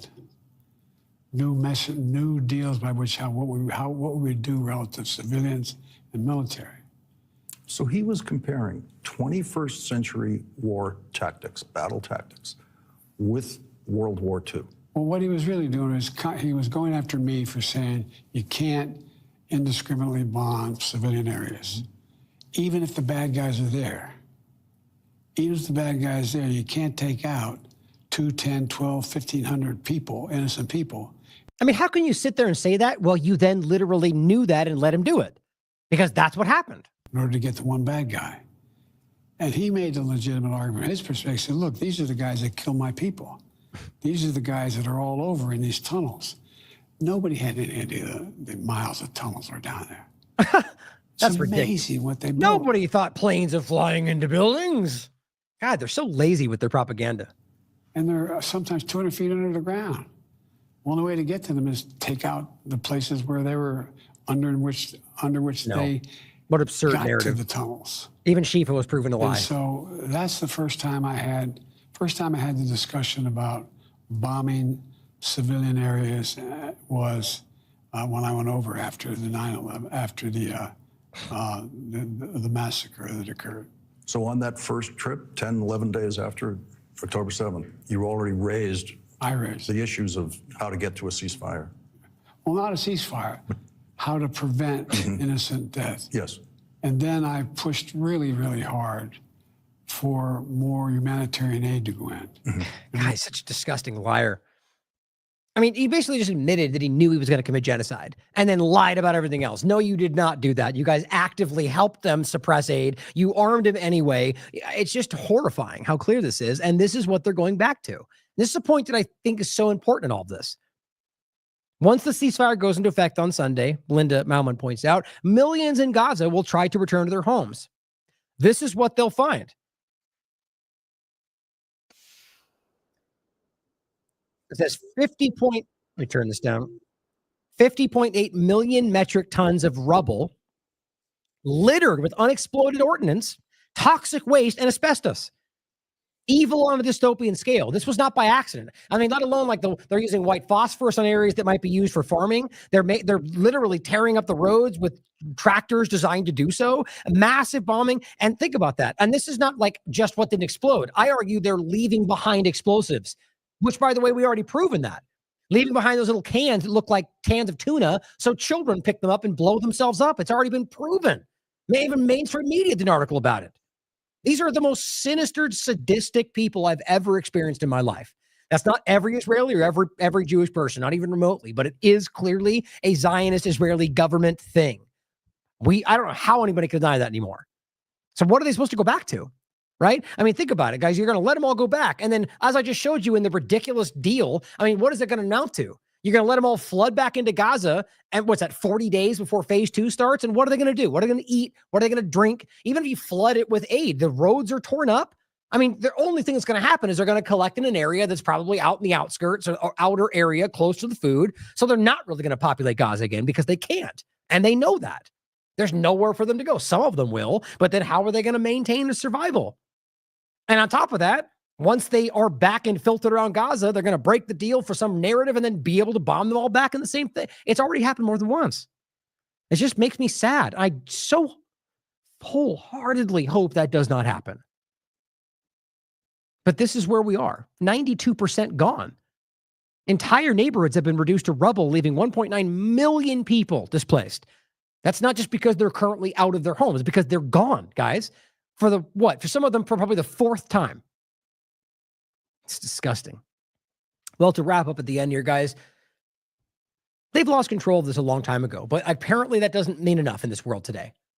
Apparently the elitists are showing us that they really do have enough control to ignore what we all see, unless we're willing to kick their doors down, right? But that's not, I think, the path to take this forward, because that will give them an excuse to do what they want to do anyway. So we genuinely, as the human species, need to sit back and think about how we could take this step forward and change this. Because I think at the end of the day, everybody sees this. This is an Israeli lawyer now accusing Israel of genocide at the ICC. Israeli lawyer Omer Schatz has accused 8 different officials, including Herzog and Netanyahu, of incitement to genocide against Palestinians in a submission to the ICC.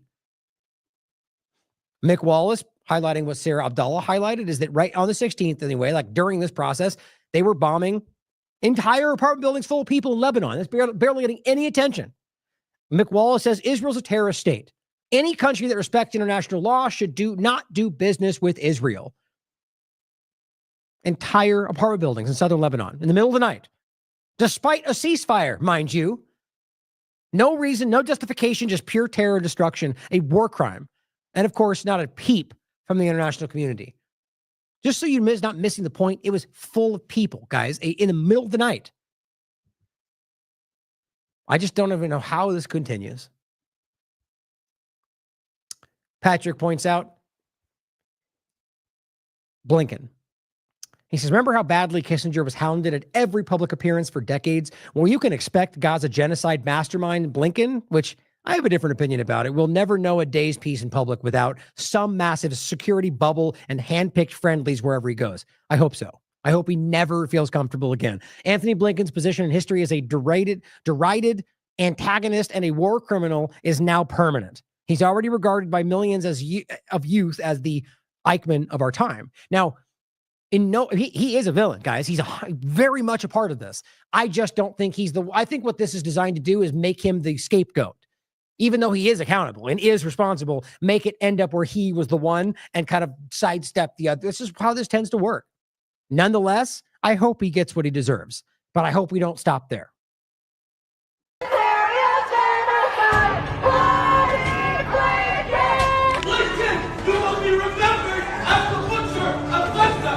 I was saying, the People's Republic of China. He is a war criminal. Families, these hostages many times. And it's important that you point out that among the hostages are American citizens. And my first obligation is to our fellow. Butcher of Gaza! War criminal! Blinken, if you were a decent man, you would walk yourself to the Hague. You are a war criminal. Supporting the genocide! Not in the face of an intensifying strategic competition in the Indo-Pacific and around the world.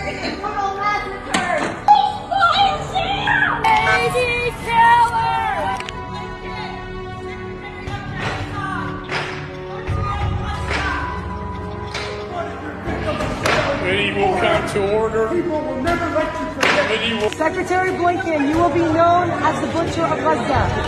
You're a brutal war criminal. Your legacy will be genocide. You will forever be known as Bloody Blinken, Secretary of Genocide. We will not forgive. We will not forget. We will hold you accountable. We will hold you accountable. Bloody Blinken. How does it feel to have your legacy be genocide? How does it feel to have your legacy be genocide? Criminals, why aren't you in the Hague? Why aren't you in the Hague? Why aren't you in the Hague?